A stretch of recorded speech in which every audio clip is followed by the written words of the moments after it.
Lehigh, it's been a struggle to move the ball offensively, so Fordham with an opportunity to play well defensively, but again, it's all about getting a good start, and that's what Fordham's going to look to do, set the tone early. Despite the treacherous conditions, they're going to have to make some plays early on. Maybe tackling might be a little tough today. We might see some drop passes too, so we'll see what these conditions have in store, but it's homecoming. The crowd continues to file in, and we should have a fun day ahead of us. The rain certainly coming down. Not idyllic weather for homecoming Saturday, but already some fans here at Mosley Stadium, a ton in the tents out in the parking lot. But we are set for football here on this Saturday, October 7th. Brandon Peskin charging right to left, kicks away to the near side, bounces at the 10, takes a bounce, taken up along the near side, knocked out of bounds. That's Luke Yoder, the freshman running back, past the 20-yard line. So now we're going to see Silber step out on the field again. Last week against Monmouth, 18 of 30, 163 yards, no touchdowns, no passing touchdowns for Silber in the last 2 weeks. So all the more challenge provided with the rainy conditions. We might see the teams struggle to throw the ball, and that doesn't bode well for Lehigh, a team that struggled to throw the ball so far in 2023 entering conference play. Ball on the near hash at the 21. Silber in the gun, 2 receivers up top, 1 down low. DiPietro to his right. Snap, straightaway give. DiPietro bounces it outside and has some space outside the far side numbers. Shakes a tackle from Cameron Blair and works up past the first down. A strong first run from Jack DiPietro, the spot very close to the first down marker.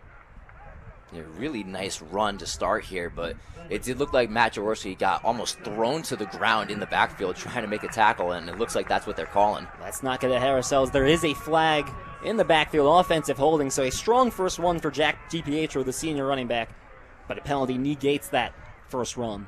DiPietro trying to work his way into this offense. Started for the first time last week, filling in for Gage Garcia, who's out with an injury.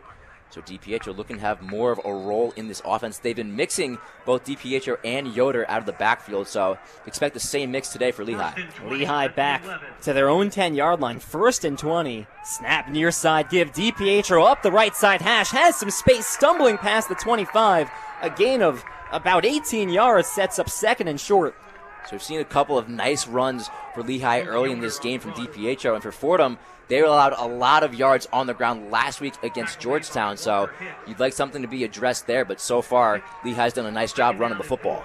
2 receivers either side. Yoder the back to the left of Silber. 2nd down and 5. High snap, Silber throws, far side, reeled in and moved up past the first down marker, taken down Connor Kennedy on that reception as he moves up to the 35. Kennedy stepped in as Lehigh's leading receiver this year with 211 yards. That is the most on this team, and a screen pass there. Expect to see a lot of those short passes because it's going to be tough to really move the ball through the air, so expect a lot of short passes and expect receivers to do some things in open space. Fresh set of downs, 1st and 10, 13:37 in our first quarter. Ball on their own 36. 2 receivers down low, 1 up top, 2 in the backfield. Near side handoff. Luke Yoder taking it outside to the near sideline. Tries to skirt past the tackle. Perkins forces them out of bounds at the 40. Good play recognition for Fordham. Realizing Yoder running to the outside, Perkins reads it all the way on the misdirection. Fordham, their first decent stop so far on defense, limiting yardage. We've seen Lehigh work effectively on the ground, but that wasn't happening there. 2nd down and 8. Ball at their own 38-yard line. Fordham in a 4-3. 2 receivers up top, 1 down low. Silber takes the snap, drops back, throws, far side, reeled in Jeffrey Jamil, but met right away by Michael Courtney past the 40-yard line. A quick gain of about 4.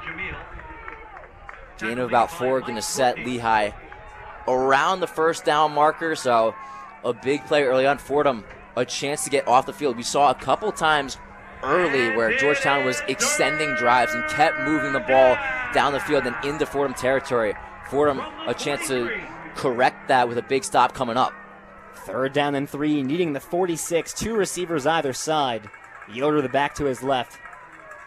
Fordham loads the box, 5 in the line. Silber takes the snap. Throws over the middle. Reeled in. Dylan McFadden. And enough for the first down as he brought down at the 47-yard line. A really nice tackle from Cam Blair, but McFadden makes the catch and just runs a short spot route right at the sticks, but he's able to make the catch, and a short pass, but it gives Lehigh the first down. Lehigh going with short passes early, but getting enough yardage to move the chains. Two receivers up top, one down low, tight end on the line to the left side. Lehigh close to midfield, snap, play fake. Rolling right, Silber hit as he throws and incomplete. Nice pressure there by Mark Preto, coming from his linebacker spot to meet Silber in the backfield. And Silber leaking out to his right, looking for something to develop downfield, possibly a route opening up to Mason Humphrey down the sideline. That wasn't there, and a smart decision by Silber, realizing that there was nothing doing on that play, and just throws the ball into the ground for an incompletion. 11:39 left in our first quarter. One receiver either side, heavy set formation. Yoder the back to his right. Fordham in a 4-3. Silber, the high snap, straight away give. Yoder trying to work up, but met right away on the edge, and he'll only get a couple. Brought down his own 49-yard line. The Rams are able to get pressure off the edge, and I'm interested to see what the edge rushers for Fordham do today, because you look at the tackles for Lehigh. Christian Reichter and Christian Curatolo, both sophomores, both first-year starters, so we'll see if they can take advantage of the young experience off the edge and try to get some pressure. Fordham dead last in the Patriot League in sacks through 5 games. 3rd down and 8. 3 receivers up top, 1 down low. Needing the opposing 44-yard line. Silber drops back, facing pressure, throws over the middle, wide open, Jeffrey Jamil working up the far sideline. Makes a cut back and into the end zone, touchdown! Lehigh takes the early lead, a 6-0 lead on a 50-yard touchdown pass from Braden Silber.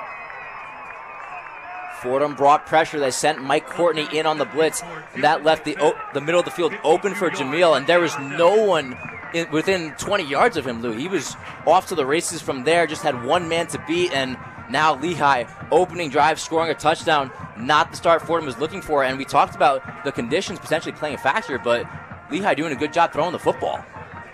Wide open over the middle. Lehigh gets 6, and now going for 2, but with their special teams unit, that's the kicker out there in the quarterback position, and now they'll move into a normal extra point formation, so trying to mess a little bit with the Fordham Rams, but they'll just go for the extra point with 10:47 left in the first quarter. Snap, hold, Garrido's kick up and through the uprights. Lehigh takes a 7-0 lead. 5 minutes into this one. We'll take a quick break. You're listening to Fordham Football on WFUV Sports.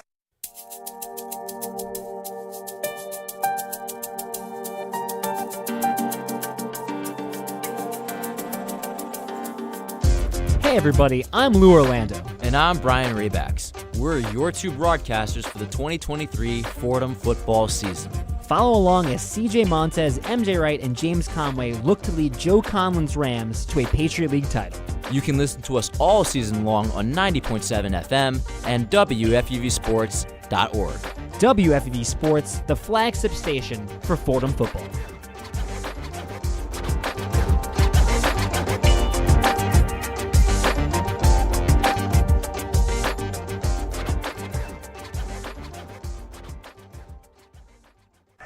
Well, Brian, we talked about starting fast for the Fordham Rams, but it's Lehigh that gets the ball first. They drive down the field in 5 minutes, capping it off with a touchdown by Dylan McFadden, a 50-plus yard pass, and Lehigh quickly on the board here.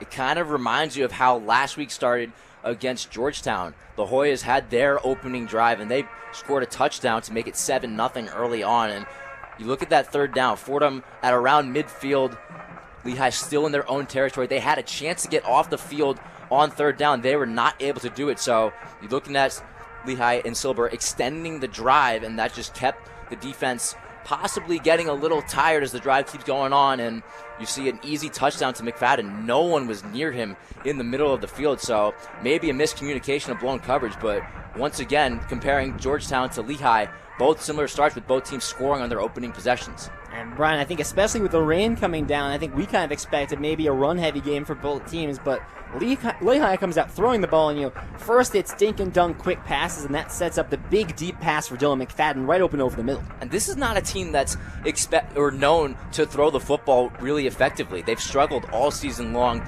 in that department, but all of a sudden you look at that first drive, Silber was great, 4 of 5, 70 yards with a 52-yard touchdown to go with it. So we've seen the secondary make some plays, but just not showing up on that first drive, and Fordham finds themselves down by a touchdown early once again.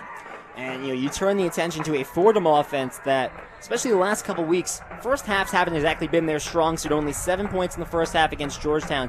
Think back to Stonehill, right? That ended up being a 44-0 win. Only 10 of those points came in the first half, so this is not a team that's necessarily gotten off to quick starts, and obviously like to see that change as the season progresses. And it even dates back to Buffalo. If you remember that first quarter, early on, Fordham found themselves down 21-3 in that game. So it's been a team that started off slow, and we've seen that trend in the last couple of weeks. You said against Stonehill, only 10 points in that first half. And then against Georgetown last week, they were just not able to move the ball in the first half. So if you're this offense, you have to answer down 7-0 and possibly score, but at least have a good drive to start. Carrino charging for the kick. It's Mason Hatfield to return on the near side. Catches it at the far side hash. And angling near side past the 20-yard line. Shakes the tackle, moving up towards the 25. He'll be tackled down at the 23-yard line. So we're looking at C.J. Montes coming onto the field. And you said it last week, 3 of 12 in the first half. Not what we were used to seeing after the Wagner, Buffalo, and Stonehill games. So once again, it's about starting off quickly out of the gates, and Fordham going to need some urgency down by a touchdown. Trips far side to start this drive. Montez in the gun. Cody the lone receiver on the near side. Luffridge to his right. Montez claps the snap. Straightaway give. Luffridge hits the hole with speed. Bursts past the 30-yard line. A gain of 7. And Luffridge just such good vision as a running back. Finds a hole and is able to get it for a nice 8-yard gain on their first play from scrimmage. 2nd down and 2. Wide receiver stacks either side. Snap. Give once again. Luffridge up the middle. Moving up near the first down marker as he dives for it. And they'll give him enough for the chains. So 2 runs, 10 yards to Julius Luffridge. Fordham working quickly here. Trips far side. Luffridge sidecar right. Snap once again to give to Luffridge. This time nothing doing. Met immediately by TJ Burke, the nose tackle. And that one will go for no gain. So that's a 3rd give to Luffridge. But Lehigh reads it pretty well. Burke in there on the tackle. So we'll see if they alter a little bit. Probably try to get a short pass if possible. We'll see what they turn up. 2nd down and 9. Fordham trails by 7 early here. Montez will look toward the sideline for the play. 9:30 and ticking on our first quarter. Claps to the snap. Play action. Montez throws short middle. Incomplete. Mekhi Felton had it in his hands but couldn't come up with it. Felton looks a little bit shaken up after that play. Felton hopping, can barely put any pressure on his left ankle. Mekhi Felton's a guy that has been nursing injuries for a while now. Has had to come out of games in 3 straight since the Buffalo game, and talked to Coach a little bit. Said he's been working through some injuries, been battling just to be able to play. And on his first target of the game, has to come out with clearly some type of ankle discomfort. Yeah, you can tell just by watching this team week in and week out that Mekhi Felton nursing some sort of ankle injury. We saw him miss almost the entire second quarter last week in Georgetown due to one, and now, once again, it looks like it's that ankle again that's forcing him to be on the sideline. Refs will take some time here. Might be an issue with the play clock. And on that last play, they do a nice play action to Luffridge, and they had Felton open in the middle of the field to throw, just a tad behind him, just a little off target, and especially in these conditions, it's not going to be easy to catch that, and that one goes off the hands of Felton on a bit of an errant pass. Clock resets to 9:20, so they get a few extra seconds. It's 3rd down and 10. 2 receivers up top, 1 down low. Montez snap, play fake, facing pressure, moves right, scrambling. He's going to take it himself up the right side, past the 40, barreling into a defender and lunging for the first down. This one's going to be close. Look to be a little short. Depends where they give it to him. Looks like they're marking him just a yard short. Got up to the 44-yard line. Needed the 45. Fordham on their own side of the field right now. Looks for the moment of keeping the offense out there on 4th down and 1. Heavy set formation. 2 receivers down low. Luffridge to the left of Montez. Loading the boxes of Lehigh. Snap straight away. Give Luffridge going right up the teeth of the defense and getting enough for the first down. Crosses the 45. Brought down at the 48. And on that play, you're going for it on fourth down in the first quarter in your own territory. A bit of a gamble, but it pays off. Fordham wins the line of scrimmage with their offensive line, and Lufford just takes it for a first down. Fresh set of downs. 2 receivers down low, 1 up top. Montez in the gun. Snap, play action, throws quick near side. Brought in Jaden Allen falling to his knees, but gets past midfield and into Lehigh territory on the 4-yard pass. And that conversion so big for Fordham. If you don't get that first down, you're looking at Lehigh taking over in Fordham territory, but they take it across midfield, the Rams that is, and keep the drive going. 2nd down and 5, 2 up top, 1 down low in the receiving. Montez the snap. Shutaway give, Luffridge bounces right, but met in the middle of that defense. Only a gain of 1, sets up 3rd and 4. 3rd down conversions were a struggle for Fordham in the first half of last week's game. Tasked with the 3rd and 5 here.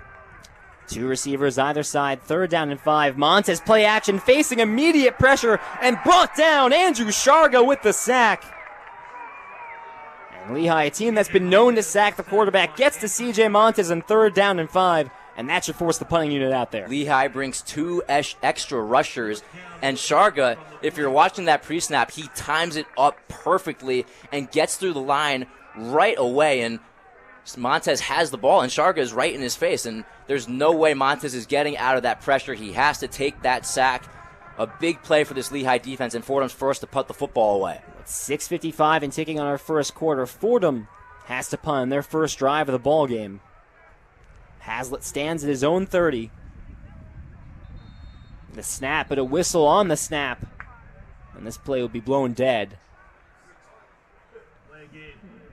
A flag from the back judge. Delay a game against Fordham, unable to get the snap off in time, so that will knock him back another 5 yards. And again, the balls are wet. The field is really tough to play in right now, so you're looking at Will Hazlitt. Not an easy punt here. And even if you're a returner, you have raindrops coming down. It's really hard to concentrate on returning the punt, so definitely not an easy one on either side. Hazlitt moved back to his own 25. He's been excellent this year. Boots the punt away. To the Lehigh 15. Takes a Fordham bounce and rolls past the 10. Tap down inside the 5-yard line. MJ Wright able to kill it.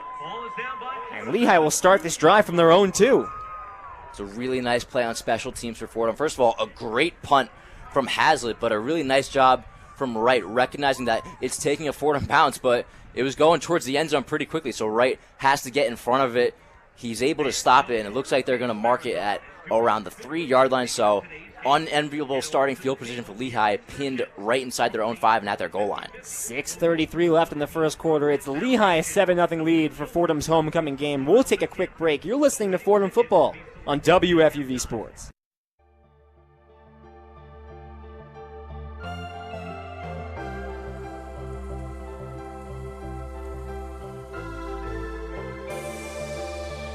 Hi, this is Mike Breen, WFUV class of 1983. WFUV is the flagship station of Fordham Athletics with live coverage of Fordham football, Fordham men's and women's basketball, in addition to Saturday one-on-one. Stay right here on 90.7 FM for all things WFUV Sports.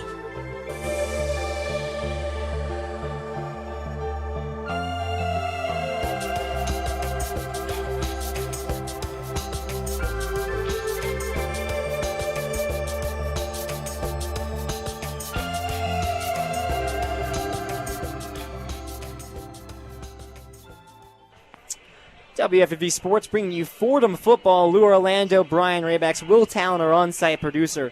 It's homecoming for the Fordham Rams, and Fordham fans still piling in, but the rain's still coming down. 6.5 minutes left in our first quarter. Lehigh a 7-0 lead, and they'll get ball, but within their own 2, and that's because of an excellent punt by Will Hazlitt. And let's take a little bit of time to talk about just how good Will Hazlitt's been. Leads the Patriot League in average punt distance, and just time and time again able to pin opponents inside their own 20. He punted that ball from his own 25-yard line. Yeah, he's been really impressive this season, and that's a really big punt because you're looking at Fordham punting the football away, coming up empty on their offensive possession, but for Hazlitt to be able to pin Lehigh inside their own 5-yard line, listen, it's going to be tough enough to move the ball offensively today, but now Lehigh almost pinned right at their own goal line. They don't have a lot of space to move, so they're a little limited right now, and it's all attested to a great punt from Will Hazlitt and really nice recognition by the Fordham special teams unit. Well, the Lehigh offense is able to drive down the field and score on their first drive. This will be a much tougher task. Officially ruled to start this drive their own 3-yard line, so it's Silber standing in his own end zone. One receiver either side, DiPietro to his right, heavy set formation. Fordham loads the box, straightaway give. DiPietro, a flag flies. DiPietro's met right at the line of scrimmage. The scrum trying to move him back. They'll say he gets a yard, but we'll have to check the dirty laundry on the field. Seen a couple flags early on. With this, I'm wondering if one of the Fordham defenders lined up offsides, if that's what they're going to call. Offsides against the defense. Move up Lehigh 5 yards and take them out of inside their own 5. And if you're Fordham, you pin Lehigh inside their 5-yard line, but giving them 5 extra yards on the offsides, can't do that in this situation. 1st and 10 from their own 8-yard line. 2 receivers down low, 1 up top. DiPietro stays out there to the right of Silber. Gets the straightaway give. Bounces left side. Met by Stephen Williams and Mark Preto. Picked up and moved backwards. Big tackle by that linebacker combo there after a gain of a few. And DiPietro met by Conway immediately, but then you see Stephen Williams come in at the end, laying an extra hit, and DiPietro had no chance to go further, but he still picks up a first down. Picks up the first down, moves the chains at their own 13 now. Couple tight ends on the line, 1 receiver either side. DiPietro to the right of Silber. Ball on the near side hash, play fake, throwing near side, reeled in by Nick Williams along the near sideline. Pushed out of bounds past the 25-yard line. We saw Fordham struggle a little bit against play action last week. We see that again, the give to the running back, and then it's Williams just leaking outside on a short wheel route. He has enough space, enough for Silber to just loft it to him, and another first down for the Mountain Hawks. Back-to-back first down conversions now at their own 26-yard line. Silber in the gun, 2 up top, 1 down low. 5:05 and ticking on our first quarter. Luke Yoder, the freshman back, motions to the right side. Fordham in a 4-2, high snap, throwing the far side screen to Jeffrey Jamil, working along the far sideline, up past the 35. Finally knocked down by Mathani Paul Swinson, but not before he gets just a yard short of the first down. And for Jamil, it's about getting him going for Lehigh this season. The reigning Patriot League Rookie of the Year, started 11 games at receiver as a freshman. He's off to a slow start this year, but we know how fast he is and how he can work in open space, and showing that with a 9-yard gain. 2nd down and 1. Needing their own 38-yard line. Snap and immediately whistled dead. Flags. Looks to be a false start going against Lehigh. Well, that's a tough penalty for Lehigh. You look at them at a 2nd and 1. Looked like they were going to give the ball to DiPietro and try to pick up a first down, but now at 2nd and 6, that makes it a lot tougher. And I don't know if you can hear it from our mic, but the rain is really coming down right now. It's almost like a hurricane out here. Coming down and at an angle going against the Lehigh offense. Lehigh moving right to left, the rain coming at them from that angle. Silber in the gun, 2 receivers down low, 1 up top. Takes the snap.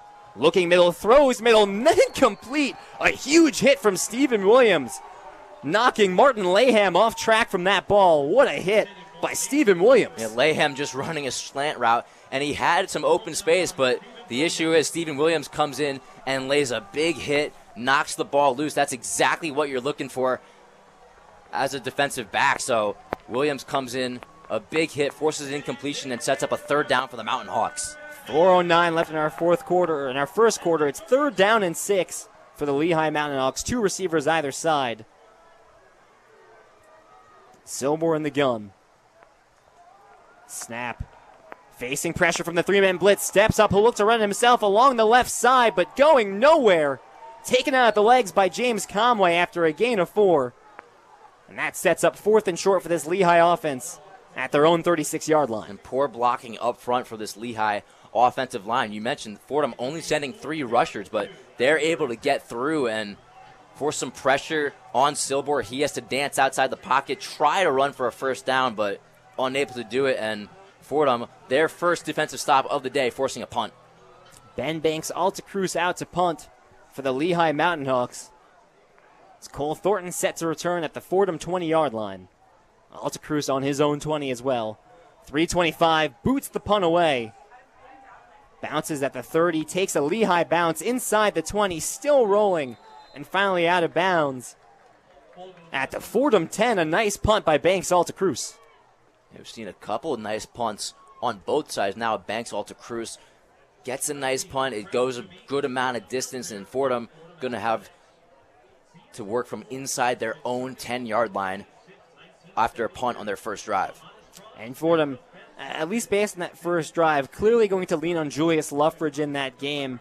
And obviously with the weather conditions, the rain coming down, not really easy to throw the ball, even though C.J. Montez looked to be throwing it okay, but already saw him one pass Mekhi Felton having some trouble catching the ball. That don't be surprised if they keep going with Julius Luffridge and using him as a workhorse back. Yeah, I mean, when you have a running back like Julius Luffridge, even in non-rain conditions, we've seen them lean on him a number of times. If you remember the first half against Buffalo, he had a lot of carries and was really moving the ball well, a lot of yards per carry. And now when you look at today in the situation where you might have to run the ball a little more, I mean, these conditions, the rain has only gotten worse as the game has gone on, so it's going to make it a lot tougher to move the ball through the air. So when you have a back like Luffridge, a guy who can really have good vision, good patience, and break a big one when he can, that's definitely a guy you want to be able to depend on, especially when you're going to need to on a day like today.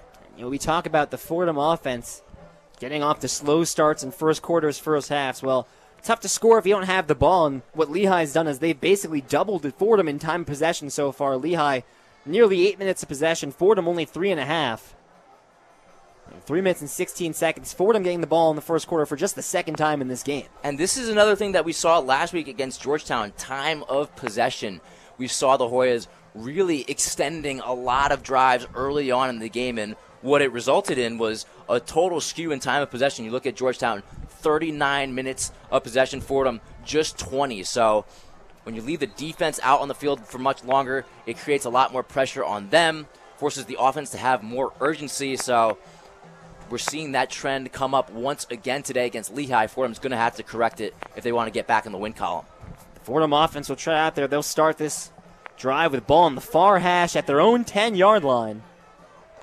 Montez in the gun, 2 receivers down low, 1 up top. Luffridge to his left. And a tight end on the left side as well. Snap straight away, give Julius Luffridge running right into the linebacker duo, trying to move left, but going nowhere. Mike DiNucci with the tackle, laying a big hit. And we talk about DiNucci as the premier player on this defense, second team All-Patriot League in 2022. He's going to create a lot of problems in the backfield, and that's exactly what happened. Luffridge stopped right at the line of scrimmage. Montez in the gun, heavy set formation, just one receiver either side. Mekhi Felton back out there. And Luffridge offset right after a gain of 1. Snap, play fake, Montez throws near side. Mekhi Felton moves up past the 20. Enough for the first down. Forward progress has him at the 22. So Felton back after an apparent ankle injury, makes a reception, gets the first down. Yeah, and this Fordham offense is such a different unit with Mekhi Felton on the field. His route running ability, his shiftiness in open space really opens up the playbook for this offense. 1st and 10, Montez claps the snap, play fake, ball comes loose. Montez dives on it, and it appears that Fordham has recovered it, but avoiding disaster on that play. Ran into Luffridge on that fake handoff, ball came out, and that will go as a loss of 6 yards. And we haven't seen a lot of turnovers for Fordham this season. Just the one fumble against Albany in week 0, but almost disaster on that play, but Montez just able to fall back on top of it. 2nd and 15, 2 receivers down low, 1 up top, play fake. Montez looking right, throws right, through the hands of MJ Wright. Couldn't make the basket catch. Had enough for the first down if he did. Instead, it's 3rd down and 15 with 1:43 left in the first. And it's early on in this first quarter, but we're seeing Montez miss on a couple of throws. You remember the first one to Mekhi Felton, just a little behind him.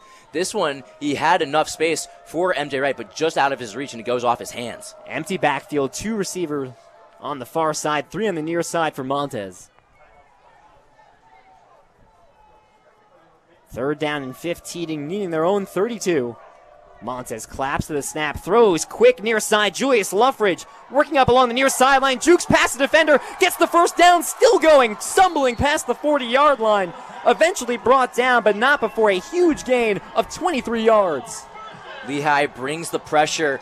Montez able to stay composed, gets it out to Luffridge quickly on a short screen, and then that's all Julius Luffridge from there. A really nice cutback to force a defender to miss, and he just keeps chugging along defenders and has enough for a first down. What a physical runner Julius Luffridge is, and they definitely love giving him the ball in these types of situations. Well, the Wind going with Fordham on this drive. Wide receiver Stacks.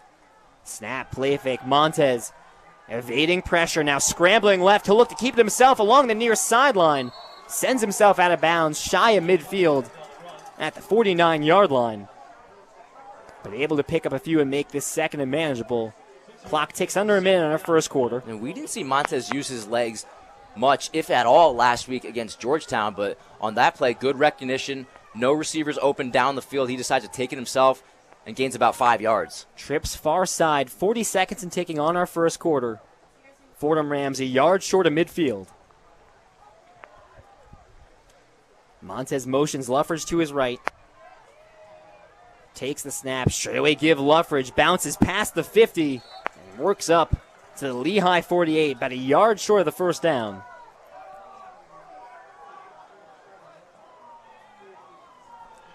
"14 seconds and ticking. We'll see if Fordham will try and run one more play. Third down and inches. Yeah, they do not have to with 8 seconds left on the first quarter clock. 5 and ticking. Jamel James the back to Montez's right. They get the snap off, give to James up the middle, first down and then some. Bursting forward past the 40, digs the shoulder into DJ Brown and gets past the 40-yard line. And that will do it for our first quarter. Fordham trailing 7-0, but driving here. But a really good job by the offensive line on that play, creating enough space for James to make something happen. He finds a hole and he's able to take it. So now Fordham driving into Lehigh territory. So we'll see how they pick it up in the second quarter, but much better job moving the ball offensively as opposed to their first drive of the game. 1 quarter of play done. Lehigh up 7-0. Let's send it back to the Rose Hill Studios. Chris Carrino with the one-on-one scoreboard update. The one-on-one scoreboard. Taking a look around the Patriot League, Lafayette's in New Jersey this afternoon. They're taking on the Princeton Tigers. In a battle of the intellectuals, Georgetown travels to Penn. That game is close early as the first quarter comes to an end. The Crusaders of Holy Cross currently battling with the Bucknell Bison. Holy Cross leads 10-7. In FBS Top 25 news, the Red River rivalry is in full swing as Oklahoma tries to play spoiler to their fiercest rivals, the Texas Longhorns. They're up a touchdown. Another team trying to play spoiler is the Maryland Terrapins as they play the Big Ten's best, the Ohio State Buckeyes. That one's 10-7 as well. For the one-on-one scoreboard, I'm Chris Carrino.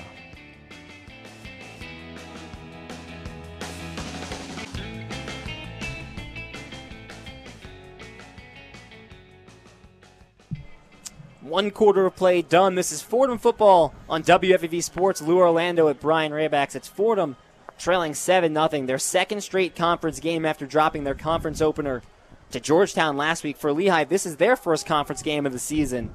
A 7-0 lead, but it's Fordham that's driving now into Lehigh territory, and you're finally starting to see the Fordham offense look like itself. And we're seeing them rely on the ground game when you have running backs like Luffridge and Jamel James who got some action at the end of that first quarter.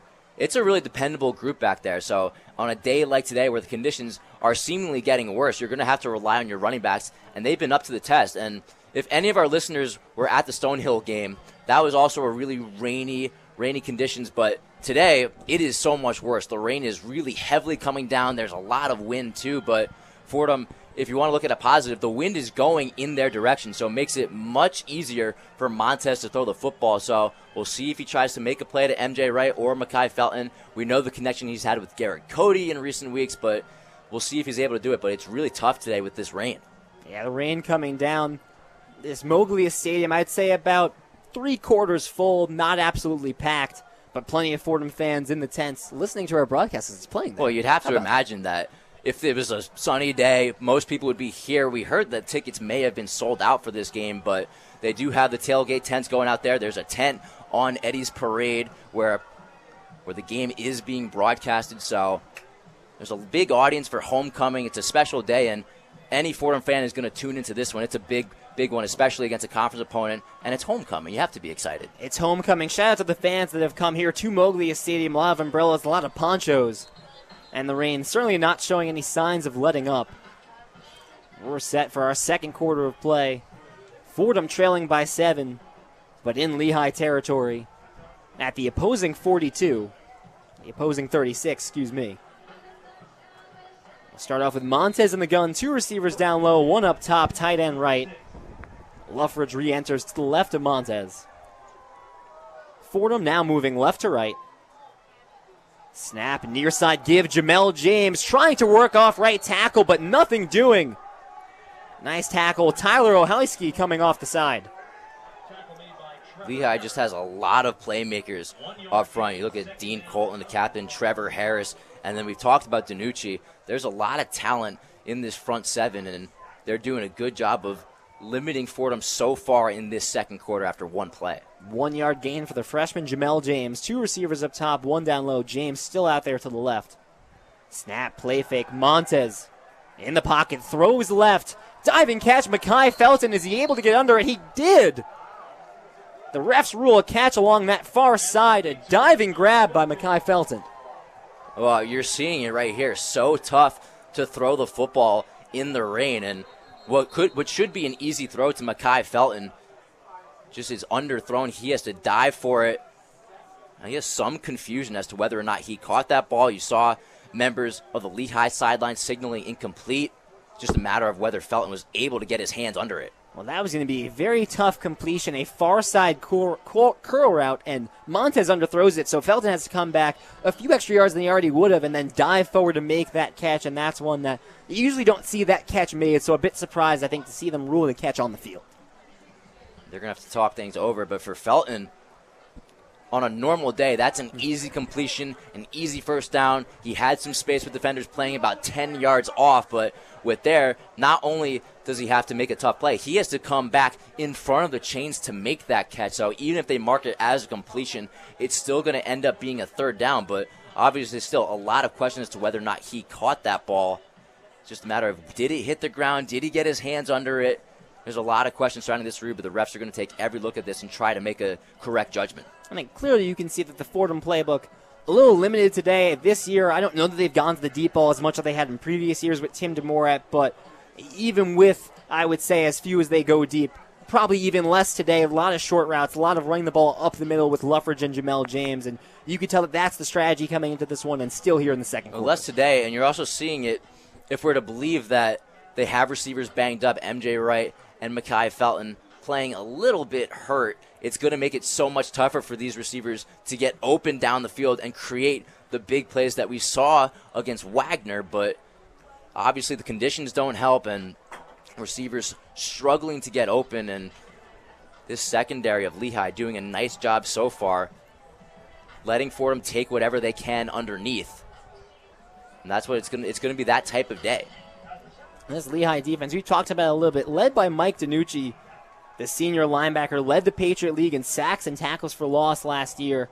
A solid defensive line. And Lehigh known to get to the quarterback, 25 sacks in 2021, 23 in 2022. Both times that was second in the Patriot League. Right now they're fourth in the Patriot League. And obviously losing some talent in that defensive line, but still getting solid pressure here. They confirm the catch from Mekhi Felton, so it's 3rd down and 1 at the 27-yard line. 1 receiver either side, heavy set formation. Luffridge back in, gets the straightaway give, bounces off left side, picks up the first down, and diving past the 25, ruled down at the 22-yard line. Yeah, really nice job by Luffridge, just able to get past the defender off the edge. Matt Spatney had a chance to make the tackle, but Luffridge is able to shake it off and takes it for a first down, and Fordham continues to move now close to the red zone. Luffridge looking extra shifty today, juking past the defender. 2 receivers either side. Luffridge stays out there to the right of Montez. A fresh set of downs as Fordham knocking on the red zone here. Ball at the Lehigh 22, trailing by 7. Montez takes a snap, looks left, fakes left, now throws deep left. Garrett Cody over his head and incomplete, but taking an end zone shot there. Yeah, Cody working on Joshua Jones, but Lehigh also has Nick Peltikin there as safety help. So Cody had 2 defenders around him, and even there, it would have been a really tough play, and Montez a bit off target, throwing it into the sideline for the incompletion. Same formation, 2nd and 10, 13-15 left in our second quarter. 4 on the line for Lehigh. Snap, throws, left side. Jeff Ciccio working up past the first down marker. They'll rule him out of bounds, just shy of the first down, actually, as he steps out at the 15-yard line. And Lehigh just not able to get to Ciccio on the outside. They had a defender on Garrett Cody and a safety playing up top. The defender went with Cody but left the whole left side open for the tight end. An easy completion for Fordham. 3rd down and 1. 2 receivers down low, 1 up top. Luffridge the back to the right of Montez. Needing the Lehigh 12 for the first down. They're a yard short. Lehigh stacking the box with 7. Luffridge moves over to the left side and now whistles as the play clock dwindling down. But a timeout called by the Fordham Rams. So on 3rd down and 1, yard short of the first down and driving in the red zone, Fordham takes the timeout. Yeah, I'm not surprised to see Fordham talk this one over. We've seen on these 3rd and 1 situations that they have just been giving it to Luffridge or James, and Lehigh looked very well equipped for that, stacking the box, loading the pressure. So Fordham sees that, calls a timeout. Maybe they change it up a little bit, but Lehigh seemed ready for the run, and Fordham takes a second to kind of talk things over. 12:34 left in our first half. It's Lehigh's 7-0 lead, but Fordham driving in the red zone. We'll take a quick break. You're listening to Fordham Football on WFUV Sports.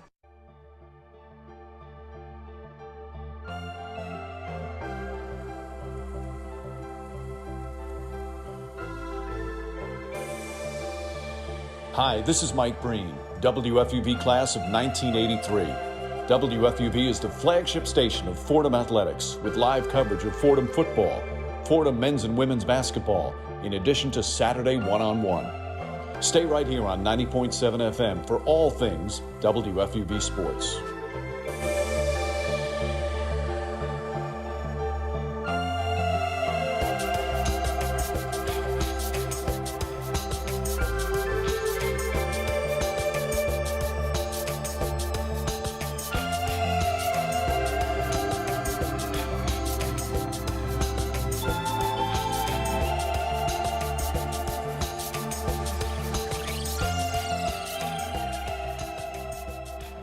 Orlando, Brian Rabacs, Will Talon, our on-site producer, bringing you Fordham football on WFUV Sports. On behalf of our entire FUV Sports crew, thank you for tuning in. It's the homecoming game for Fordham football as they take on a conference opponent in Lehigh University, trailing by 7 after Lehigh took an early lead on the touchdown from McFadden. But now Fordham driving in the red zone, 3rd down and 1. And Brian, we've talked about these 3rd down situations. Usually the move is to give the handoff to Luffridge. They've been giving it to Luffridge a lot today, but they did call a timeout. It looks like they were doing that again before the timeout. Lehigh stacked the box. Looks like they're doing so again, but we'll see if Fordham changes up their play call. Heavy set formation for Fordham. Lehigh stacks the box. Straightaway give. Luffridge bursting through the middle, has some space. And bursting past the 5, falls forward inside the 5, ruled down at the 4.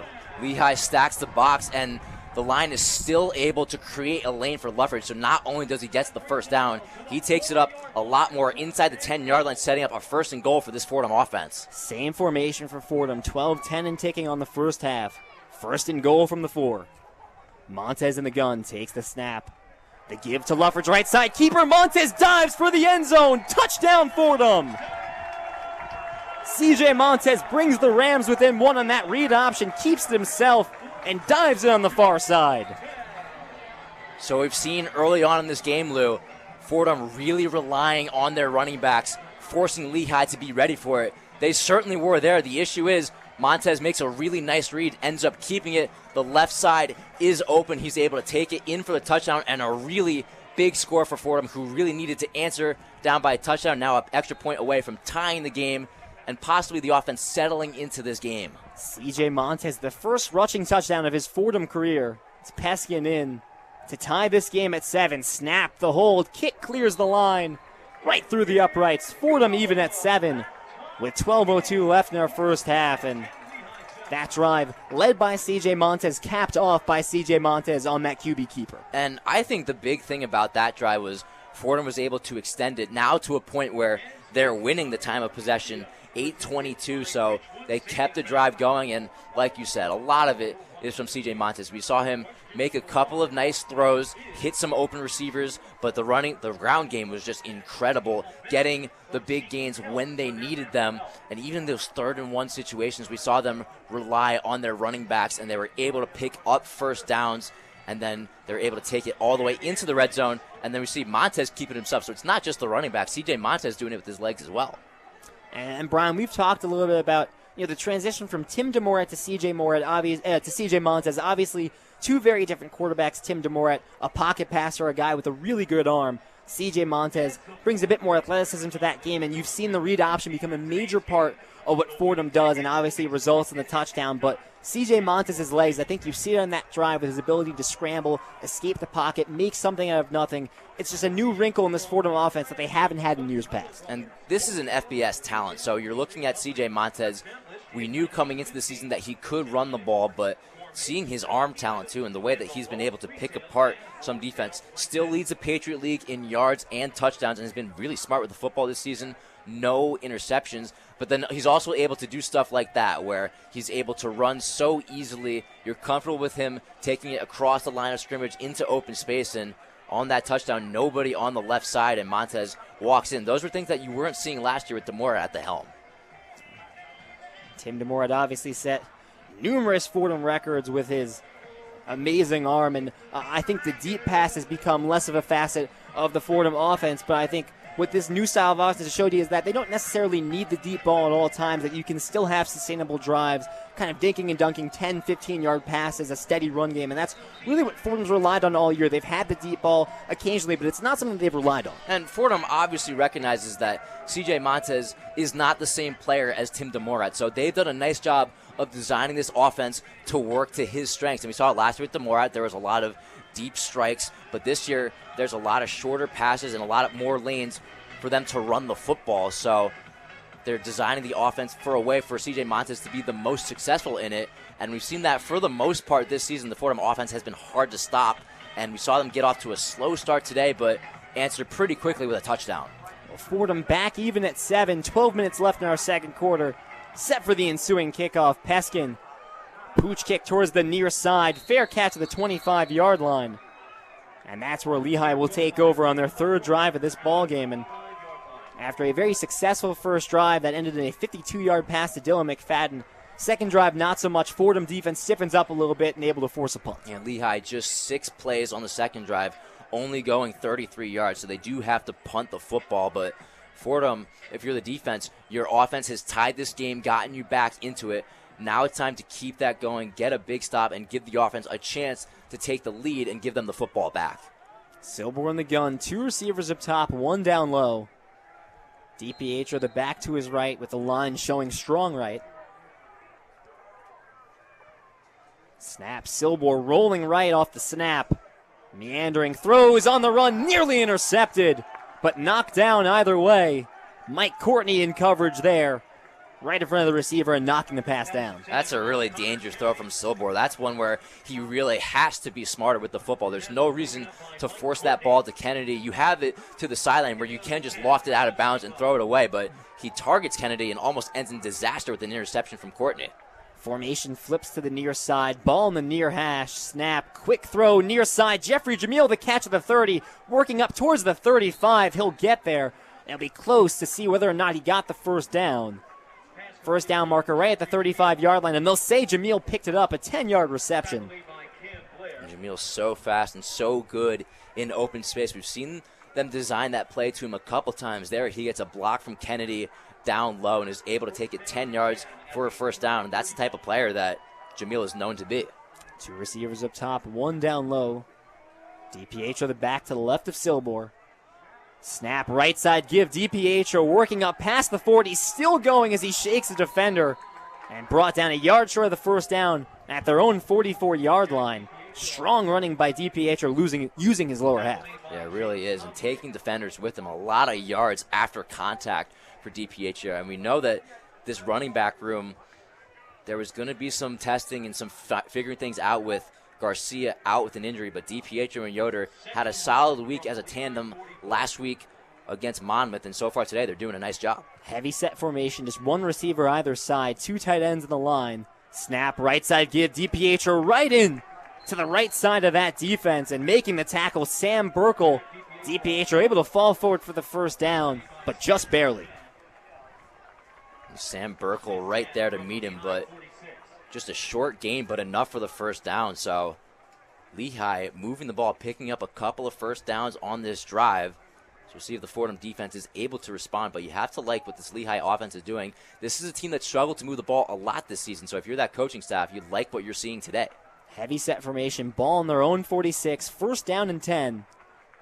Silbor takes the snap, right side give, Luke Yoder eyeing the far sideline, he has some space, first down and then some, 30, 20, 10, still going, finally brought down inside the 5. A great chase down tackle by the freshman Andrew Osman, but Luke Yoder able to take it all the way to the 4-yard line. Just nobody on the outside for Fordham, so Yoder sees that, and he just takes it, and then he's off to the races. There's no defender to stop him. Ends up being a foot race towards the goal line. Fordham's able to stop him inside the 5, but Luke Yoder, the freshman, getting some action at running back. We know the talent he is, a 2-time team offensive MVP in high school, and really working well in the ground game, setting up Lehigh nicely inside the 5-yard line. Well, Lehigh operates with a running back by committee room. Jack DiPietro and Luke Yoder seeing the majority of the carries today. Props to Andrew Osman. A touchdown saving tackle, but it's Yoder ruled down at the 1-yard line. So first and goal from the 1 for Lehigh. Silbor, the snap, straightaway give, DiPietro, nothing doing. Barely able to get back to the line of scrimmage. Nice play by that Fordham defensive front. They're able to get through the line right away. Mark Preto gets in there on the tackle. And the rain has slowed down, so the conditions have gotten better. We'll see if Silbor ends up throwing the ball. He hasn't thrown a passing touchdown in 2 weeks. Last 2 games, no passing touchdowns. Did have a rushing touchdown last week against Monmouth, but they're looking for Lehigh to open up the playbook a little bit. They have a chance to do it with the conditions getting a little bit better, but also we've seen that they have no issue relying on their running backs. Kristen Jablonski, the starting right guard for Lehigh, exits with an injury coming in, Charlie Aberli. First and goal from the 2 after the last play was ruled a loss of 1. So second and goal from the 2, 9-10 and ticking on our second quarter. Silbor the snap. Give to Yoder up the middle, spinning forward for the end zone. Does he have it? He does! Touchdown Lehigh! Luke Yoder, the freshman, the 2-yard touchdown run, and Lehigh retakes the lead. Well, Yoder had the big run earlier on in the drive, so Lehigh lets him finish it, and a really nice recognition of the formation for Yoder. He cuts it back to the right side, and Lehigh set up an extra blocker on the right, an extra tight end out there, just creating an extra push on that side. Yoder cuts it back, and he takes it in for 6 points. Another funky formation on the extra point conversion for Lehigh. Looks like a little bit of a flying gate. O-line on the near side now setting up for what appears to be a normal extra point attempt. And Fordham doesn't seem to be fooled here. Nick Garrido looks to be set for the extra point, but referees blow this play dead.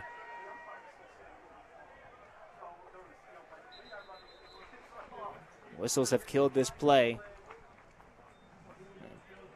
And it feels like they're going to go back and review the touchdown from Luke Yoder. On the field, the call, a 2-yard touchdown run, but Yoder met at the line of scrimmage, spun off the tackle, and lunged for the end zone.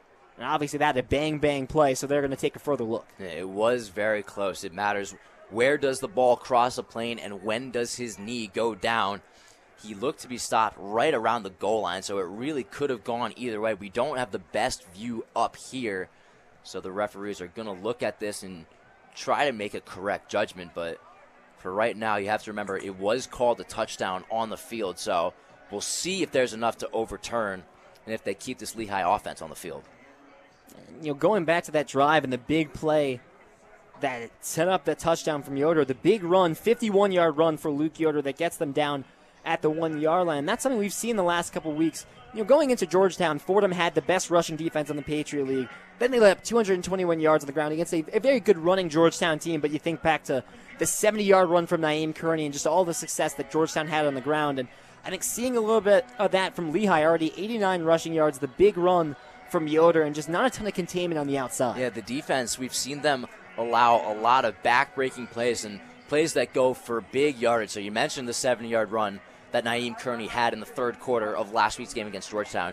Now you see that 51-yard run from Yoder that sets him up for potentially a touchdown. So we've seen this defense early on in the year. They were bottling up the run pretty well. We saw a team like Stonehill that ran the ball really down every team's throats. They kept them to a minimum in the run game, but the last 2 weeks, Georgetown puts up 221 yards on the ground, and Lehigh so far doing a really nice job on the ground with 91 yards gained, averaging 9.1 yards per carry. Fordham going to need to stop that going forward and prevent the big plays from happening. And this is a Lehigh running back room that entered this game with not a ton of depth. Their starting running back, Gage Garcia, a transfer from Michigan, was questionable coming into this one. We haven't seen him so far, so it's primarily DiPietro and Yoder. And this is a Lehigh offense that bottom of the Patriot League in rushing yards, towards the bottom. An offense that's just struggled, averaging 13 points per game. Looks like they've gotten Eric Johnson back, who's a big part of their receiving room. Played in the first game, hasn't played since, so we've seen him back out there. He's yet to record a reception. This is the Lehigh offense that's been plagued with injuries, but especially at the running back room, and still finding success against this Fordham defense. Well, you have to like what you're seeing out of them today. Getting Johnson back is big going forward, but also this running back room, even with Garcia out, it's still a talented group. You look at last year, they called themselves the Stable, so it's a very confident group back there. Now you add Yoder, a talented freshman, to the mix, and he's been shining so far in this game, potentially has a touchdown on his hands. Still waiting for this review to get confirmed or see what the call ends up being. Delay on the field as the referees review the potential 2-yard touchdown from the freshman Luke Yoder. And they're taking a long look at this. This is a very long, extensive review we've had. We saw a couple earlier where they were checking the spot, and it took pretty quickly, but this one's taking a while. But we look like we have a call ready. The referees are going to say that Yoder just barely short of the goal line, so take the touchdown off the board. And instead it'll be 3rd down and goal, 3rd down in inches, as Yoder so close to punching in a touchdown there. So take the 6 points off the board. It's 7-7, a tie game, and Fordham one more chance to force a stop here, although I think you do assume 4 down territory right now. 4 down territory with the ball at the inch marker, and when you have Silber, he has 2 rushing touchdowns on the season. I wonder if they're going to utilize him here or if they just give it back to their running backs. Yoder, the back to the left of Silber, 3rd and goal, inches away from the end zone. Snap, keeper from Silber running left and into the end zone, touchdown Lehigh. It took an extra play, but Braden Silber, the 1-yard touchdown, and Lehigh a 13-7 lead. Similar to the touchdown from C.J. Montez on the previous Fordham drive, we see the Fordham defense stacking the box, ready for a Yoder run up the middle, but a little read option. Silber keeps it himself, runs into the left, walks in for a touchdown, and he's got his 3rd rushing touchdown of the season. And once again, now after the review, Lehigh goes back up by 6 points. It had been 2 straight runs for Luke Yoder. They fake the run up the middle of the Yoder, and Silber just keeps it himself on the left side and goes in untouched into the end zone. Nick Carrino, the sophomore, on for the extra point. Snap, high snap, the hold, kick, clears the line, and good. So Ben Banks, Alta Cruz, the punter, able to handle a high snap, gets it down, and the extra point through the uprights. It's Lehigh a 7-point lead, up 14-7 on a pretty big drive. Yeah, that was a big drive. A great response from this offense for Lehigh after the touchdown from Fordham. They do answer and keep the drive moving. A big run from Yoder. He kind of has a touchdown, so maybe give him half credit for that score after getting stopped just short at the goal line, but the touchdown ends up going to Silber on the read option. So Lehigh, we've talked about a team that averages around 13 points a game this season. Well, right now, halfway through the second quarter, they have 14 on the board, so it's been a step up offensively after what was a really rough performance against Monmouth, and they're moving the ball effectively, and Fordham on defense haven't been able to stop the big play, and Lehigh's taking advantage. You mentioned the points per game for Lehigh, only 13 points a game. They've only scored 20 points once through 5 games so far this season. 14 points in the first half, and I think kind of seeing similar things to what the storyline was going up against Georgetown. Georgetown, a team that came in not averaging a ton of points per game, not really a dynamic offense that was able to find success against Fordham. And that's, I think, something you saw a lot of last year, was Fordham to go up against teams that were advertised as bad offenses, sloppy offenses, and they'd go up and they'd put a 20 spot, they'd put up a 30 spot. The first few games of the season, Fordham defense is really good, and I think still definitely better than last year, but starting to see that they're not playing as well as other opponents have been. Yeah, especially against Patriot League opponents, too, where it seems to matter. These teams have done their homework, and they've done a nice job of figuring out what works against this unit. But for the defense, it's all about stepping up. We've talked about missed tackles, but today it's not like we're seeing missed tackles. We're just seeing not a lot of coverage on the outside. That's allowing a guy like Yoder to bounce it out and make a big 50-yard run out of things. So this defense is going to need to step it up. Now there's more pressure on this offense. I'd like to see them throw the ball a little more down the field. The rain seems to have stopped for now, so we'll see if they let CJ Montez rip it a little bit and throw the ball past the chains. 8:42 left in our second quarter. As Brian said, doesn't seem to be any rain coming down right now. A lot of the umbrellas have gone away here at Moglia Stadium. Still a solid crowd for Fordham's homecoming matchup against Lehigh, and it's the Fordham offense set to take over now, trailing by 7. Carrino charges, kicks away, right down the middle. Mason Hatfield fields at the 10, working along the right side hash, past the 25, lunging for the 30. Ball comes out, recovered by Lehigh. Mason Hatfield gets the ball knocked out on that kick return, and Lehigh will take over from the Fordham 30. A really nice play on special teams from Lehigh. What was looking like a good return from Hatfield. The defender comes in, lays a helmet on him, knocks the ball loose, and a critical mistake for the Fordham Rams, putting the ball on the ground. Lehigh with the recovery, now set up really well. So we're talking about the offense having a chance to answer. Well, they're not going to have that opportunity. Now the defense has a tough task ahead of them, now in their own territory, and Lehigh back within scoring range. And Hatfield had been so good returning this year, 3 returns, almost averaging 30 yards a return, but gets hit. The ball comes out, and a costly turnover right now for the Fordham Rams. They're going to review this play and do their due diligence. So we'll have another review along the Fordham sideline, and I think Fordham's certainly hoping that this one will get overturned just like the last one did.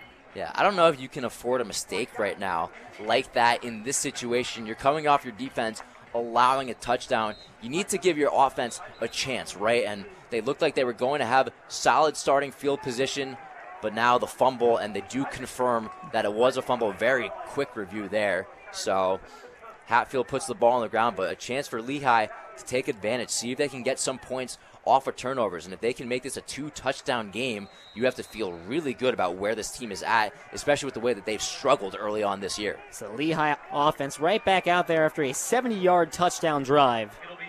Silber in the gun, 2 receivers up top, 1 down low, DiPietro to his left. High snap, Silber throws near side, incomplete, eyeing Jeffrey Jamil on that far side screen route, but that pass off kilter. Yeah, they were just going to try to swing it to Jamil, but an errant throw out of Silber, and we've seen that a lot out of him this year, coming in today with just a 54% completion percentage. Accuracy has been a little bit of a struggle, and you're seeing it there, a throw right in front of him, but just not able to connect with his receiver. Ball on the near side hash, 2nd and 10 from the Fordham 31.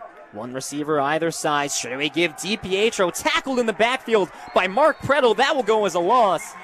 Mark Pretto getting right into the backfield, joined by Elijah Armstrong and James Conway, and teaming up for a tackle for a loss. Well, surprise, surprise, Mark Pretto getting into the backfield, making a play. You look at how he's contributed this season.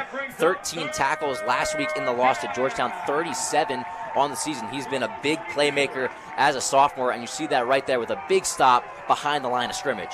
Pretto stepping up, replacing Ryan Greenhagen as one of the 2 starting linebackers. 3rd down and 11. Trips on the far side for Lehigh. Snap. Silber drops back, facing pressure, throws, deep middle, incomplete. Looking for Connor Kennedy, double coverage. by the Fordham Rams. Cameron Blair, Mathani Paul Swinson, the freshman, in coverage on that play. But there is a flag in the backfield.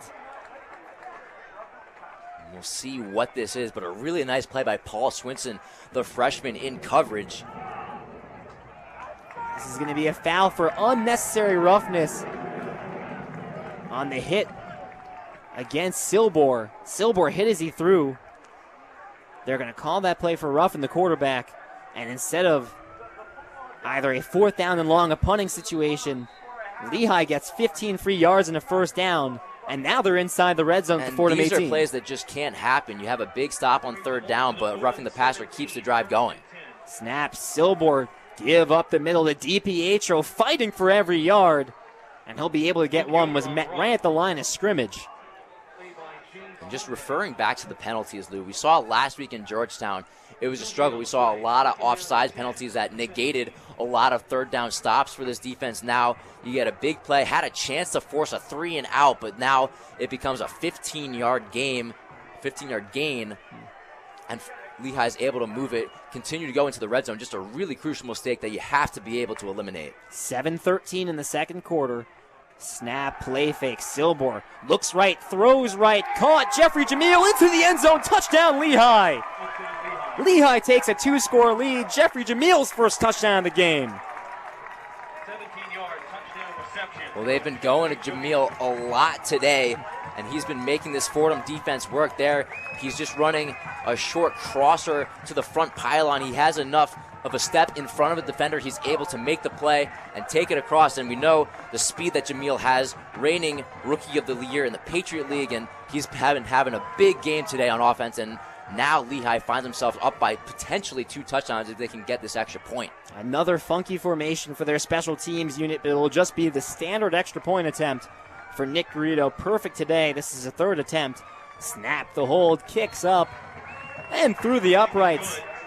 Lehigh a 21-7 lead, taking advantage of the fumble from Mason Hatfield and taking advantage of a penalty, roughing the passer by the Fordham defense as well.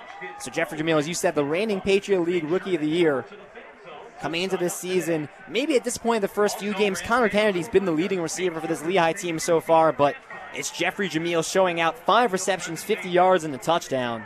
And Lehigh a 14-point lead here in the first half. Yeah, and he's showing why he is such a force on this offense. They expect him to take a big leap, potentially be one of their top targets this season after a big season last year, and he's up to the test today. He's been a slow start in the first 5 games of the year, but now, like you said, 5 catches, 50 yards. He has the touchdown, his 2nd of the season, so he's provided a big challenge for this Fordham secondary, and when you credit Lehigh, they've taken advantage of mistakes. You saw the fumble. They're able to score off of that. But not only the fumble, you look at the roughing the passer penalty on what would have been a 3rd down stop. They keep that drive going and end up putting it into the end zone. So it's a lot of Fordham not being able to get out of their own way, and they find themselves now down by 2 scores. So you need to look for the offense to do something, but so far it's been a struggle, and a lot of the same mistakes that we saw in Georgetown last week are carrying over into this matchup. We've highlighted penalties the entire season. Fordham, one of the worst teams in the FCS when it comes to penalties, but it feels like, especially the last 2 weeks, right, Georgetown and now here, the unforced penalties, the unforced mistakes, whether it's putting a ball on the ground, whether it's roughing the passer, Fordham just hasn't been able to come up and play sound football in the big spots. And when we talked to Conlon, a lot of the things that he was saying, a lot of mistakes when it comes to making tackles, eliminating penalties, those are non-negotiable. You have to be able to play smarter football and create the best opportunities for your offense and your defense. We're not seeing that today. We're seeing the defense make a lot of careless errors. You saw a big 3rd down stop forcing an incompletion. A roughing the passer penalty doesn't have to happen there. Not a late hit on a quarterback. You can't afford that. Those are mistakes that prove to be crucial, and Lehigh's taken advantage of them every step of the way. Fordham really needs to answer here on this offensive possession. Mason Hatfield was guilty of the fumble on the last kick return. It's now MJ Wright, the graduate student wide receiver, set to return. As Garrido set for the kick. Fordham trails 21-7 here on their homecoming. Kicks away to the Fordham 5. MJ Wright takes up along the near side, past the 20, past the 30, with speed, met at the 30, a big hit but able to fall forward for a couple more, and this Fordham offense will start with possession at their 32. So we imagined they would get the ball here on their last kickoff. That one resulted in a fumble. So now this is the first time the Fordham offense has had a chance to get the ball back since their touchdown drive, or CJ Montez with a rushing touchdown on the read option. So again, like we were talking about going to the last drive, we'll see if they air it out a little more with the conditions playing a little more into their favor. Two receivers either side. Montez the snap, fakes the pitch, runs up the middle along the right hash. Gets about 7 yards. CJ Montez has been using his legs in this game. Continues to do so there. And again, the QB option had a chance to pitch it outside to Jamel James, but Montez able to see a hole up the middle, takes it, and gains about 7 yards on the play. 2nd down and 3, trips far side. Montez the snap, play fake, throws, quick near side. Ricky Gonzalez on the screen route, met right in front of the first down. He'll be a yard short. Big tackle by Mike DiNucci, the senior linebacker, stopping Gonzalez in his tracks. Yeah, on a play like right there on the screen route, you have to be able to get blockers, especially on someone like Mike DiNucci there. He was just free running, was able to recognize the play really easily and stop Ricky Gonzalez short of the sticks. 3rd down and 1, 6:10 and ticking on the second quarter clock. Give up the middle, Jamel James working forward for the first down, and he's got it with a secondary push. Gets to their own 41, enough to move the chains. And these running backs are doing a nice job. Whether it be Julius Luffridge, whether it be Jamel James, they're doing really well on these 3rd and 1 situations where you just needed a yard, you just need to be able to push the pile in. Once again, Fordham keeps the offense on the field with just a short run. Trips near side, Jamel James, the back to the right is CJ Montez. Snap, play action, Montez throws, quick far side, Ricky Gonzalez turns up at the 48, crosses midfield, and gets to right around the first down marker. We'll see if he has enough. The room a few yards short. Gonzalez, second catch on the drive, just fakes an in route and then just stays there as a short spot route, so he's able to take it and gain about 8 yards, getting it close to first down yardage. Same formation. Ricky Gonzalez seeing time with MJ right on the sideline. Montez the snap, looking right, throws right, basket catch. Cole Thornton at the Lehigh 40-yard line. Plenty for the first down. They takes them into Lehigh territory. And Cole Thornton doing a nice job just being able to sit in that zone and wait for the football, and Montez able to see him. He delivers a strike, and Fordham another first down as they keep moving the ball into Lehigh territory. Luffridge enters to the left of Montez. Clock ticking 5 minutes left in our second quarter. Trips far side. Montez claps to the snap. Play action, looking right, throws right. Cole Thornton at the 25-yard line. That's where he's tackled by Aiden Singleton. But this Fordham offense moving the ball down the field and using an aerial attack. Cole Thornton, back-to-back plays, back-to-back catches. Back-to-back plays going to Cole Thornton there. He's just running a post route. He's able to get a step inside on Singleton, creates enough of an opening, and picks up another first down for the Fordham Rams as they keep chugging along on this drive. Fordham moving quickly. Ball on the Lehigh 24. 2 receivers either side. Luffridge to the right of Montez. Ball on the near side hash. Montez looks left, throws left.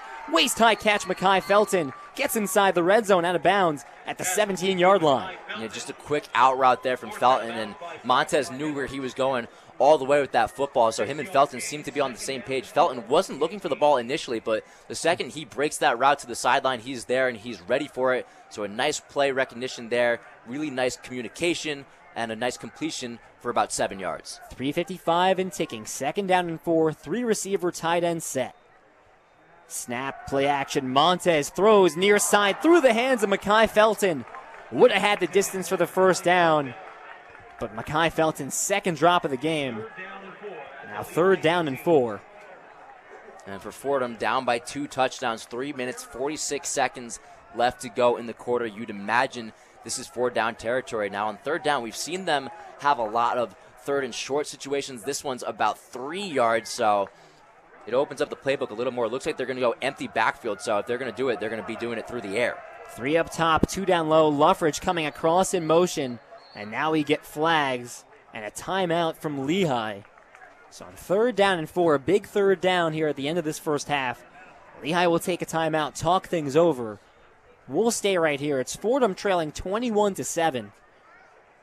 And after a strong touchdown drive from the Fordham offense that ended in a C.J. Montez touchdown. We hadn't seen the offense since then because of the Mason Hatfield fumble, but this offense still looks good driving down the field. A few big throws from C.J. Montez and getting some of his ancillary receivers involved. Ricky Gonzalez, the freshman, Cole Thornton, the senior, guys that really aren't in the top three of Wright, Felton, Cody that are making big plays. Well, listen, we haven't seen MJ Wright on the field, so when you're missing your top target, you're going to need to be able to spread the ball out more to different receivers. So we're seeing that Ricky Gonzalez, a couple catches on this drive, Cole Thornton with a couple of big ones. Now MJ Wright's back on the field, so Fordham with a big chance on this third down.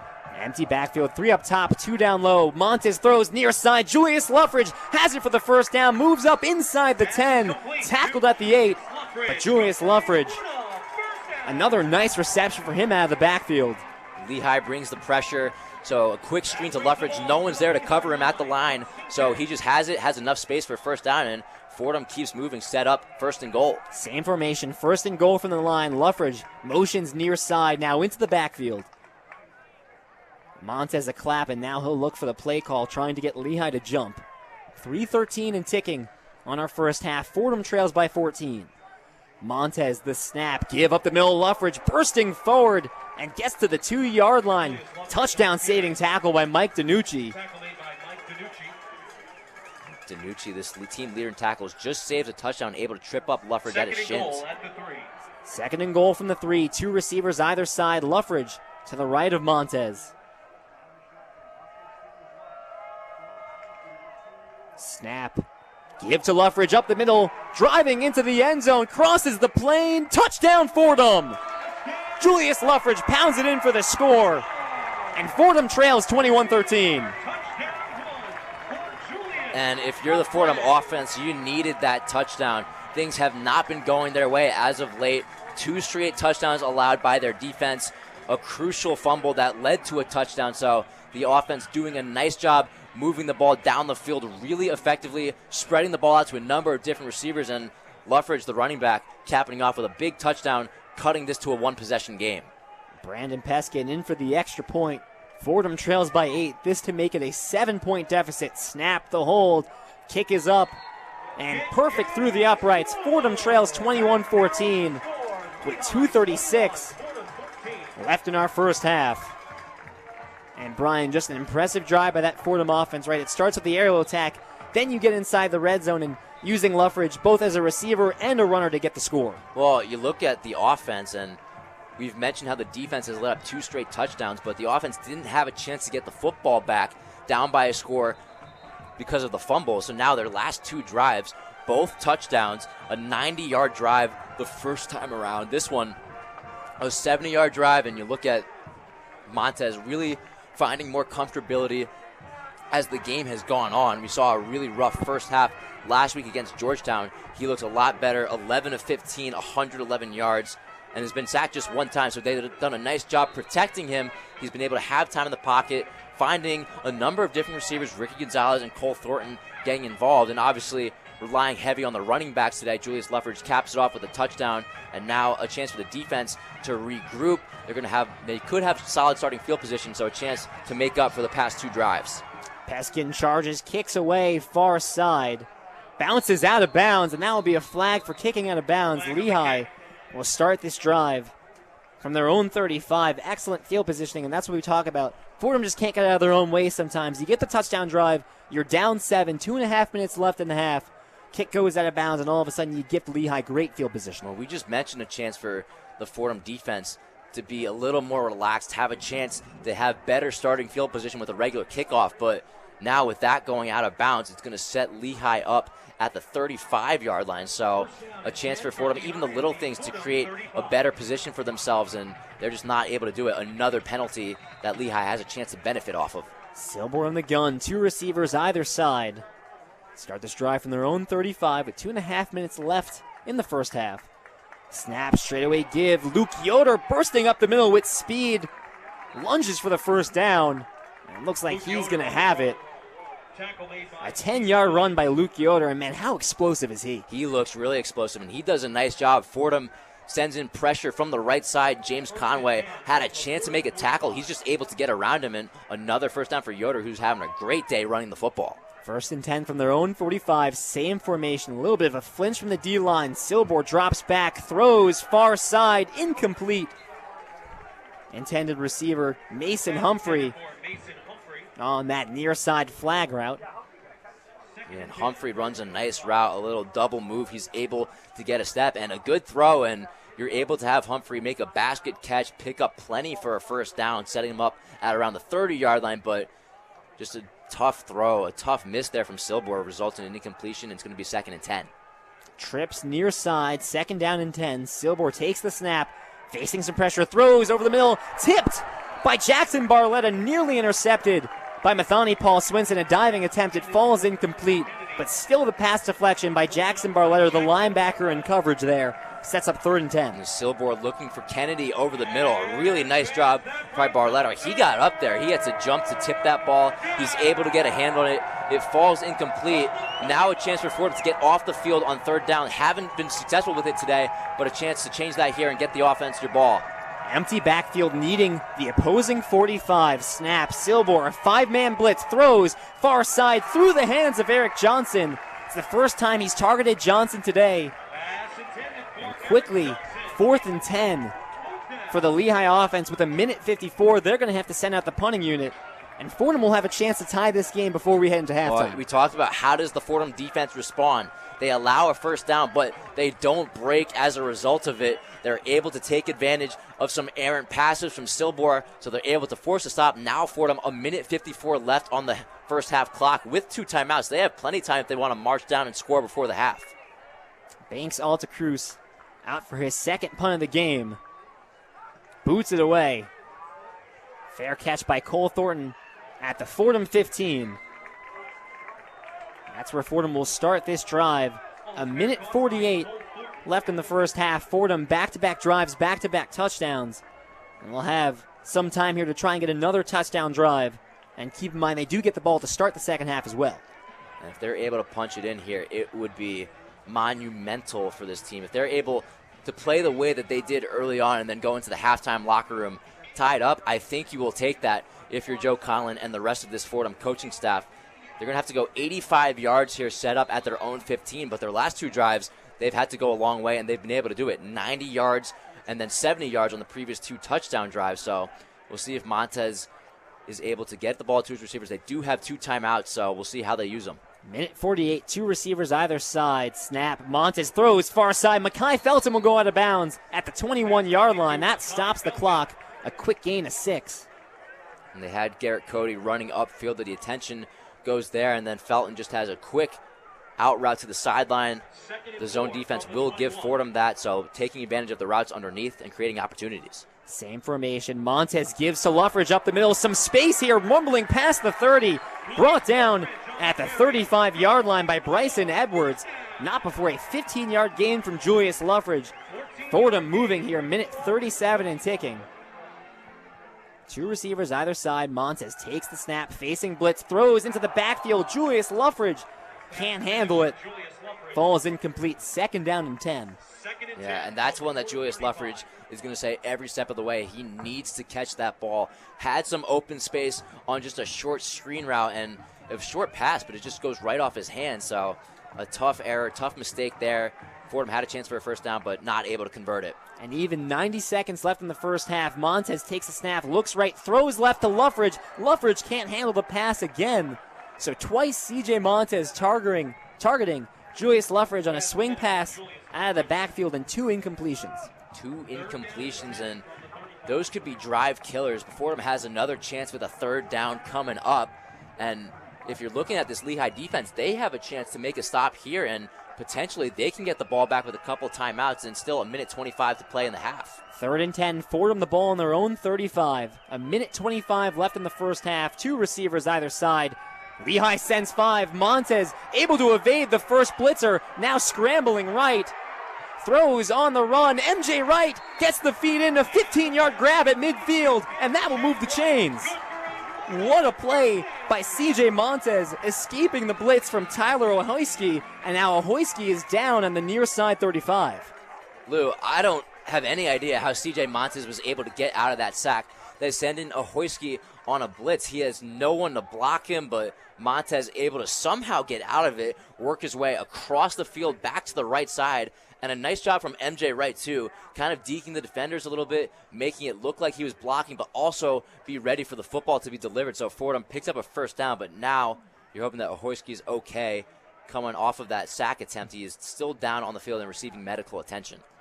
Ohojski had CJ Montez wrapped up. CJ somehow stepped out of it, then scrambled to his right and able to make something happen. It's MJ Wright right along the near sideline, able to get the feet in. And we've seen it time and time again. How good is MJ Wright with his feet and being able to get them in bounds?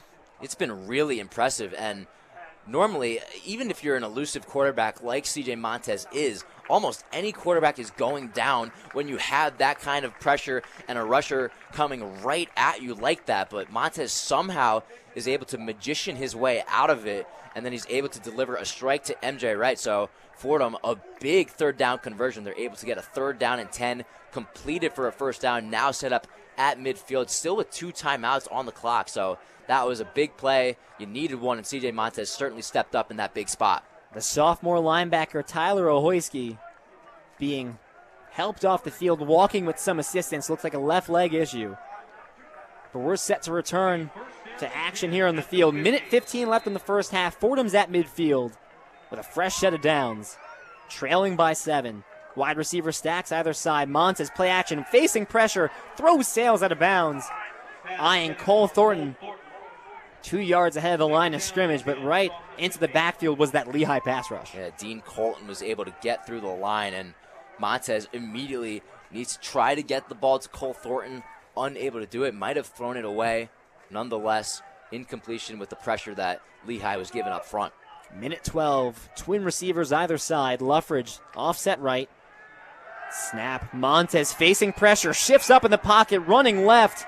Unable to evade a tackler this time. He'll be tackled for a loss. A chase down tackle by William Pardon. Credit him with a sack. A 2-yard loss and 3rd down and 12. Parton, the freshman, getting in there for his first career sack. And we're seeing a lot of pressure on CJ Montez on this drive. Hadn't seen it a lot earlier in the game, Lou, but now he's under a lot of duress. He's trying to scramble there, but Parton just stays with him the whole way, able to make a stop, setting up another 3rd down for the Fordham offense. So we'll see if they're able to keep the drive going again. We had a really nice completion earlier on a 3rd down, so we'll see what they draw up for Montez, but there's going to have to be better protection up front because Montez right now in the last couple of plays has had no time to throw the football. And these are plays where, right, if his first look's not there, the pressure is so big that he's going to have to go and try and scramble and make something, unable to make anything out of it there. It's their 3rd down and 12, ball at their own 48-yard line, needing the opposing 40. 2 receivers either side. Luffridge offset left. Minute 3 left in the first half. Montez has some time, throws far side. MJ Wright, the catch at the 40-yard line for the 1st down. MJ Wright, 2 receptions here on this drive. Both pick up the 1st down on 3rd down. Clock stops as they move the chains, so it's frozen at 54 seconds. Now it ticks down. Ticking under 50 seconds. Same formation for Fordham now in Lehigh territory. Snap, play fake, Montez throws right side. MJ Wright again past the 30-yard line. Another 1st down. And that's a matchup that Montez seems to like. It's a grad student in MJ Wright working on a freshman corner in Aiden Singleton. And we're seeing Wright run a couple of curl routes. Singleton's biting a little bit on the up route, and they keep picking up 1st downs. Fordham NASCARs to the line of scrimmage. 30 seconds and taking. Montez throws deep middle. Incomplete. Eyeing MJ Wright. A flag comes out from the back judge. And we'll see what the call is. Looked like Nick Peltekian in coverage there. It's going to be pass interference on the defense. So CJ Montez almost exclusively targeting MJ Wright on this drive.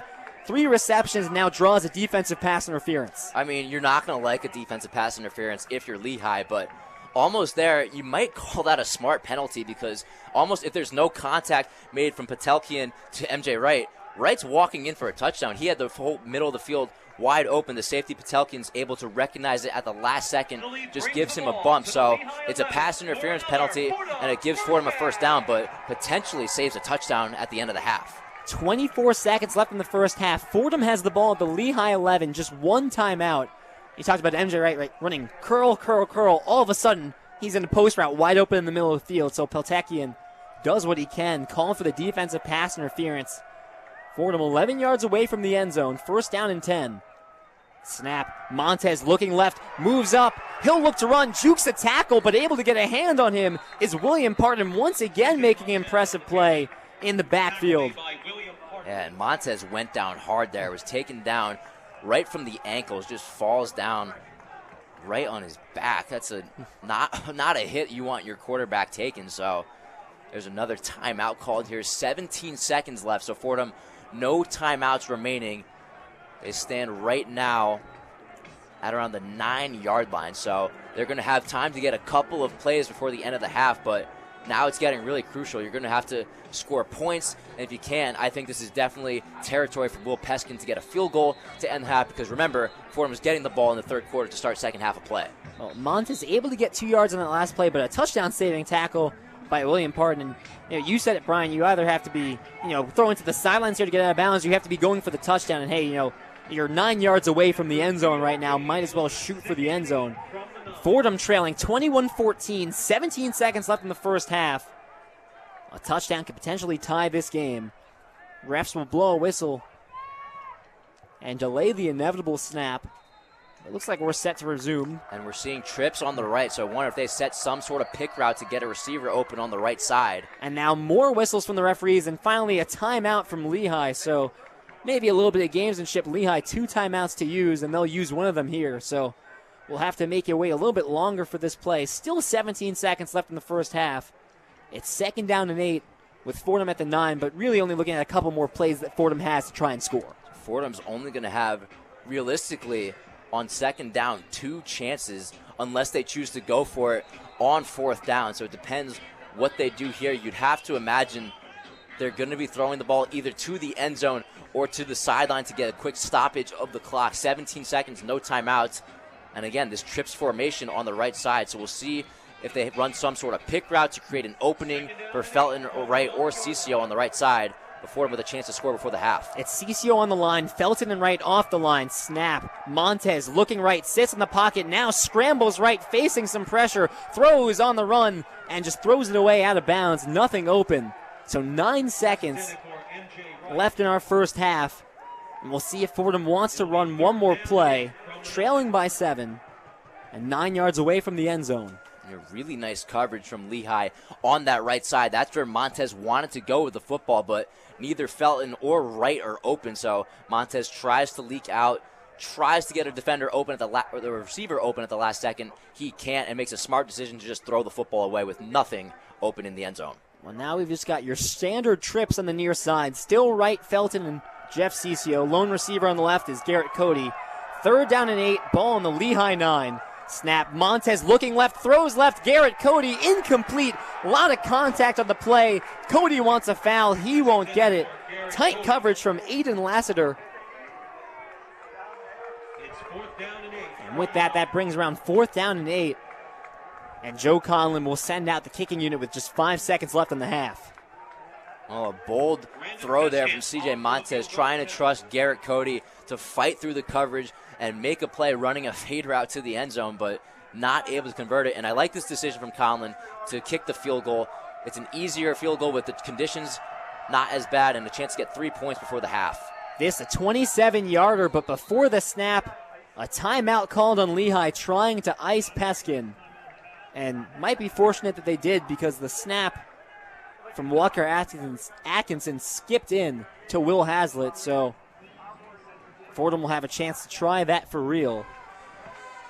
And again, with the offense, maybe you're in 4-down territory, but you have to remember Fordham will receive the ball to start the second half of play. So with here, you have a chance to kick a field goal, cut it to a 21-17 deficit as you go into the locker room, but overall, you have to be impressed with the way the offense has been able to move the ball. They don't cash it into the end zone, but still do enough to give Fordham a chance to get points before going into the locker room. I think that's one of the reasons you send the kicking unit out there, is that, hey, in their last 2 drives, Fordham's looked really, really good, that you have a feeling they might be able to carry that on to the second half. So it's Peskin lining up for a 27-yard field goal attempt. Snap the hold. Peskin's kick clears the line. And through the uprights, Fordham trails 21-17, just a 4-point lead for Lehigh. Lehigh at one point led in this second quarter by 14 points. It's now 10 straight unanswered by the Fordham Rams. And just 2 seconds left in the first half, unless anything crazy happens on a kick return here.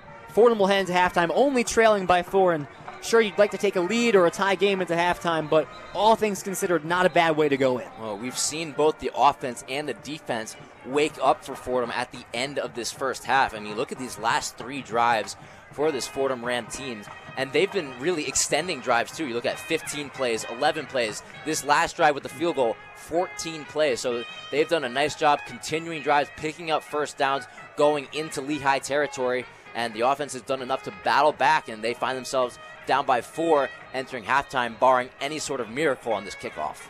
Be sure to stay with us, just moments away from the one-on-one halftime report, but have to get the ensuing kickoff taken care of first. Peskin charges a pooch kick towards the near side, bounces at the 35, brought in by Michael McCormick, the linebacker. Ball is fair caught by Michael McCormick. And that catch will take the clock all the way down. That concludes the first half.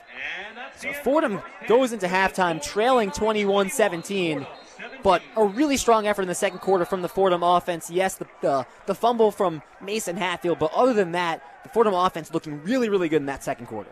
They look a lot better after the first quarter, and we talk about Fordham being a slow team to start, and now the referees are conversing on the field. They did say fair catch, so they might be saying to both teams that were headed to the locker room, hey, stay out here for one play. But we'll see what they end up determining. McCormick looked like he signaled for the fair catch, also caught it on the bounce. So we'll see what the official ruling is. You are overhearing. It should be 2 seconds left on the clock. The ball was fair caught. So the teams will have to run back out there and just kind of wave to the fans and take a knee and take it to the locker room. So they'll put 2 seconds back on the clock. The first half is not officially over. 2 seconds remain. And now the PA announcement. Lehigh does have pretty good field positioning here, right around the 40-yard line, but not sure it's enough to convince them to take a shot here with 2 seconds. They're definitely not running a Hail Mary. If anything, they'd run a short pass and just try to hope that something opens up, but this looks like victory formation. I think they'll just be content to kneel and get into halftime.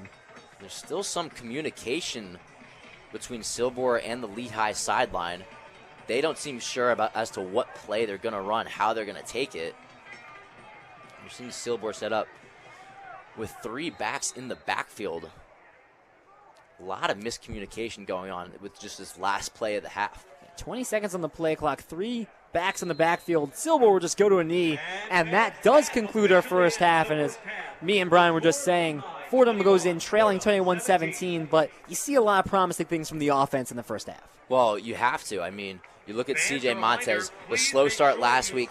He's been doing a nice job, 15 of 24, 157 yards. You'd like to see better protection. He's been sacked a couple of times, and we've seen the last couple of weeks Fordham's done a nice job of protecting the quarterback, eliminating sacks, but he's been under a lot of duress, but has been able to get out of a lot of pressure. But obviously, he's going to need to have more time to throw the football and have more time in the pocket and be under less duress. But for Fordham, down 21-7 at one point, they scored 2 offensive possessions to end the half. So they're doing a nice job moving the ball, taking the ball into opponent territory, and they'll also have possession to start the second half whenever we come back. And a strong, successful drive to end that first half, so maybe some momentum carrying into the second half.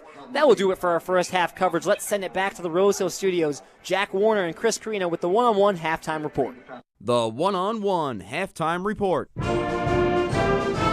It is a rainy Saturday afternoon in the Bronx, New York. Welcome into the one-on-one halftime report. I'm Jack Warner, and I'm joined alongside by Chris Carrino. The score at the half currently is the Lehigh Mountain Hawks 21, the Fordham Rams 17.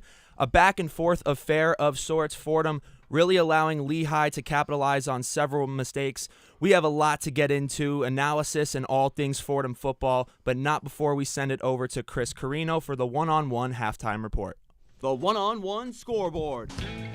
Taking a look around the rest of the Patriot League, Lafayette's in New Jersey this afternoon. They're taking on the Tigers of Princeton. That game's 9-3 Tigers as they approach halftime. In a battle of the intellectuals, Georgetown travels to Penn. That game's 14-7 Penn as the second quarter comes to an end. And finally, the Crusaders of Holy Cross currently battling it with the Bucknell Bison. Holy Cross starting to pull away. They lead 24-14. In FBS Top 25 news, the Red River rivalry is in full swing as Oklahoma tries to play spoiler to their fiercest rivals, the Texas Longhorns. The Sooners lead 2017 as the third quarter gets started. Another team trying to play spoiler is the Maryland Terrapins in the Big Ten as they hold an early lead against the number 4 ranked team, Ohio State Buckeyes. That game 17-10 in the third quarter. And ranked SEC action today, 23 ranked LSU is at 21 ranked Missouri. That game's 25-20 Missouri as they approach the fourth quarter. Later this afternoon, it's a grudge match in College Station as the Alabama Crimson Tide take on the Texas A&M Aggies. That one, with big SEC implications, starts at 3:30. And America's numero uno, the Georgia Bulldogs, take on a ranked opponent in 20th ranked Kentucky Wildcats. That one's set to start at 7. With the one-on-one scoreboard, I'm Chris Carrino.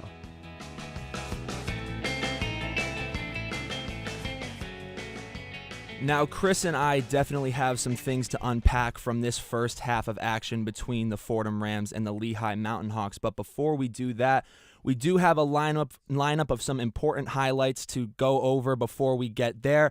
Lehigh would draw first blood in this one as Brayton Silber would connect with Dylan McFadden for a 52-yard touchdown reception to put the Mountain Hawks up 7 early in the first. Silber drops back, facing pressure, throws over the middle, wide open. Jeffrey Jamil working up the far sideline. Makes a cut back and into the end zone. Touchdown! Lehigh takes the early lead, a 6-0 lead on a 50-yard touchdown pass from Brayton Silber. Fordham would finally even the score just a few minutes into the second quarter as a read option from C.J. Montez would result in a 4-yard touchdown run, his first rushing touchdown as quarterback of the Rams. First and goal from the 4. Montez in the gun, takes the snap. The give to Luffridge, right side. Keeper Montez dives for the end zone. Touchdown, Fordham. C.J. Montez brings the Rams within 1 on that read option, keeps it himself, and dives in on the far side. After a Lehigh touchdown being overturned just moments prior, Mountain Hawks quarterback Brayton Silber gives the referees something they cannot overturn with a 1-yard touchdown rush to put the brown and white back in front 14-7. Snap. Keeper from Silber running left and into the end zone. Touchdown, Lehigh. It took an extra play, but Brayton Silber, the 1-yard touchdown, and Lehigh a 13-7 lead. Lehigh would then gain a free possession after a Mason Hatfield fumble would hand the ball back to the Mountain Hawks deep in Fordham territory. Carrino charges, kicks away. Right down the middle, Mason Hatfield fields at the 10. Working along the right side hash, past the 25. Lunging for the 30. Ball comes out, recovered by Lehigh. The Mountain Hawks would then capitalize on the forced turnover as Jeffrey Jamil would reel in a 17-yard touchdown reception to extend the Lehigh lead to 14. Snap, play fake, Silber looks right, throws right, caught, Jeffrey Jamil into the end zone, touchdown Lehigh. Lehigh takes a 2-score lead, Jeffrey Jamil's first touchdown of the game. The Rams would fire back with time winding down in the half as Julius Luffridge punched in a 3-yard touchdown run to bring the Lehigh lead back down to 7. Give to Luffridge up the middle, driving into the end zone, crosses the plane, touchdown Fordham. And then ultimately the first half would conclude with a Brandon Peskin field goal that would end the first half tally at Lehigh 21, Fordham 17. Now, Chris, there is one thing that I want to highlight as we're talking in this half. Yes, it's a close game. And yes, it's Patriot League football. It's any given Saturday. You never know what you're going to get from any kind of team. But here's some quick notes that I took on Lehigh and a lot of their struggles this year. They're 1-4. Their only win was a 14-12 victory over Merrimack College. They haven't scored more than 20 points in a game. They've been outscored 156-68 over their first 5 games. So it has been a rough opening 5 games to the season for these Lehigh Mountain Hawks. But today, that doesn't really seem to be the case because right now, who is supposed to be one of the top dogs, most serious teams in the Patriot League, in the Fordham Rams, are 4 points behind them as we come to the first half. Yeah, they obviously had a slow start to the season, but overall this afternoon they look like a very seasoned football team. I would kind of, in a way to amalgamate how they've played so far this afternoon, ultimate opportunist comes to mind. Every time they get an opportunity to take advantage of a Rams mistake, they seem to be doing so, and I think, in my opinion, that's kind of been the difference so far. Well, mistakes is obviously a huge back-breaking, part of the first half for Fordham. I just want to touch on a few really quick. So we talked about during the highlight segment, Mason Hatfield would fumble on a kickoff, set up Lehigh in fantastic field position. And then in that very same drive, Fordham had Lehigh on a 3rd and 11 and would end up picking up an unnecessary roughness penalty when they hit Brayton Silbor as he threw. That would extend the drive. Lehigh would end up scoring on that drive. The very next kickoff for Fordham after the Julius Luffridge touchdown, the kick went out of bounds. Now, luckily, Lehigh did not score on that drive, but you see even a kick out of bounds, Fordham handing free yardage to the Lehigh Mountain Hawks. Just undisciplined football in this first half. They're honestly keeping Lehigh in this game, arguably more than Lehigh's keeping Lehigh in this game. Yeah, football teams that win big games, they can recognize momentum and recognize where that momentum is going and just kind of catch a wave off of it and kind of ride that out, and that's what they kind of did. Obviously, in that couple plays there, it seemed like Lehigh was just dogpiling onto this Fordham team, but credit to Lehigh for keeping that going, not getting complacent, and really staying hungry out there. Now, penalties were a big issue last week against Georgetown. There were a few things that Coach Conlon mentioned in his pregame interview with our broadcasters, Lou Orlando and Brian Rabacs. Talking about how the defense was struggling. They let up 442 yards to the Georgetown offense. Penalties were a big issue. Discipline was a big issue. Today, you're seeing, I think, weather impacting some of it. It's a lot of short play. You're seeing C.J. Montez, who does have 157 yards on the half, not too shabby, 15 of 24. He's been able to move the ball, but honestly, Lehigh has sort of held more time of possession, so he hasn't really had much time to do much more than that. A lot of short completions, a lot of short rushes, and really just trying to drive the ball downfield. I don't think that Lehigh on the defensive front has really overpowered Fordham in any way. No, I think Fordham's biggest enemy is themselves. I feel like, including the Georgetown game last week, they really play a game against themselves. They seem to be their biggest enemy. If they could just kind of clean that up, play really respectful, disciplined football, I think, obviously the momentum would be different, but I think maybe the result would be different as well. Now, the ground game has been impressive for Lehigh in the first half. Gage Garcia, who's their Michigan, he's a transfer from Michigan, powerful member of their running back core. He was ruled questionable for this game. He did not end up taking the field in the first half, but that didn't end up being a huge issue because the remainder of that running back core, or as Brian Rabacs mentioned before the game, they've been dubbed the staple for their importance in the Lehigh offense. They've been carrying the weight. Luke Yoder averaging 11 yards per carry. They've had a lot of success on the ground. I do think that they've definitely made it a difficult first half for the Fordham Rams. But on the other side, like we said, Fordham's offense, Julius Luffridge, you got 88 yards of total offense out of him, 53 on the ground, 35 through the air. MJ Wright has been a repeated target for Montez in the first half. He's got 40 yards of receiving. Mekhi Felton's got 4 catches for 31 yards. So you're seeing the gears moving for Fordham. It really does seem like the two things holding them back is, like we've said, themselves with stupid penalties and some factors of undisciplined play, and then just a Lehigh rushing core that's really had the defense's number. Yeah, I think kind of all of that can be summed up as well into the climate that we have today. It's a very rainy day out as well. The run game is obviously, very effective in a wet and rainy game. Fordham hasn't really been able to air out the ball and give many deep balls, give that kind of component to their game that makes them so valuable, at least on the offensive side of the ball. So I think obviously the dynamic is different with the weather that we have today, and Lehigh's just playing it better. Now, Fordham, I think we can mutually agree, has somewhat disappointed in this first half, Sure. and more so with what we're seeing out of the way that they should have matched up against this opponent. As we mentioned, some of the misfortune that this Lehigh team has seen in the first half of this year's season. I think at this point, going into the second half, it needs to be erasing this first half. In fact, I would argue they're lucky to be within 4 right now, given some of the mistakes that were made.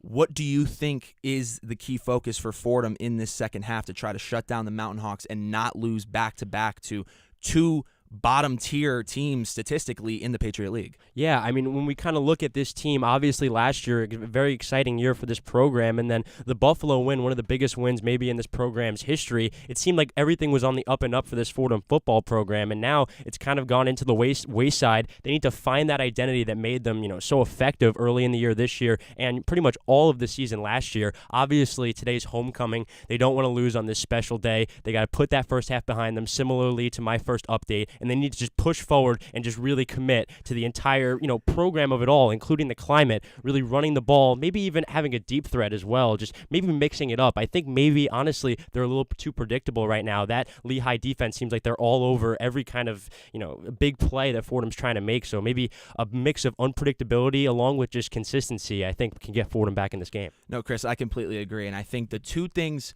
that I would believe Fordham really does need to focus on as they go into the second half. First of all, no more free yardage for the Mountain Hawks. They cannot be giving free yards, especially with how good this running back core, this Lehigh rushing has been in the game up until this point. You cannot be setting them up with any field position that they didn't earn. So that's a huge part of it.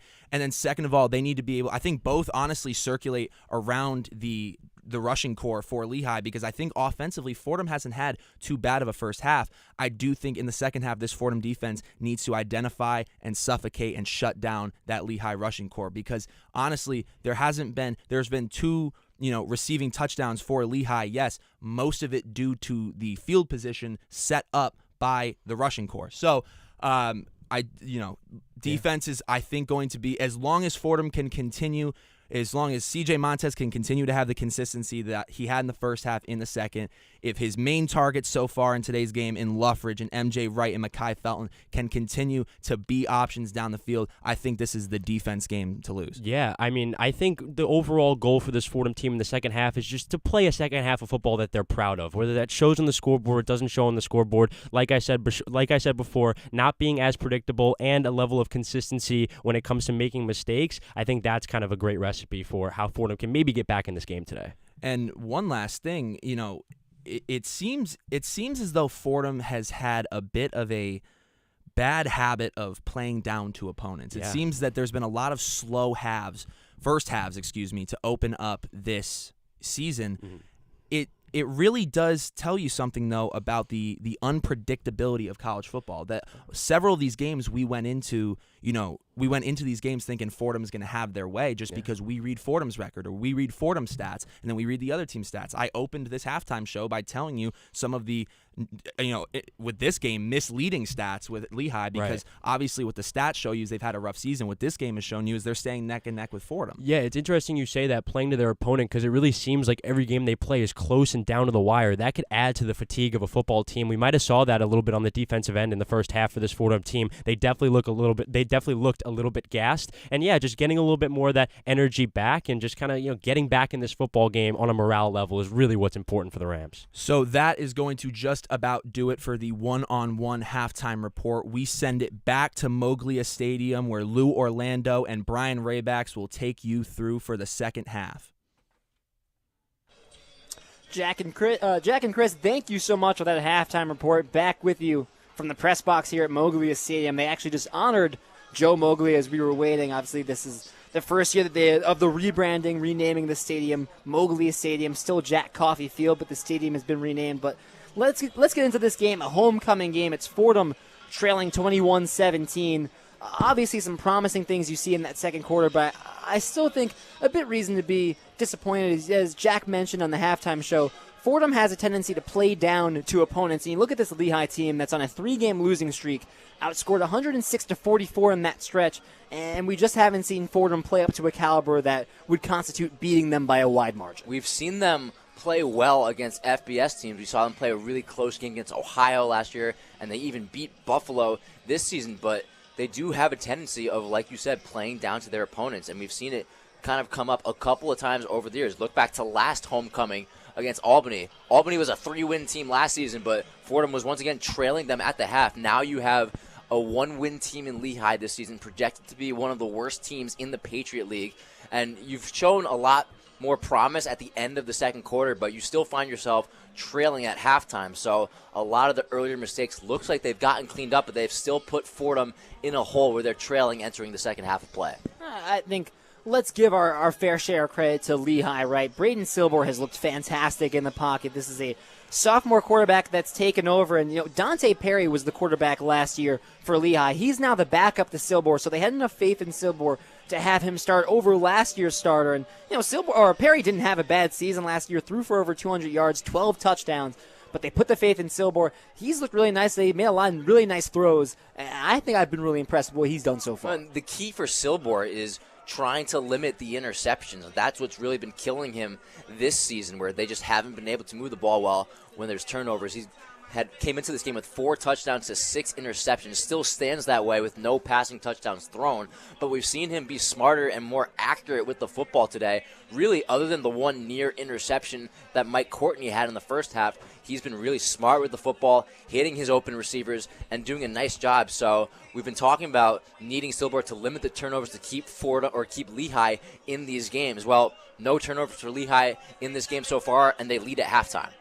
We talked about this Lehigh offense, played with injuries, right? Gage Garcia, their starting running back, listed questionable coming into this game. It appears like he's been ruled out. Eric Johnson has played, targeted once, doesn't have a reception, but the real bright spot today has been Luke Yoder, the freshman running back. And, Brian, you mentioned the stable. That was an article that came out last year that referred to Gage Garcia, Jack DiPietro, and Zathan Hill. Hill has since graduated. Luke Yoder, technically not part of the stable, but has been by far the best running back today for Lehigh. 78 yards. That's a career high. He got his career high on that 51-yard run, averaging 11 yards per carry. He's been fantastic today. Listen, you're bringing in a freshman. We know how talented he is, and he's seeing more time with the injury to Garcia, but you look at some of the talent that he possesses coming in to Lehigh.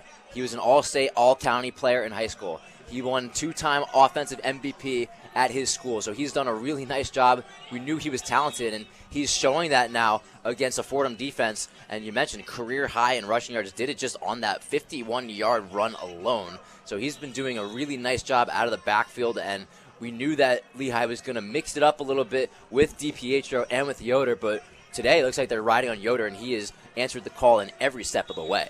I still think you turn it over to the Fordham defense, and you expect a little more from them, and you see them stiffen up towards the end of the half, but what are the things we're still talking about? Penalties, stupid penalties, right? Roughing the passer, stuff like that is giving Lehigh free plays. That's been an issue that's plagued them all year, and still going back to Georgetown now, an inability to stop the run, particularly the outside run.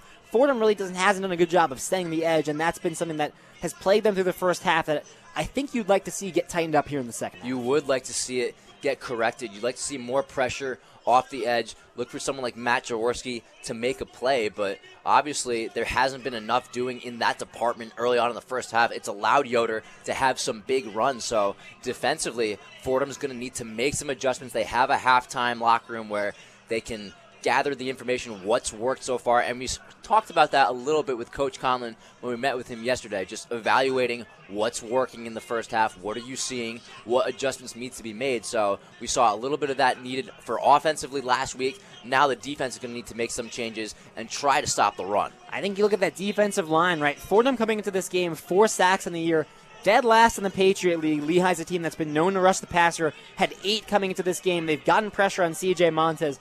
Feel like Silber hasn't really been uncomfortable this entire game. The pass rush has not been effective for Fordham. You're now going on. This is the 3rd game where we've yet to see a sack from this Fordham defensive line. And, going back to Georgetown, I'd say the one thing you like about this game is that you saw the intensity flicker on in the second quarter. It felt like the entire first half, whether it's true or not, Fordham didn't look awake. They didn't look like they were ready to play. That hasn't been the case in the second quarter. You need to see that carry over to the second half because we said in the beginning of the game, Brian, this is a game you need to win. You need to win every conference game moving forward if you want to win the Patriot League title. Yeah, you can't afford a loss today. And for Fordham, it didn't start well out of the gate. But contrary to what happened last week in Georgetown, they seem to recover by the end of the midway point in this game. So when you have the offense on their last 3 drives scoring on each of those possessions, it takes momentum into the second half where now you're receiving the ball to start the second half. you have a chance to take that wave of momentum, keep making the necessary throws, keep the Lehigh defense on their heels, keep them guessing. Fordham's done a really nice job. CJ Montez is making his throws. He's been really accurate. So a brief intermission, and now we'll see how this offense carried over their success in the first half into the second half of play. Montez, 15-24, 157 yards. No passing touchdowns, ran one in, also handed it off to Julius Luffridge, who ran one in. So a solid first half for the Fordham offense, and you think back to that last drive, moving the ball down the field with ease, getting MJ Wright involved. You wonder if they'll be able to carry that into the second half against a secondary that has some youth in Lehigh. It looks like we're all set for second half action. Lou Orlando, Brian Rabacs, bringing you Fordham football on WFUV Sports. It's homecoming for the Fordham Rams, and plenty of the fans, I think, still trying to file in here as a lot of activities going on. Eddie's Parade, the parking lot, a lot of tents, a lot of events to check out. Well, not to mention, it was hurricaning here for much of the first quarter, so not the best environment to watch a football game, but now the rain has stopped and we're seeing more fans trickle in, and we have an exciting second half of action coming up. Lehigh kicking left to right. This is MJ Wright to return along the near side, drops it but picks it back up, now cutting near side, and he'll be tackled inside the 15, so had some trouble fielding that kick, able to get positive yardage out of it, but not a ton. Yeah, Tim Bell comes running in there to make the tackle, and MJ Wright, just a slight second of hesitation, a slight mishap, and it completely changes the return, where you're looking at him taking it across the 25-yard line. Now he drops the ball, needs 1 second to recover it, but that just changes everything, and you see him taken down at the 18-yard line, so it makes all the difference in field position. Now Fordham's going to have to recover. 1st and 10 from their own 18. 2 receivers up top, 1 down low, couple tight ends on the line. Play fake, Montez looking middle, throws middle. Garrett Cody at the 40-yard line, still going, crosses midfield. Eventually brought down by Joshua Jones, but not before. A 30-yard reception for Garrett Cody, had the step and picked up 10 yards after the catch. One-on-one coverage between Cody and Jones, and Cody, his footwork, he's just able to get a step inside and is able to be wide open over the middle of the field. A really nice play to start the second half for Fordham. Joshua Jones has been the other starting quarterback across from Aiden Singleton. Have not seen a ton of Donovan Lassiter. Straight away give Julius Luffridge right side, working forward, carrying the pile, crosses the 45, down at the 42-yard line, a gain of 7. Luffridge just a relentless runner. We saw a lot of that in the first half, picking up right where he left off. 7-yard gain. 2 receivers up top, 1 down low. Rain coming down a little bit now. 14:05 in the third quarter. Play action. Montez facing pressure, scrambling left, shakes one, shakes another. Montez scrambling right after he shook 2 tackles, will take it himself along the far side, picks up the first down. CJ Montez so elusive today. I don't even have words. Like, how is CJ Montez doing this? This one, he has 2 defenders just ready to wrap him up and bring him down. Somehow, he's able to stay on his feet, and then from there, there's a lot of room on the right side. No one's covering the outside, so he just takes it and runs with it. And CJ Montez just keeps extending plays with his legs today. He has been phenomenal out there. Fordham already has the ball in the Lehigh 35. Trailing by 4 points, 2 receivers either side. Montez throws quick, far side, MJ Wright works up from the 33, crosses the 30-yard line, a gain of 4. Quick screen to MJ Wright, just his 4th catch of the day after a slow week last week in Georgetown, just 2 catches for 18 yards. So Fordham's going to want to get the ball to their top target in the second half to continue this offensive success that they've had late in the first half and now on this first drive of the third quarter. And Wright, 3 receptions on that last drive of the first half. 2 receivers either side, just 2 minutes into our third quarter. 2nd down and 5.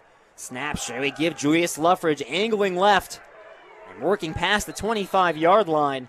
This will be close to the first down. We'll see, they'll give it to him. The 6-yard run from Julius Luffridge gets Fordham inside the 25. Well, Luffridge looked like he was going to be bottled up right away, but a really nice job from this offensive line giving him a push. You saw Cody Johnson and David Ebomenya giving just that extra oomph, a little more momentum to carry him across the first down yardage. So a lot going right for Fordham as they continue to have success on offense. Lehigh's TJ Burke, the nose tackle, slow to get up.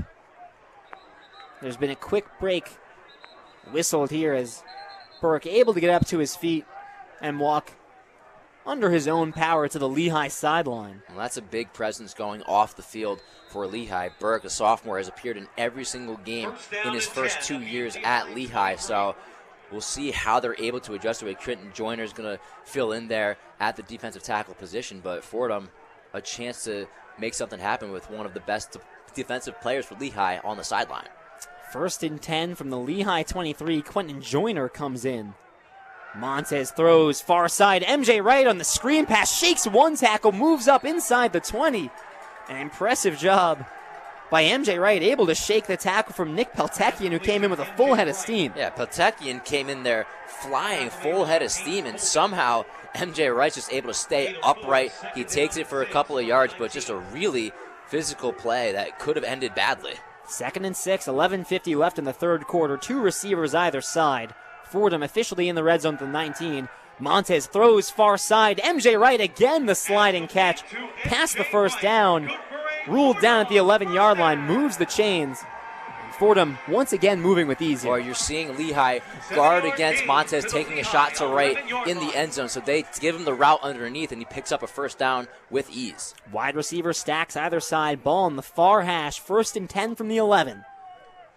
Snap, give up the middle. Luffridge, plenty of open space. Tripped up right before the end zone. That's a touchdown-saving tackle by Bryson Edwards, but Luffridge ruled down at the 1-yard line. And that's another Fordham first down. And they'll say it's enough for the first down. So a fresh set of downs. It's now 1st and goal from the 2-yard line. And Fordham's got 2 tight ends on the line. So potentially an extra blocker there for Luffridge if they give it to him again. And PA announcer said first down. It's 2nd down and 1 from the 2-yard line. Snap. Give up the middle to Luffridge. Pounds it into the end zone. Touchdown, Fordham. Fordham takes their first lead of the ball game, ahead 23-21. The second touchdown for Julius Luffridge. And now hold on a second. Piers, we do have a flag. Interesting to see what this flag ends up being, and I think there's a someone's down for Fordham. And that might be Julius Luffridge after that play, not moving in the end zone. So this one might be some after the play penalty. Yeah, it looks to be Luffridge. I mean, I'm not seeing him standing up in the scrum up there, so he appears to be down on the ground, and he's been so productive today. I mean, we talk about establishing the ground game. Fordham hasn't been able to do that in recent weeks, but they're really doing it with Luffridge today. He's got, as of right now, 2 touchdowns on the board, but seems to be down on the ground, and this is not a player that you're going to want to lose if you're Fordham. Luffridge helped up. Appears to be a little shaken up and definitely struggling to walk. Just wondering if he got hit somewhere. We saw him earlier in the season in a game against Wagner where he was dealing with a little bit of concussion problems. And looks a little wobbly here, leaning heavily on his quarterback, C.J. Montez, just to be able to get to the sideline. He also seems to be holding his midsection a little bit, so unsure what exactly the injury is, so he'll get attended to on the sideline. But for right now, Fordham does have a touchdown, and they do have the lead, so Luffridge will have time to be on the sideline and get a breather, possibly some time to recover. But Fordham, the big story here now, Lou, is that they have a lead for the first time today. So we'll wait for the referee call. There was a flag at the end of that play, so we'll see.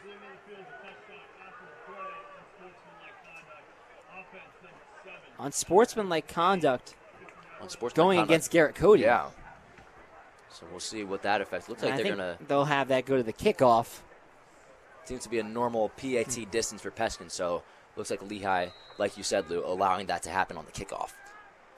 Peskin to make this a 3-point lead. Fordham ahead 23-21 right now with 10:43 left in the third. Snap the hold. Kick is up. And good. Fordham ahead 24-21. A 3-point lead. Their first lead of the game. 24, Lehigh, 21. On the second touchdown from Julius Luffridge. And with that, we'll take a quick break. You're listening to Fordham Football on WFUV Sports.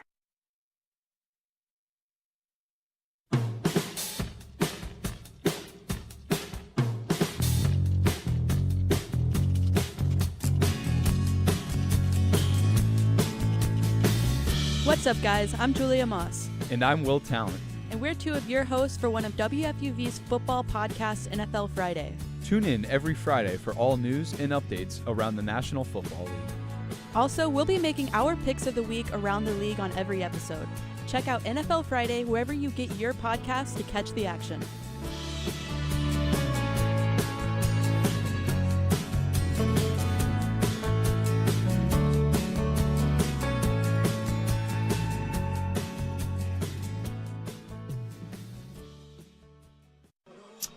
Back with you, Lou Orlando, Brian Rabacs, bringing you Fordham football on WFUV Sports, and it's Fordham taking their first lead of the game in the second half, a 3-point lead on Julius Luffridge's second touchdown of the game, and Luffridge getting some treatment right now on the near sideline, but Luffridge has been an unstoppable monster today. Yeah, he's been doing really well out of the backfield, and Lehigh's really struggled to stop him. And we saw earlier in the game, Fordham needed to rely on him in the treacherous conditions in the rain. Now the rain seems to have stopped momentarily, but it seems to be creeping back. But you look at what Julius Luffridge has done, 77 yards on the ground, 5 yards a carry, and also 2 touchdowns. So Fordham, we know the passing attack, the air attack that they have, but they also have the ability to lean on their running backs, and Julius Luffridge has been really effective so far, making defenders miss, making some really nice cuts, being really physical with the football, and you can see why Fordham loves him so much out of the backfield. Fordham not just looking for a win on homecoming, obviously you love that, looking for their first conference win of the season after dropping last week's game against Georgetown. Have put themselves in a decent position at least now to have taken the lead, and momentum seemingly carrying over from that second quarter. You think back to the last drive of the second quarter, and what did it feel like? It felt like Lehigh couldn't stop Fordham. I think that's the same feel you got in the first drive of the third quarter. It's moving down the field quickly with ease, a 5-minute drive, and really no chance of Lehigh to ever stop. Well, it all started with a 35-yard pass to Garrett Cody, and from there, that really set the tone on that drive where they were able to run the ball well. And C.J. Montes, just evading so many sacks today. I don't even know how he's doing it. So he's keeping plays alive, just doing everything he can. And it's resulting in the offense now. That's 4 straight possessions where they have scored, 3 of the 4 being touchdowns, and now Fordham with the lead. So momentum solely in their favor. Now it's up to the defense to keep that going with a nice drive with Lehigh about to get the ball on offense. Well, after the unsportsmanlike conduct, Peskin will have to kick this from his own 20-yard line. Kick reaches the 23-yard line out to return. Jeffrey Jamil weaving in a huge hole past the 40, crosses midfield. He's brought down in Fordham territory at the Fordham 49, but able to take advantage of that unsportsmanlike conduct applied to the kickoff. Jamil able to take it crossing midfield. Well, Lou, we've been talking all day for Fordham about eliminating unforced errors and penalties that are very unnecessary. And with there, you score a touchdown to Julius Luffridge. There's no need for the extracurricular after the play, so you get the unsportsmanlike, a little bit of a tougher kickoff. They field it at around the 25 and take it across midfield, so very good starting position for Silbor in this Lehigh offense. Trips near side. Silbor starts this drive in the gun. Snap, give to Yoder up the middle, shakes a couple tackles, gets up for 5. Finally brought down by Jaworski and Steven Williams combining for the tackle, but we said Luke Yoder and the first half 11 yards per carry, and seeing that same explosiveness there. Yeah, that's going to take him above 80 yards on the day after a nice 5-6 yard gain. He's been really effective with the football in his hands, and we talk about a split backfield with DiPietro and Yoder, but Yoder's been playing well, so they're kind of riding on him right now. 10 minutes left in the third. Jamil comes across in motion. They fake the end around, dump it off to Jamil far side, and plenty of space along the far sideline, moving up past the 40. Gets the first down, and they'll rule him out of bounds at the 37-yard line. So that play is able to work so well with the pressure that Fordham ended up showing. They bring a blitz and fake the end around initially, but after Silbor gets a snap, there is no one there to cover Jamil on the left side, and he just dumps it off to him for an easy first down conversion. 1st and 10 from the Fordham 37. 2 receivers up top, 1 down low. Snap, play fake. Silbor rolling left, facing pressure from Chaloub. Throws off his back foot and incomplete. Eyeing Mason Humphrey along the far sideline.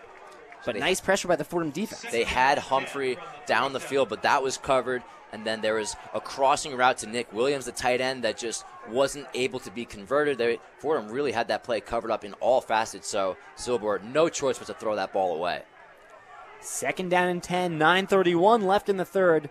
Pair of receivers, pair of tight ends in the formation. DiPietro comes in the backfield. Right side give to DiPietro, off right tackle and going nowhere. Colby Spencer the tackle. And DiPietro only able to get back to the line of scrimmage. Third down and 10. Tackle made by Colby Spencer. Spencer makes a really nice tackle there.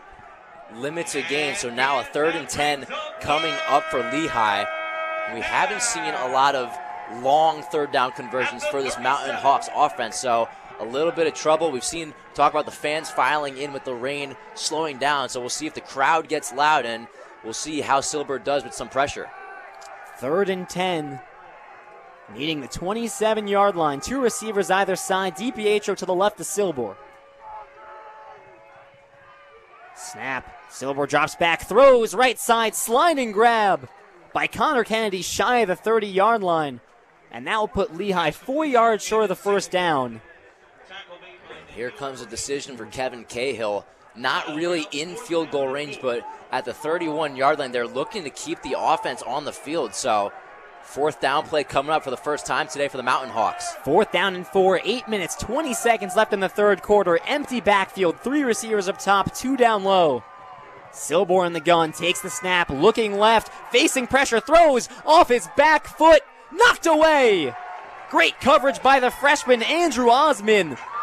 Knocks the pass away, and Fordham creates a turnover on down. Well, you see a couple of the freshmen in the secondary with really nice coverage on that play. You saw Mathani Paul Swinson there as well, and then obviously Andrew Osman, the one who actually broke the pass up. And credit to the Fordham front unit too, creating a lot of pressure. Silber was under duress in a situation where he just had to get the ball off and just hope that his receiver would come down with the ball. But the way that the Fordham secondary had that covered, no chance to get anything there, and they forced a turnover on downs. We've got a media timeout right now. I think let's take some time to talk about this Fordham secondary, and especially the youth in that secondary. Andrew Osman won Patriot League Rookie of the Week for his performance in Buffalo, but has just been so impressive, and combining with Mathani Paul Swinson to knock the pass away. Osman gets his first career interception last week against Georgetown, but coming into the season, we had talked to Stephen Williams on the pregame show, and he told us, man, these freshman defensive backs, they're really talented. And the two that I think have stood out the most, Mathani Paul Swinson and Andrew Osman, boy, they've stepped up, and this secondary as a whole has played great. We're seeing them on the field a lot today, and for good reason, too. They've been so impressive. They really showed out well in camp, and you saw a lot of Coach Conlon, Stephen Williams, they really took notice. So when you look at this whole second line in the secondary being freshmen, this isn't just a young secondary that they're going to have to try to make the best of. No, they really believe in this freshman unit, and we're seeing Paul Swinson and Osman not only get a lot of playing time, but having a lot of success in coverage and making some really nice plays, some impact plays too, forcing a 4th down there. So these freshmen, they're a really integral part of this team, and Paul Swinson and Osman have done more than enough in their first-year audition on this Fordham team. And, what also is complementing the secondaries, for the first time, I feel like in this game, you're seeing Brayton Silver be a little uncomfortable in the pocket. Finally, some pressure in the backfield for Fordham. Peter Chalhoub getting a QB hurry in there. You're seeing Colby Spencer set the edge, and on that play, 4th down and 4, Silber has to throw off his back foot because the Fordham defensive line, led by Jaworski, able to get pressure in on that pass. And you're right. You're kind of seeing where when the defense creates pressure and Silber is under duress, it leads him into a couple of bad decisions. So we saw one of those throws in the first half, but on this drive, there were a couple where he tried to force a ball to receiver. Obviously, you need to do it on 4th down, but with the way that this pressure has gotten to the quarterback, Silber's made some errant throws, thrown off his back foot, and Fordham doing an excellent job not allowing to be comfortable in the pocket. Fordham takes over from their own 31, 1st down and 10. Julius Luffridge back out there to the right of CJ Montez after an injury scare following his second touchdown. 3 receiver tight end set, ball in the near hash. Give to Luffridge up the middle, speeding past the 35, spins forward, just shy of the 40-yard line, but a gain of 8, and Julius Luffridge seems to be okay. Luffridge seems to be more than okay. You see him try to attempt a spin move there, so whatever injury he was nursing on the sideline, he seems to be good enough to be on the field and trying to make big plays happen. 7:45 and ticking, same formation for Fordham. Another give to Luffridge, left side, bursting through, a tackle at the legs. Fantastic tackle by Bryson Edwards, and that would have saved another 20 yards for Julius Luffridge, still able to pick up the 1st down and take it into Lehigh territory. Quickly back to the line of scrimmage. Montez in the gun. 2 receivers down low, 1 up top. A third straight give to Luffridge, this time on the right side. Another 7-8 yards. And Luffridge just running downhill here, driving his shoulder into the stomach of the linebackers. That run is going to put Luffridge over 100 yards on the day, and they've been feeding him on this drive. Now he's going to go to the sideline and get a little bit of a breather after the workload he's had. But Luffridge, every time they seem to call his name, he seems to have a big gain, either 9 yards or even he breaks one. He's been so impressive today, and he deserves a nice rest on the sideline with how well he's been performing. Jacob Rodriguez, the freshman back, comes in following the 9-yard run. Handoff to Rodriguez, angling off right tackle, drives past the first down, carry a couple defenders to the 35. Calling it a 5-yard run for Rodriguez. Fordham picking up first downs left and right. And it's not only credit to the running backs. You have to give a credit to his offensive line there. Joyce and Aloya on the right side are just able to create a hole, and Rodriguez hits it and picks up another first down. They've been doing a lot on the ground on this drive. 1st and 10 from the Lehigh 35. Montez the snap, play action. Montez throwing deep left side. Cody open, incomplete, but a flag on Joshua Jones. Garrett Cody had to step. Montez underthrows him a tad. It allows Jones to get back, but in the process of getting back, makes contact with Cody leaping up, and that will be pass interference. Oh, you could see that right away. Garrett Cody down low, one-on-one coverage with Joshua Jones, and no safety help up top. So he's just able to get a step off the line and has him beat right away. And a throw from Montez, he has to wait on it a little bit, forces some contact from Jones, forces a pass interference. So a really nice route from Garrett Cody. Doesn't result in a touchdown, but keeps the drive moving. Fordham the ball at the 20-yard line. Joshua Jones in for the injured Donovan Lassiter, the freshman cornerback, having some trouble today. 2 receivers up top, 1 down low, 6:07 in the third quarter. Right side run to Jacob Rodriguez, table-topped. After a gain of 1, ball comes loose, and that might be a fumble for the moment, recovered by Lehigh, moving it up. And still going, shaking tackles is Jaden Nelson, the first year. A flag flies at the end of all this mess. The ruling on the field is a fumble by Jacob Rodriguez. Everyone assumed that the play was dead. Then the referee threw something on the ground. They realized it was a live ball. Jaden Nelson able to recover it and drive another 10, 15 yards. This is a really confusing play that we have here, because you're right. Everyone seemingly stopped thinking the play was dead, but the referees, they didn't blow the whistle. So Nelson does a nice job of staying with the play. He picks up the football, and not only does he recover, he takes it a number of yards. But now the referees are going to discuss. There's a flag at the end of it, and a lot of the Fordham coaches seem adamant, or at least vocal, about what happened on that play. Rodriguez was flipped over on that tackle, was a big hit, and you see the ball come loose. Not really sure when it comes out in that process of going to the ground. The referees have thrown a flag on the play after.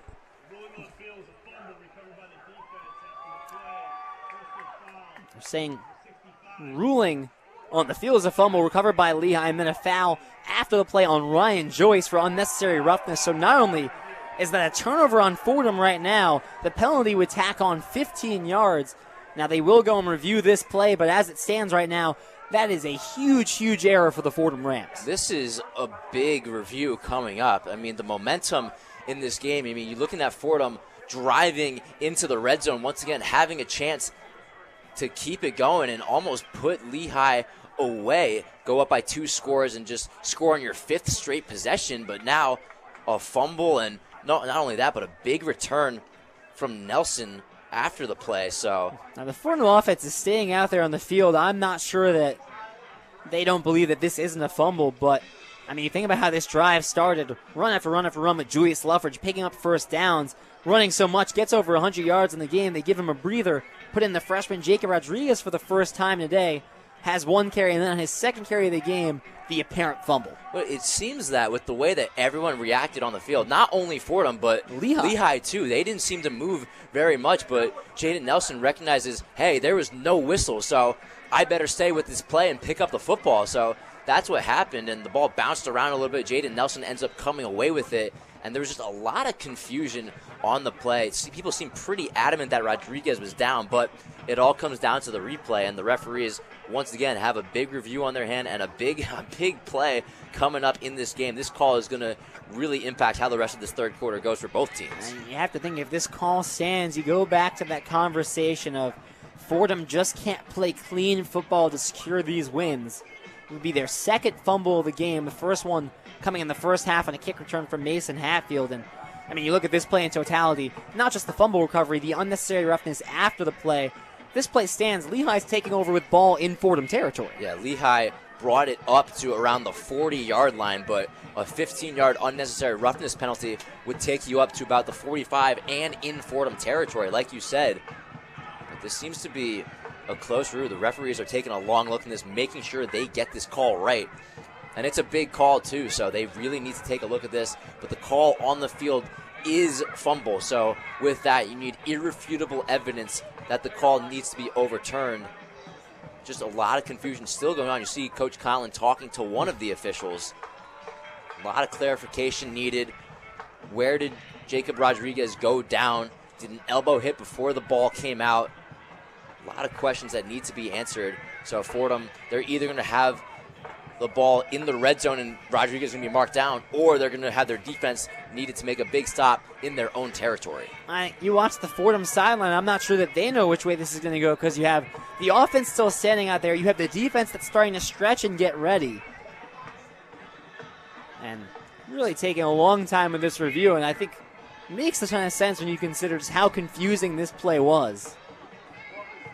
It's also the situation that it comes in. We're now in the second half. We're in the third quarter. It's a 3-point game, so this call is going to have a big swing in this third quarter in a crucial moment in the game. So we'll see what the referees come up with, but this is big for Fordham. They're coming into their second conference game needing a win, and for Lehigh, this is a chance for them to make a statement. Their first Patriot League game, come away with a win after what's been a rough start to the season. They're 1-4, have a chance to spoil Fordham's homecoming. Both teams obviously aggressive, wanting to come away with a win, but this play could really play a factor into how this game goes going forward. Lehigh's been known to be tougher in these conference games dating back to 2021. Just 1-14 in non-conference games, but 5-7 against Patriot League opponents, and Lehigh has not been a powerhouse, let's say, the last 5-6 years. They were one of the strongest Patriot League teams in the 2010s. 4 championships, 2010 and 2011 back-to-back, and 2016 and 2017 back-to-back.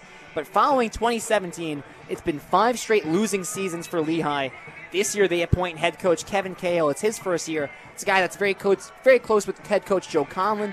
We talked to him before the game, and he said, Coach Cahill, one of my closest friends, but you see the articles about what Coach Cahill has said about this team. He knows it's a rebuild. He knows that it's going to take a long time to get Lehigh to being competitive and competing for the Patriot League title. That doesn't mean that they can't come in here and upset a team like Fordham. Yeah, I believe Cahill's quote was, it's going to take a while to get to where we want to be. It takes time for that to develop, and they have a young team. They have a first-year quarterback, a first-year head coach. So there's a lot of changes, and there's going to be a lot of getting chemistry, getting comfortable with each other, just feeling out how this team develops. But they've been playing competitive football today, one of their first competitive games in a long time after what was a total rout last week at Monmouth. So credit to them. They've turned around and played a really nice game. They've been more competitive.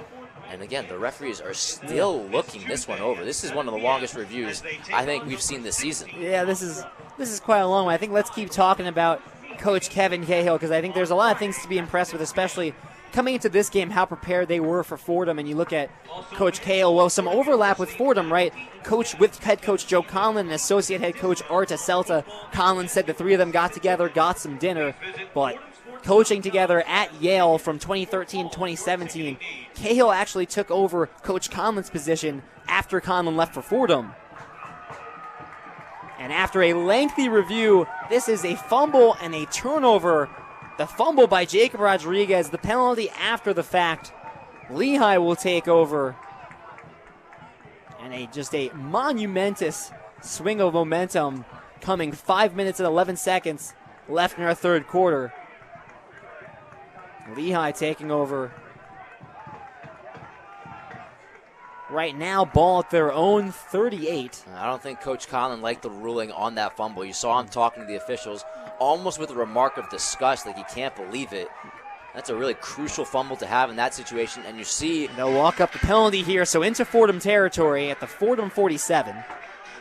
Now good starting field position for Silbor, and they were able to score points off the first fumble from Hatfield earlier in the game. Let's see if they can do it now. They've been capitalizing off of Fordham mistakes all day long, and now if you're able to do it here, you have a chance to either tie the game or retake the lead. 3 receivers, tight end right. Luke Yoder, the back to the right of Silbor. Jamil comes behind Silbor in motion. It's the give to Yoder right along the right hash, but not a ton of space. Stonewalled by that defensive front. James Conway getting in there and shoving back Yoder. And James Conway right at the forefront of that.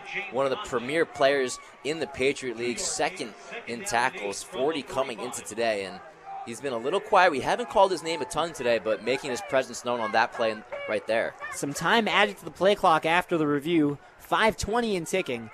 2nd down and 8. Silbor takes the snap, looking left, throws middle, incomplete coverage. Jackson Barletta knocking that one away from Connor Kennedy.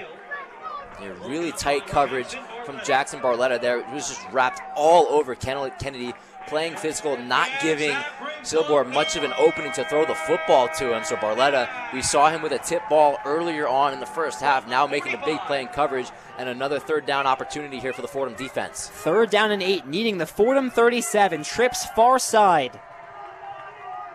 Conway creeping up to blitz. The snap, Conway fakes the blitz, drops into coverage, unloading deep middle, incomplete.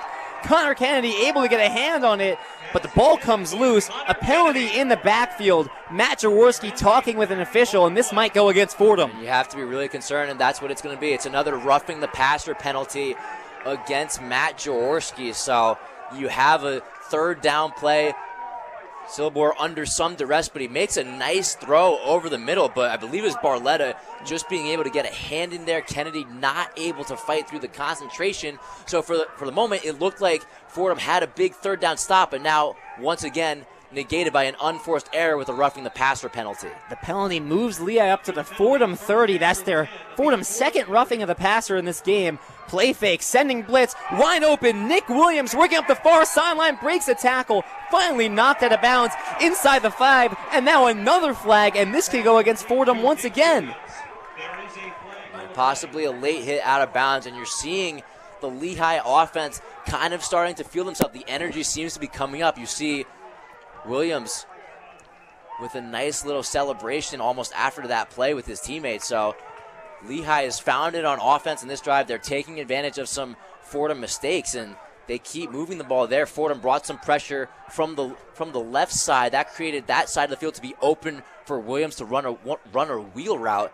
Now Lehigh set up inside the 5-yard line with another chance to retake the lead. Lehigh trailing by 3, 5 minutes left in the 3rd quarter. Trips far side, 1st and goal, 5 yards out of the end zone. Play fake, throws near side, Jeffrey Jamil into the end zone, untouched, touchdown Lehigh. Lehigh retakes the lead, ahead 27-24. Jamil, that's his 2nd touchdown of the day, and you've seen them look towards him on these screen routes. They know his speed and what he's able to do in open space. There, he has a ton of opening on the left side, able to take it into the end zone, and some tough errors there for Fordham on that drive. They could have gotten off the field much sooner. Now, the fumble, the roughing the passer, and Lehigh's taking advantage of it and is retaking the lead. Fordham's got to be able to eliminate themselves. They're really shooting themselves in the foot in this 3rd quarter. The extra point away from Garrido, through the uprights and good. So Lehigh a 4-point lead, ahead 28-24 with 4:57 left in our 3rd quarter. And with that, let's take a quick break. You're listening to Fordham Football on WFUV Sports.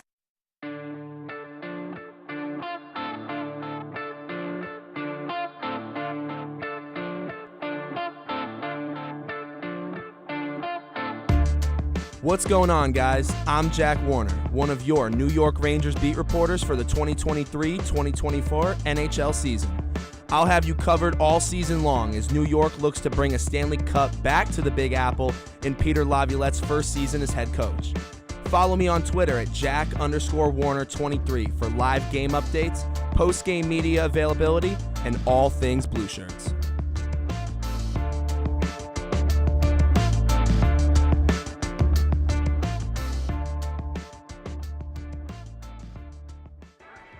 Lehigh has retaken the lead.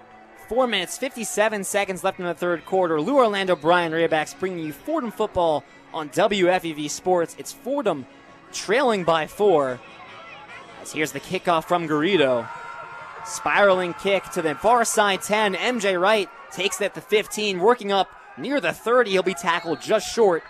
Solid field position for this Fordham offense. This Fordham offense will be tasked with once again coming back from a deficit in this game. And partially to blame, right? The handoff to Jacob Rodriguez, the fumble, the penalty after the fact, set up Lehigh in great field positioning. They drive down the field, take advantage of the fumble, and get in the score. A 4-point lead right now for Lehigh. It's not only the fumble, it's the penalties. If you remember on the fumble return, there was an unnecessary roughness that gave Lehigh 15 extra yards, and then a roughing the passer that gave another 15-yard penalty. So Fordham's giving Lehigh way too many free chances, and now they find themselves trailing late in the third quarter because of it. Ball on the far hash, wide receiver stacks either side, play fake, far side screen, MJ Wright works up past the 35, still going. There's a flag from the back judge. It's a 9-yard pass to MJ Wright. There's a flag on the play. As we await the penalty. See the referees conversing. I mean, this would be just a killer, but almost the tune of the day if it ends up being on Fordham. Referees deliberating along that far sideline.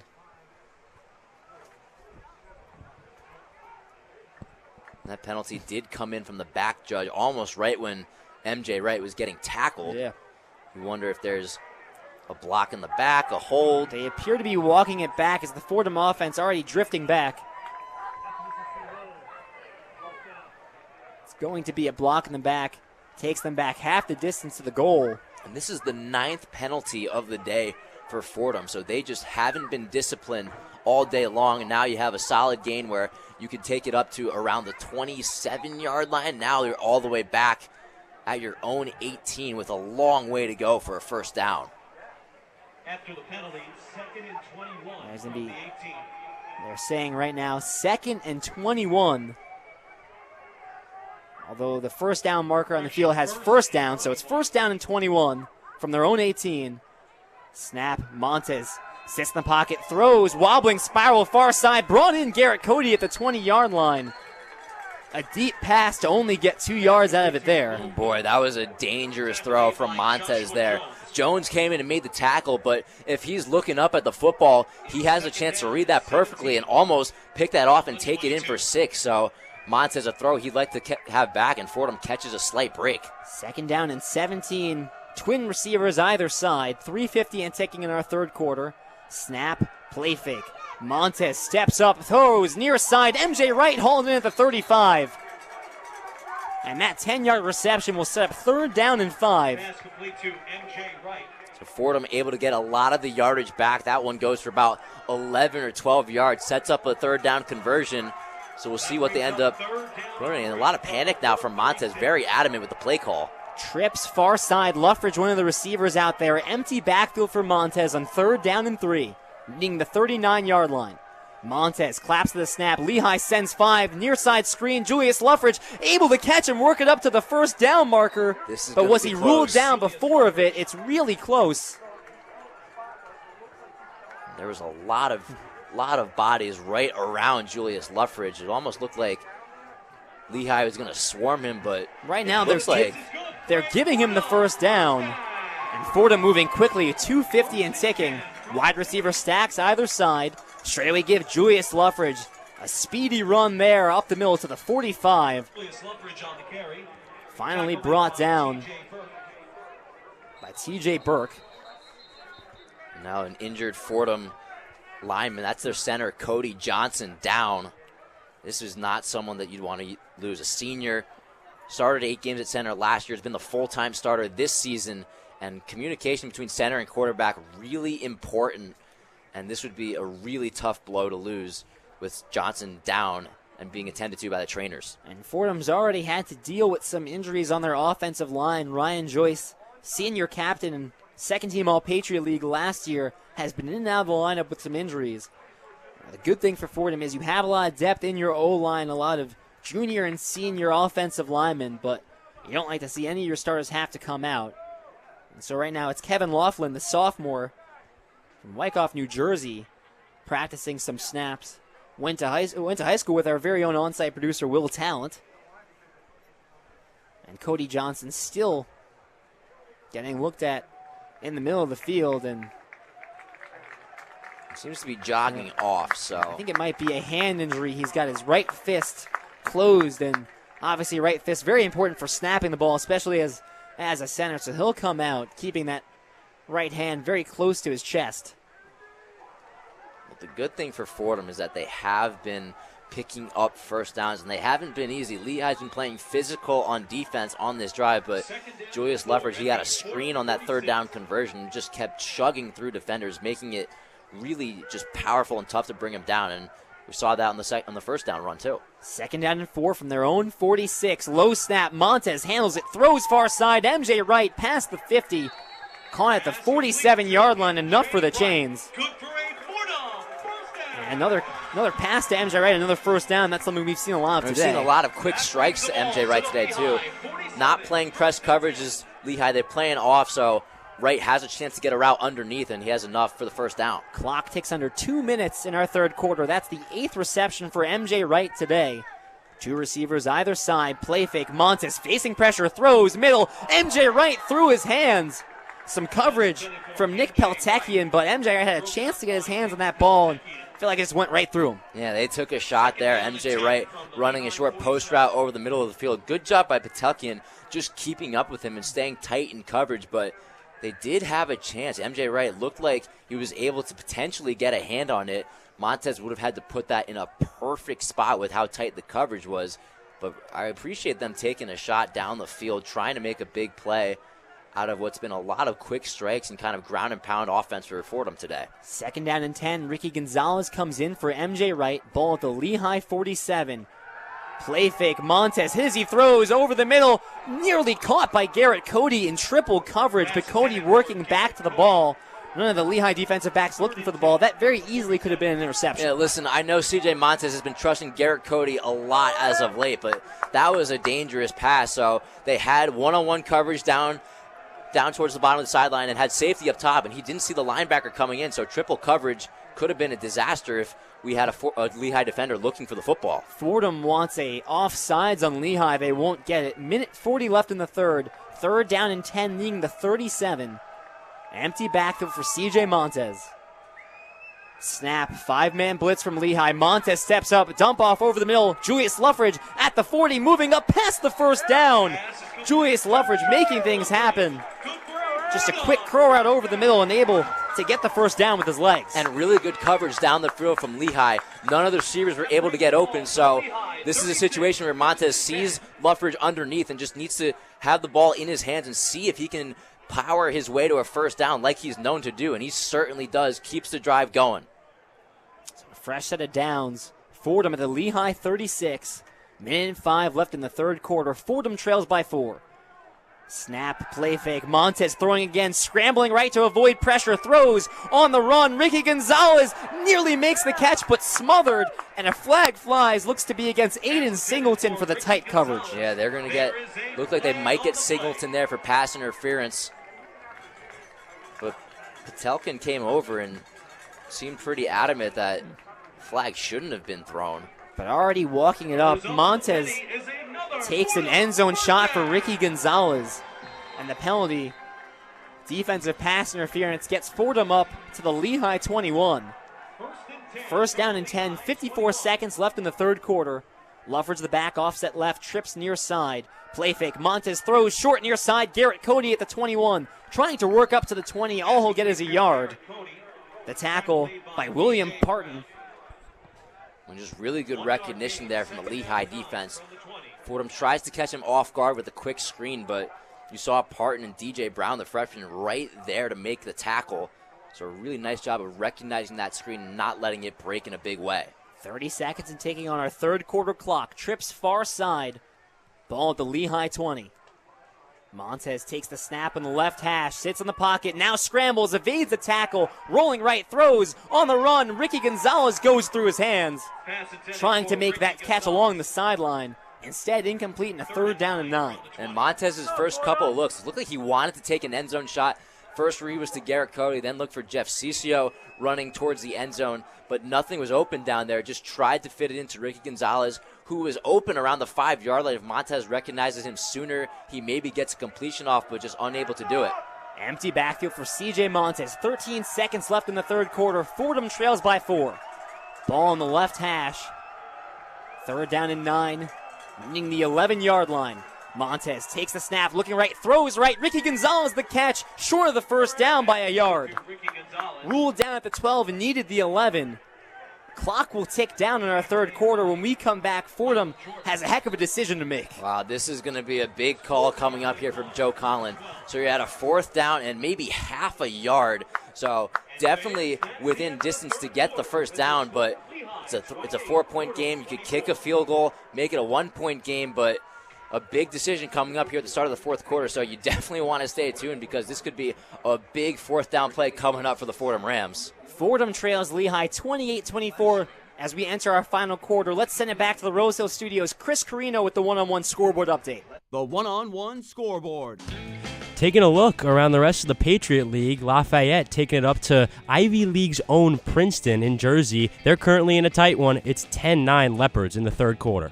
In the battle of the academic weapons, Georgetown travels to Penn. That game's 29-13 Penn in the third quarter. And finally, the Crusaders of Holy Cross really starting to pull away from the Bucknell Bison. That game's 41-21. In FBS Top 25 news, the Red River rivalry's in full swing as Oklahoma tries to play spoiler to their fiercest rivals, the Texas Longhorns. This one's going down to the wire. Horns lead 30-27 with 2 minutes to play. The Maryland Terrapins started off to a hot start this afternoon, but the 4th-ranked Ohio State Buckeyes bring them back down to earth. Buckeyes win 37-17. And ranked SEC action today, 23-ranked LSU is at 21-ranked Missouri. That game's 32-27 Missouri as they begin the 4th quarter. Later this afternoon, it's a grudge match in College Station as the Alabama Crimson Tide take on the Texas A&M Aggies. That one, with big SEC implications, kicked off at 3:30 with no score thus far. And America's numero uno, the Georgia Bulldogs, take on 20th-ranked Kentucky under the Saturday night lights. That one's set to start at 7. With the one-on-one scoreboard, I'm Chris Carrino.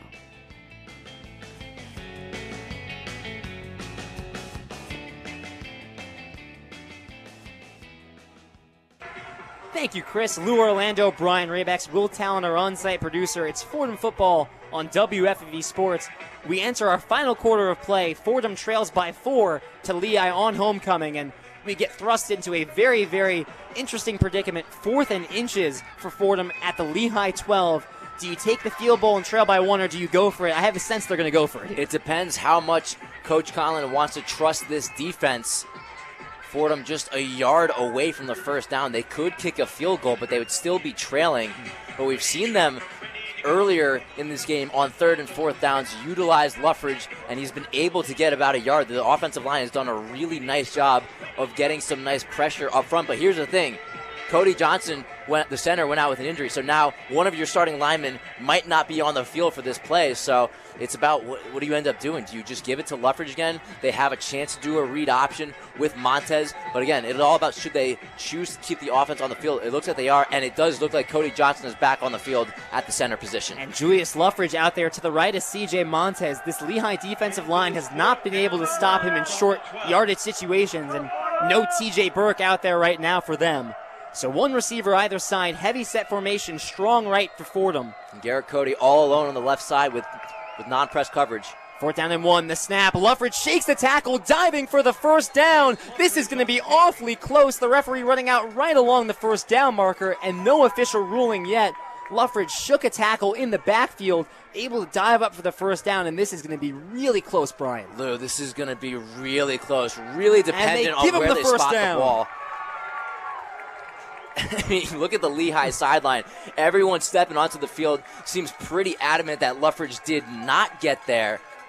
But again, you're seeing in these 4th down, 3rd down, and short situations, they love giving the ball to Julius Luffridge. Seemingly, they've been doing it every single time, and almost every time they've had success with it. Now they're bringing out the chains. They made the initial 1st down ruling, but now they'll walk out the chains. So this might determine whether or not Luffridge broke the play, and they spotted the ball.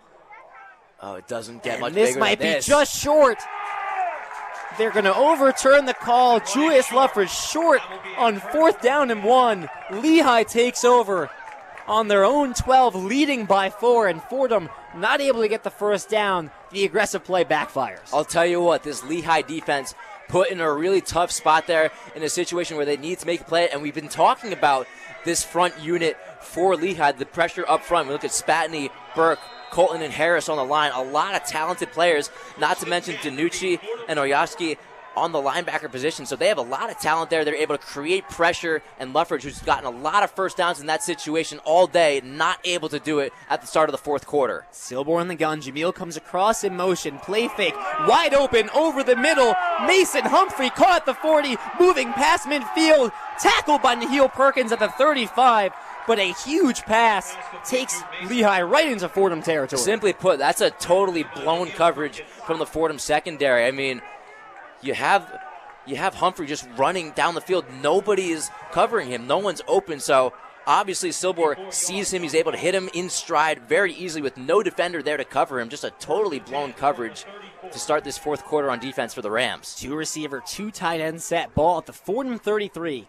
Silber left side give to Yoder, trying to angle off left tackle, but not a ton of space. A nice tackle by Sam Burkle, setting the edge on the near side. And no gain. No gain, but that initial big pass to Humphrey to start the drive has to be really deflating for this Fordham defense. And especially where you had two defenders go to a different receiver, and Humphrey was just all alone down the field. Back-breaking play to start the 4th quarter on defense. 3 receiver, tight end set. Jamil comes across behind Silber. Silber takes the snap, fakes the give to Yoder, throws left side. Connor Kennedy slides for the 1st down at the 20-yard line. Kennedy's a name we haven't called in a while, just his 2nd catch of the day, but just running a short slant route, has enough space, runs to the chains, sliding grab, has enough for the 1st down, and in the blink of an eye, Lehigh back in the red zone. Lehigh at the Fordham 20, moving with ease right now. 3 receiver, tight end set. DiPietro the back to the left to Silber. Ball on the near side hash. Lehigh already ahead by 4. Snap, right side give. DiPietro bounces towards the middle and gets a few yards before tackled by James Conway. Still gets up to the 17. And again, all day long, I've just been really impressed with how Silber has been able to throw the football. 227 yards, 3 touchdown passes. And again, this is just his third game this season of 200-plus yards. So obviously it's been a struggle all year for Lehigh to find some offense, but they have plenty of it in this game. 2 receivers up top, 1 down low. DiPietro the back to the right. Silber takes the snap, now rolls right, throws on the run. Jamil makes the catch at the 14, works up for the 1st down. And they're going to give it to him, moves the chains, crosses the 10-yard line. And Lehigh now in a goal line scenario. And Fordham really just has no response for whatever play Lehigh is running on offense. They're allowing Silber to just stand in the pocket, and he's able to deliver the ball to his receivers, whether they go deep pass, whether they go underneath. They're finding a lot of success on offense, and they're continuing the drive further into the Fordham Rams red zone. 12 minutes left in the 4th quarter. 1st and goal from the 10. The give to DiPietro, tripped in the backfield, stumbles for a yard, but that's all he'll get. Looked like he might have tripped over Silber on that handoff. Either he tripped over Silber or tripped over his own feet. Either way, the play doesn't go very much of anywhere. So a 2nd down coming up. And if you're Fordham, you need to stop here. You have a chance to limit Lehigh to just 3. Keep this a 1-score game in the 4th. Yoder to the right of Silber. 2nd and goal from the 7. 2 receivers down low. Pair of tight ends on the line. Snap, Silber drops back, looking left, now scrambles right, some space in front of him, he'll take it himself, and dives for the end zone. Touchdown, Lehigh! Matt Silber has given Lehigh a 2-score lead on the rushing touchdown. His second of the game.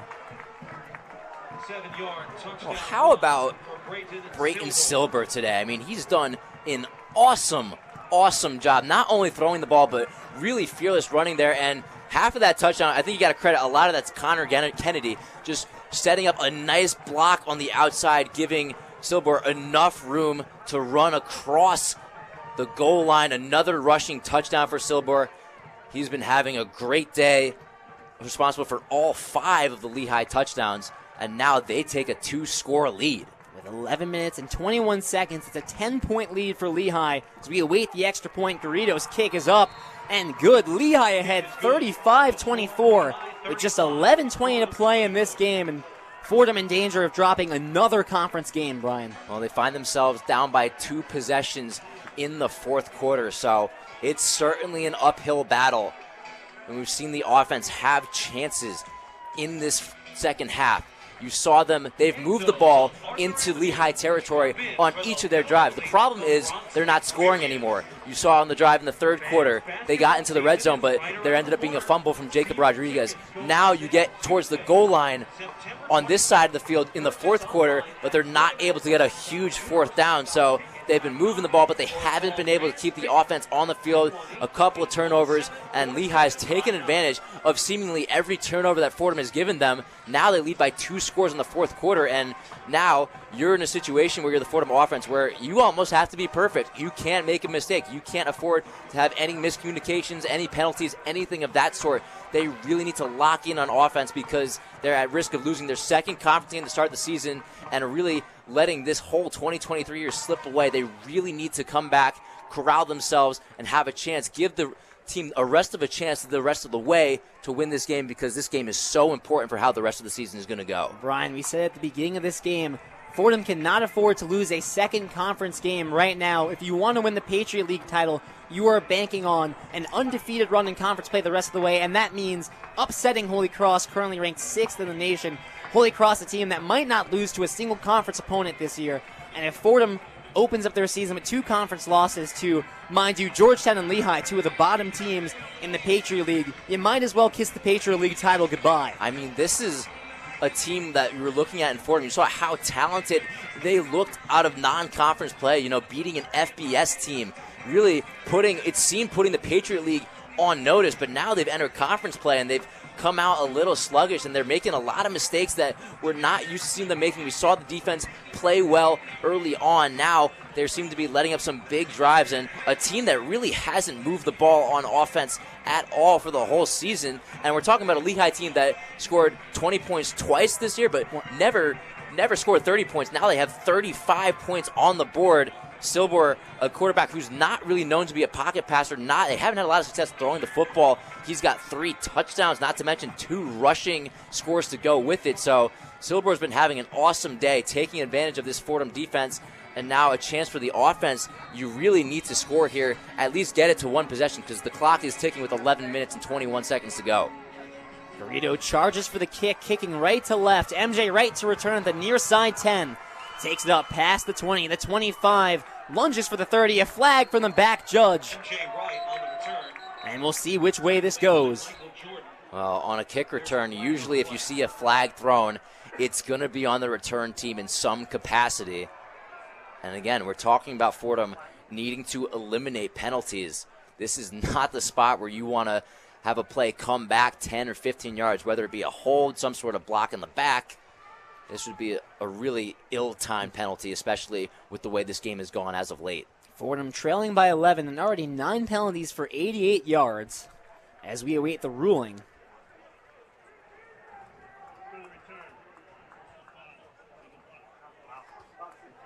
It's going to be a chop block going against Fordham. And so another personal foul going against these Fordham Rams, making it even 10 penalties. And instead of starting this drive at the 30, they'll be all the way back to the 15-yard line. 10 penalties on the day for Fordham.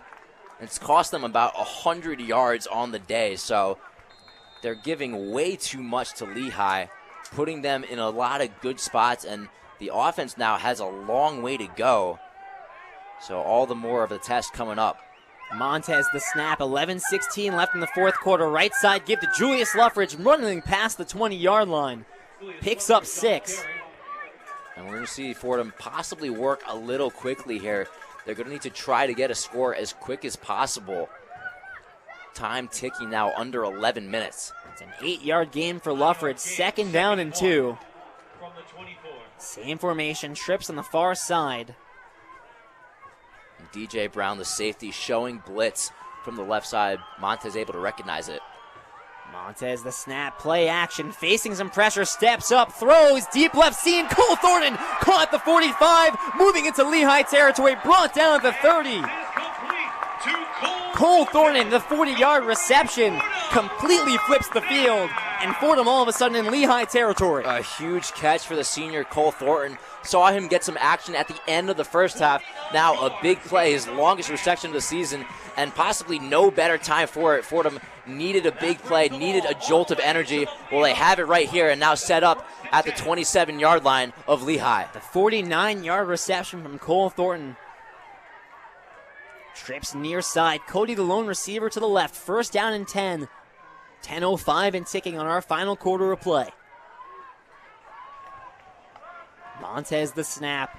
Give to Luffridge, left side, off left tackle. Breaks one tackle, can't break another. Pectelian coming in off the left side edge.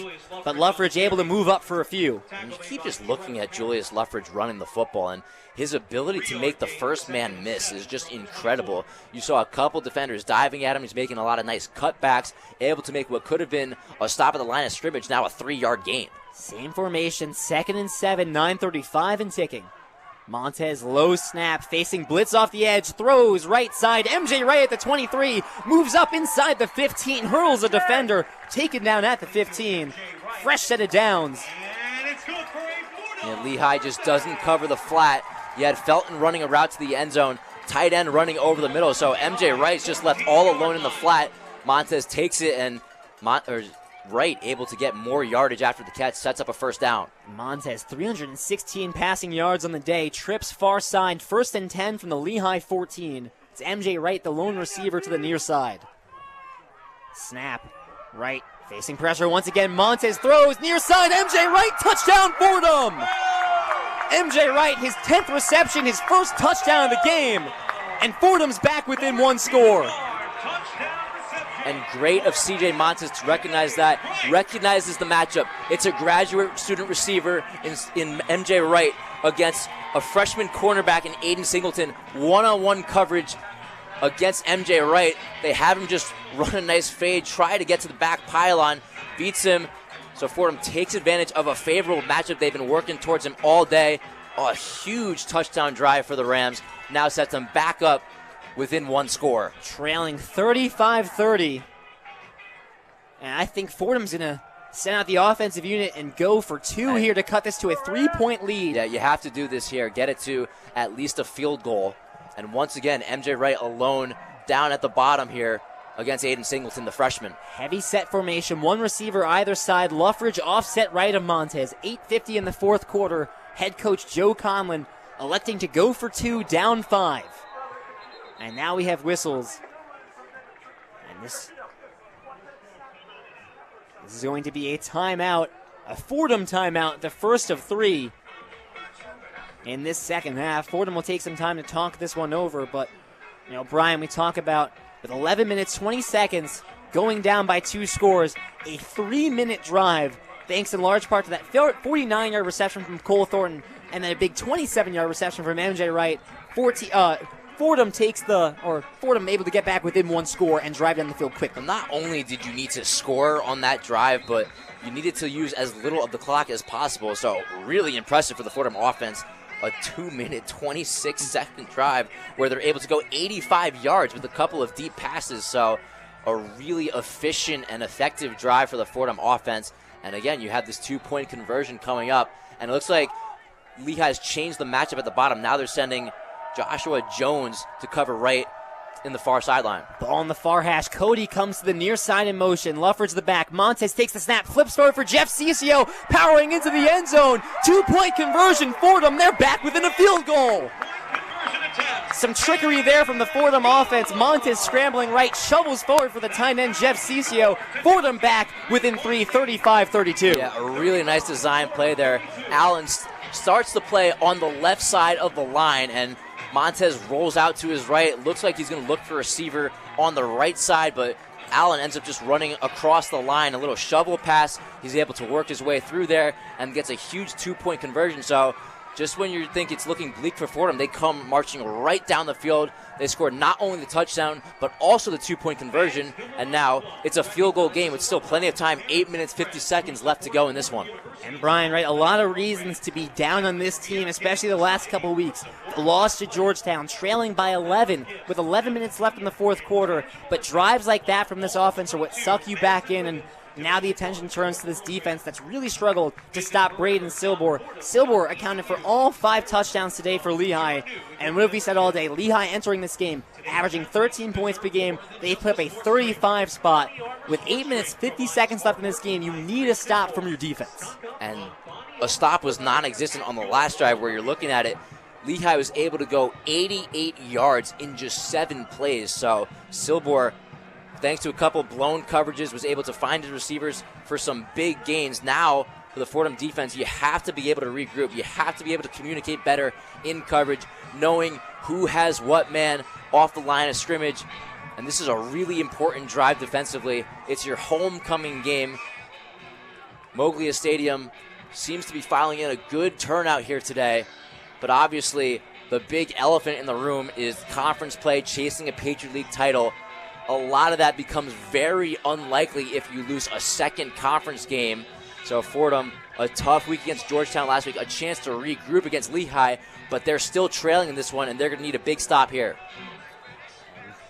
We've seen it time and time again in this game, unable to make Braden Silbor uncomfortable for the most part, and it shows in his stats. Braden Silbor coming into this game, just one of his 5 games where he didn't throw an interception, but he's been amazing today, 15-25. 234 yards, 3 touchdowns, and then 2 more rushing touchdowns on the ground. Putting in a heck of a performance, and he'll be certainly up for Patriot League Offensive Player of the Week when it's all said and done, regardless I think of the outcome. 5 total touchdowns will put you in that conversation any day of the week. Peskin set for the kickoff, kicking left to right. Fordham trails by 3 with 8 minutes and 50 seconds.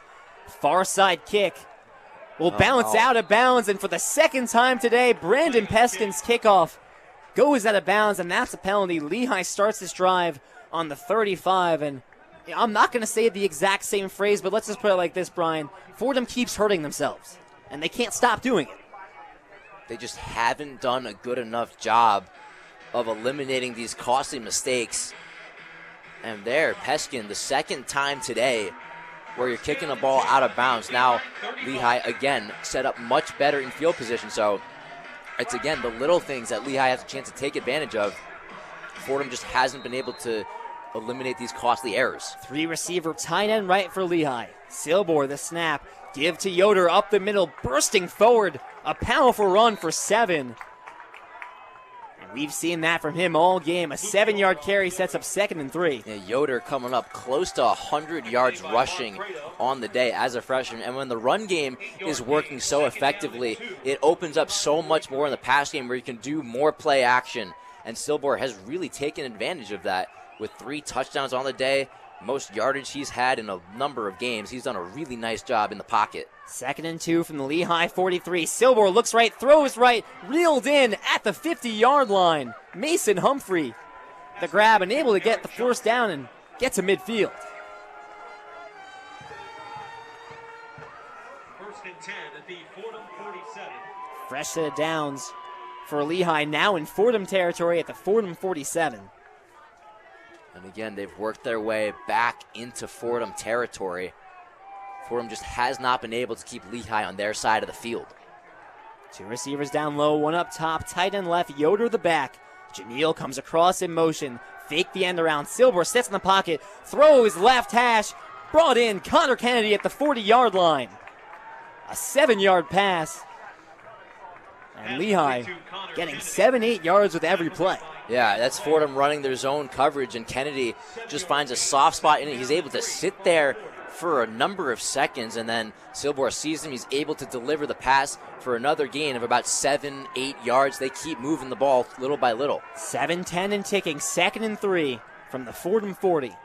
Ball in the left hash. Silber, snap, give to Yoder along the left hash, met right away by Sam Burkle. And Peter Chalhoub may be able to pick up a yard, but this sets up 3rd and short. So a really nice tackle. Gains about a yard, setting up a 3rd down and 2. And again, the clock keeps ticking. You need to stop here. We'll see if Fordham ends up bringing some pressure. We've talked about forcing Silbor into some duress and make him uncomfortable. They have a chance to do it on 3rd down. 2 receiver, 2 tight end set. Fordham a chance to get a stop and force a punt. 3rd down and 2 for Lehigh. Silbor in the gun. Pressure. Snap, give to DiPietro. Running up the middle. This will be close. The initial ruling is short of the 1st down marker.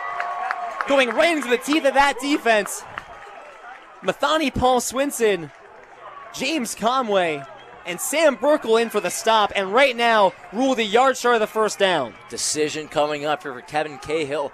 I would imagine he's at least going to keep the offense on the field, possibly try to draw the Fordham defense off sides. But this is a big play coming up. You're talking under 6 minutes. And with the clock ticking 5:50 and under, they will make a late sub and get the punting unit out there, so Fordham able to force the punt. This is a very conservative call by Cahill here. If they punt this football away, I'm a little surprised to see them not at least take a chance. A chance to trap Fordham here. The kick from the 50-yard line, Alta Cruz kick.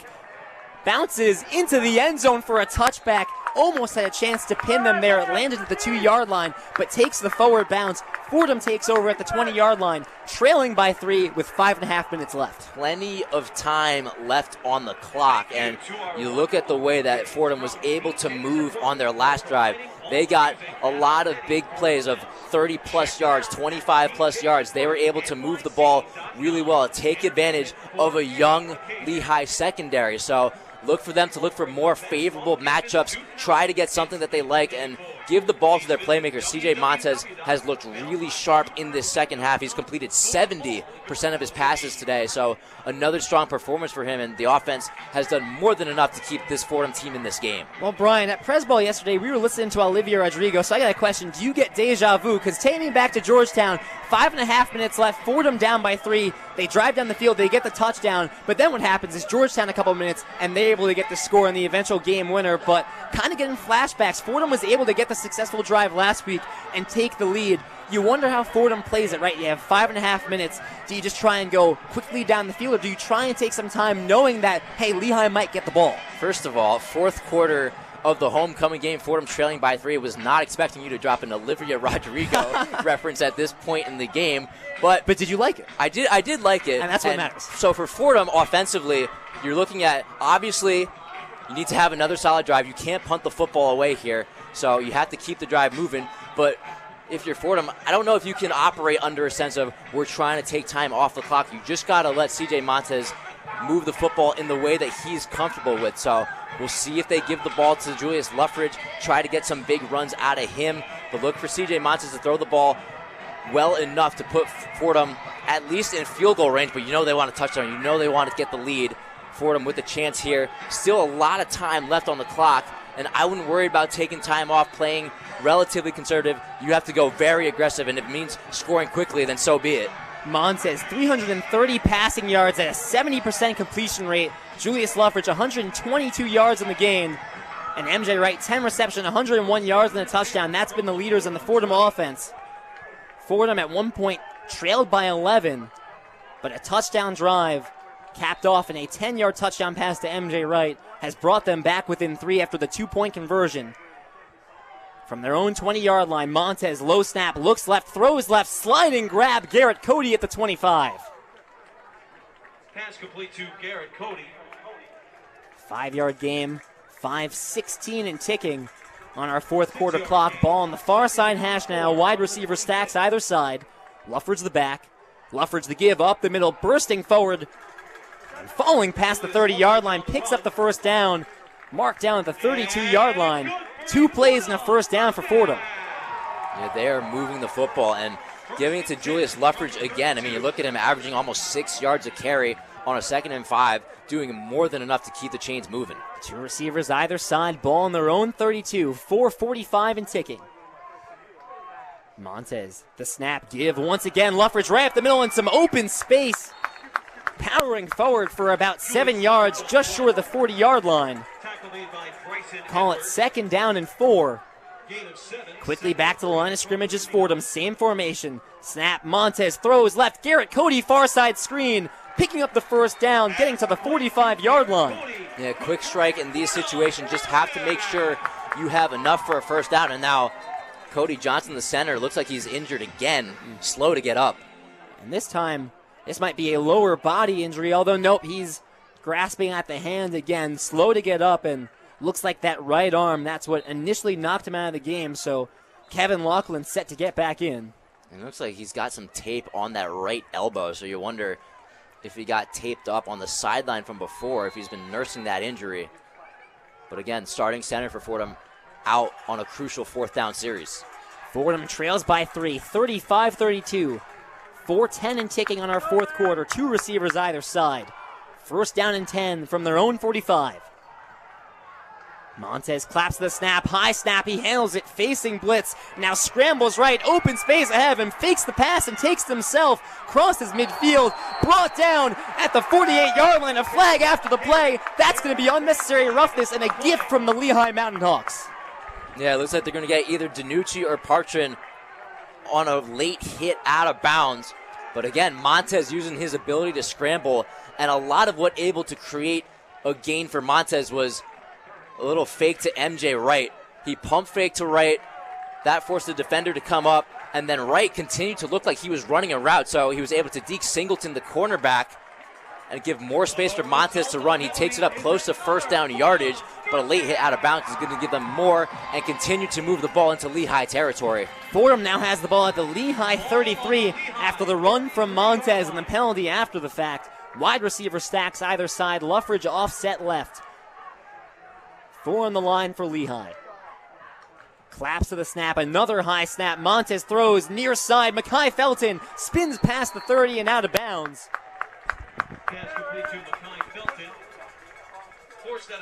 And now you're at a point where you're in Lehigh territory. You have a chance to play a little more conservative, try to drain the clock as much as possible, but obviously need to be able to score first. Same formation, 2nd and 3. The give to Luffridge, trying to bounce it outside. Not a ton of space, but able to get right near the 1st down marker. This will be another tough spot. They're going to say move them. They're going to give Fordham the 1st down. Luffridge coming out with a little bit of a limp. Jamel James, the freshman, comes in. 1st down and 10 from the 26-yard line. Wide receiver stacks either side. Ball on the Lehigh 23. James to the left of Montez. 1st down and 10, 2:44 and ticking. James motions over to the right side. Montez snap, looks right, fakes right, and sacked in the backfield. Taking a huge hit from TJ Burke. Nothing opening for CJ Montez, and he takes a huge hit from behind. Able to hold on to the football.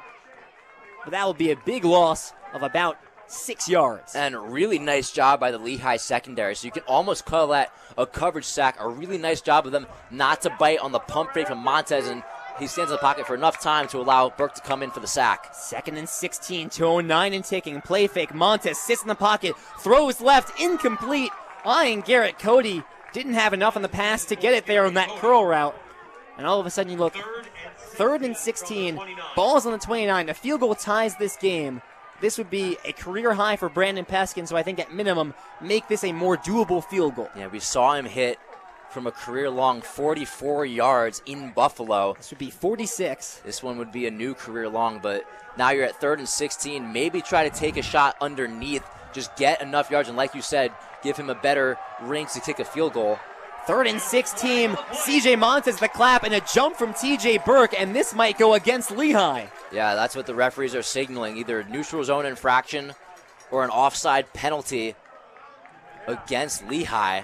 So that'll give 5 yards. And listen, in this situation where you're in field goal range. 5 yards makes an incredible amount of difference. So a really crucial penalty for Lehigh. Fordham now with another chance to gain more yardage here. 2:03 left in the fourth quarter. This is now a 41-yard field goal. It's 3rd and 11. And a much more manageable third down conversion. They have a chance about 11 yards as opposed to 16. 2 receivers either side. They need the 14. Montez, 5-man blitz. He throws and incomplete. C.J. Montez rocked on that play by William Pardon. 4th down and 11. And that might force Fordham into a long field goal attempt here. Yeah, we saw Pardon with a sack earlier in the game, and he drilled C.J. Montez as he was throwing the football away. Really nice of Montez to be able to get the football out of his hands at all. If he takes a sack there, it's a crucial, crucial sack. So good of him to get the ball out of his hands, force an incompletion, but now a huge field goal attempt coming up for Brandon Peskin. This a 41-yard field goal. Brandon Peskin has only made one 40-yard field goal in his career to tie the game. Snap, the hold, kick is up. And through the uprights, Brandon Peskin has tied the game with a 41-yard field goal. We are knotted up at 35 with 1:54 to play. Right down the middle for Brandon Peskin, Brian. Clutch leg out of Brandon Peskin right there. 41-yard field goal, especially at the collegiate level, certainly not easy. A really tough kick, but he seems to make it look easy. Kick goes right down the middle and just has enough distance, and Fordham needed that more than ever. If he misses that kick, you're looking at under 2 minutes left. Lehigh maintains the lead with just 2 timeouts to be able to stop the clock for Fordham.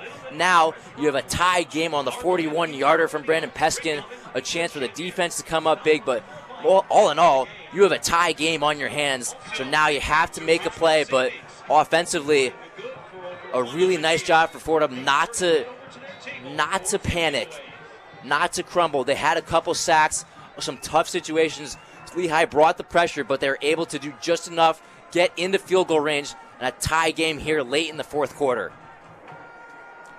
Fordham able to tie this game up at 35, 1:54 left in this game, and Brian, as you said, the attention turns now to the defense here. Still time for Lehigh to go out and mount a drive. And, first things first, we're going to get a kickoff here. Brandon Peskin has 2 kicks that have gone out of bounds and resulted in penalties that have given Lehigh great field positioning. You really would hate to have that happen on this one. Right, we've seen a couple of kickoff out of bounds from Peskin, so obviously that's going to need to be eliminated, but you're looking for a nice play on special teams. Can you make a big tackle?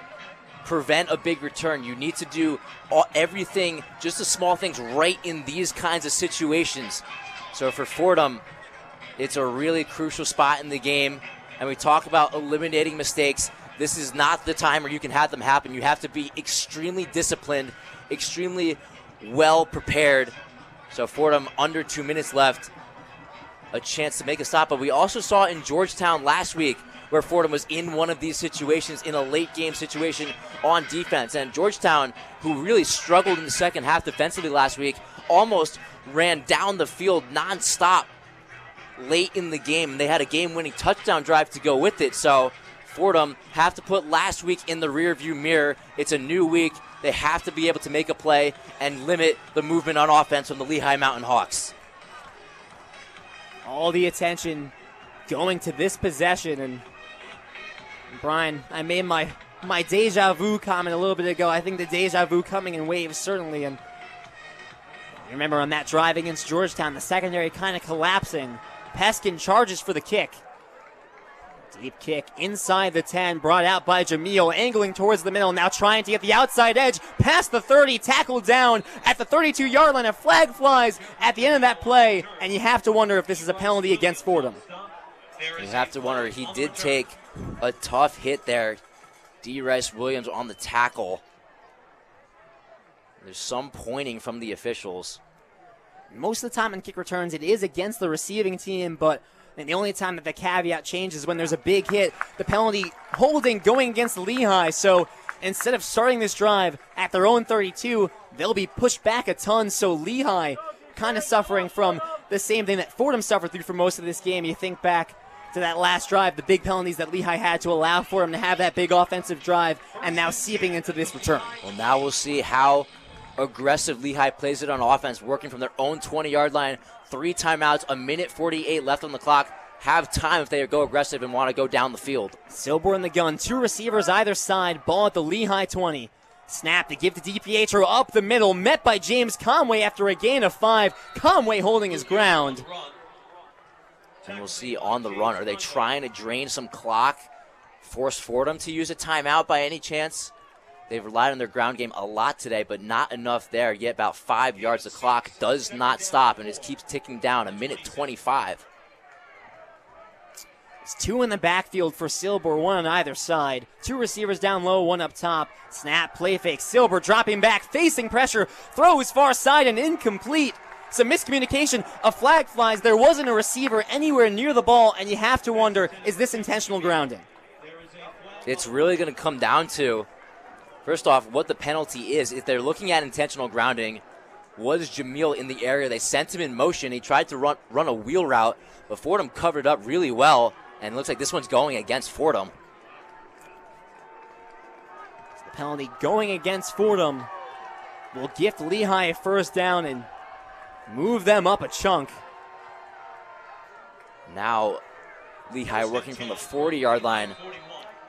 Not that much to go. A minute 14, 3 timeouts still for the Mountain Hawks. 1st and 10 from their own 41. 2 receivers either side. Yoder to the left of Silber. Snap, Silber looks right, throws right, brought in by Jamil ahead of the 40-yard line. Called a 2-yard gain. And a nice tackle from Nahil Perkins there, but able to get out of bounds. They do get out of bounds, so the clock does stop. Probably the intention of that play with Humphrey just running a short out to the sideline. 2nd and 7, clock frozen at 1:09.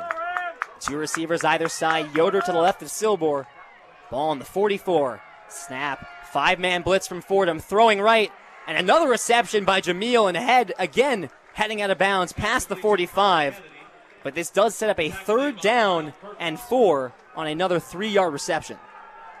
And with 3 timeouts, Lehigh has the opportunity to move the middle of the field, but Fordham's covered the middle up really well, so Silber's had nowhere to go with the ball over the middle. He's needed these out routes to the sideline.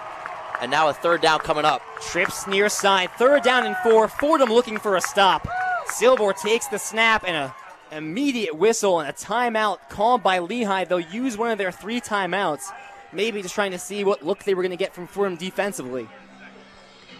But again, with Lehigh, we'll see the strategy has been working towards the sideline. Fordham has done a really nice job of not allowing anything over the middle of the field, which Lehigh has the ability to do with 3 timeouts, now 2 timeouts on this play. But with Lehigh, they've been working to the sideline. They've been stopping the clock, so they've been doing enough. But it's just about, are they going to be able to get first down yardage? I think the curious thing there is, hey, fine, play for the sideline. You had 3 timeouts. When you're doing 2-yard, 3-yard gains, where you're at in the field right now, if you don't get this 3rd down, I don't think you can go for it. You're right at midfield. You can't risk turning it over to Fordham. If you don't get this first down, you have to punt this football away.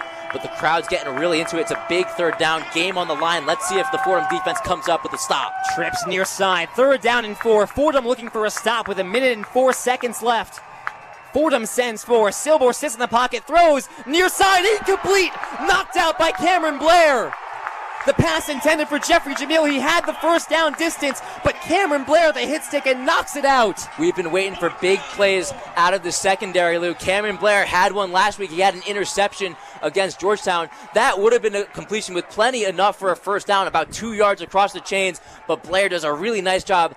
Lays a hit there, and the receiver can't hang on to it through the contact, so the punting unit is going to come on the field, and don't look now, but Fordham, 59 seconds, a couple timeouts, have a chance to at least get into field goal range on offense. And Jamil had that in his hands. It was the hit from Cameron Blair that knocked it out.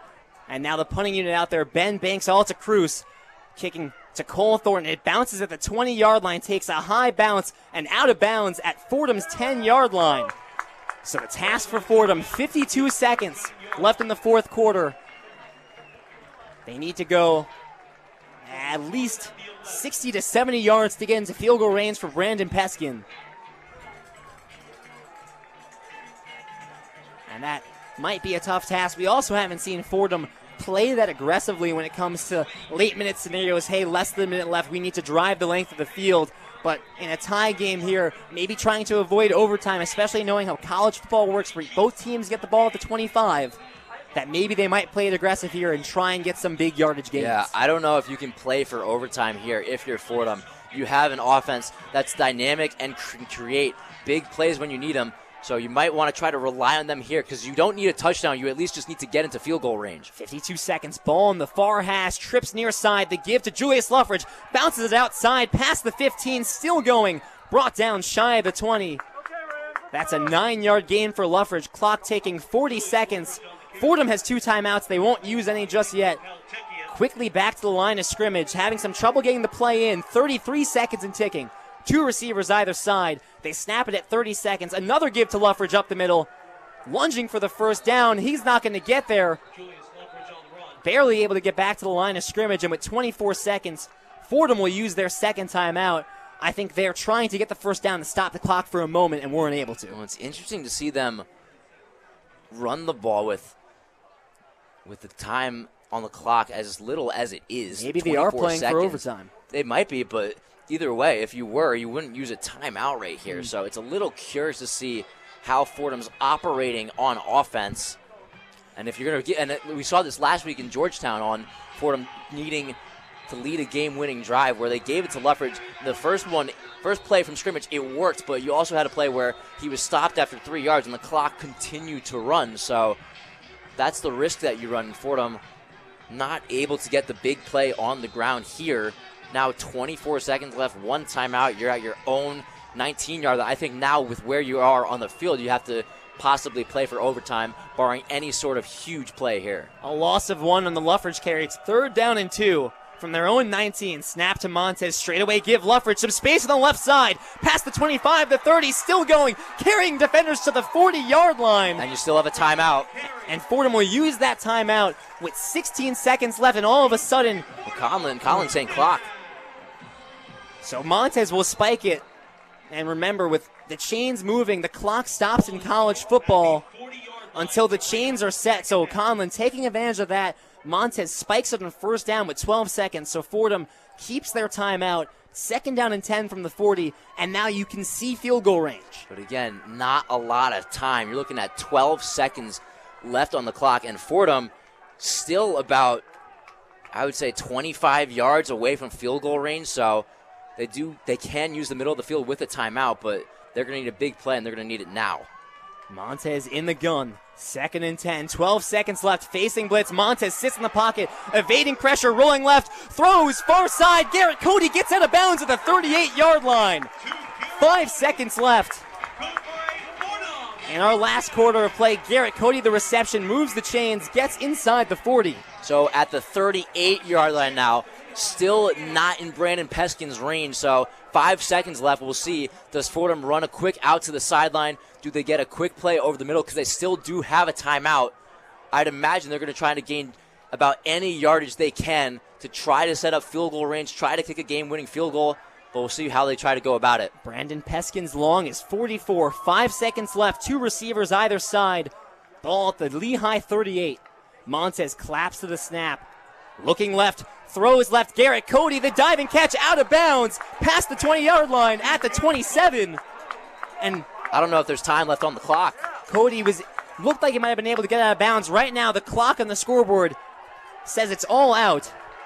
It's going to depend how much time they give left. It looks like from right now they're indicating 1 second left. The referees put 1 second back on the clock. Garrett Cody able to get to the 27-yard line on the reception, and that sets up a 44-yard attempt for Brandon Peskin, and this would tie his career high. We've seen him hit from this range before, and we just saw him hit a clutch 41-yarder to tie this game.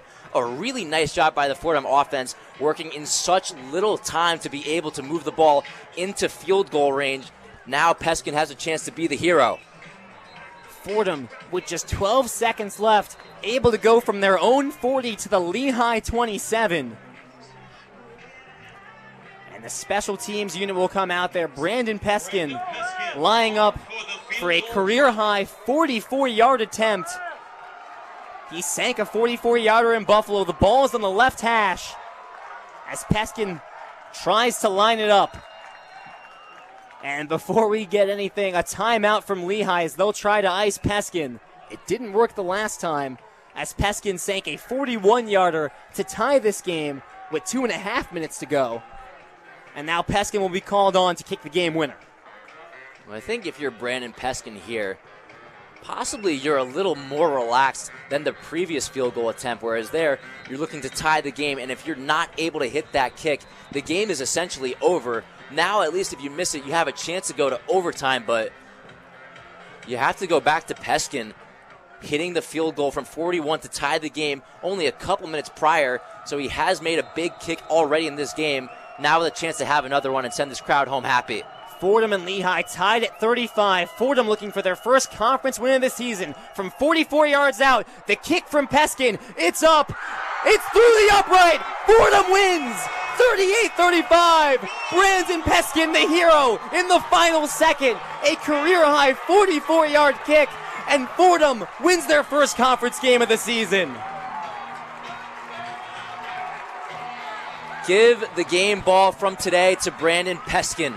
2 huge kicks in the last couple of minutes of this game. A 41-yarder to tie it, and then he comes all the way down the field, has a chance, 44 yards, ties a career long, and he's able to hit it, and seemed to hit it with plenty of distance too, Lou. So just a great day for Peskin, and a really, really nice comeback win for the Fordham Rams, trailing by 11 in the fourth quarter, down by 2 possessions. The offense able to step it up, march right down the field, and Fordham, you needed to win this game. Homecoming, conference game, couldn't afford another loss, and Fordham a lot working right in that fourth quarter, and Brandon Peskin is the hero of the homecoming game.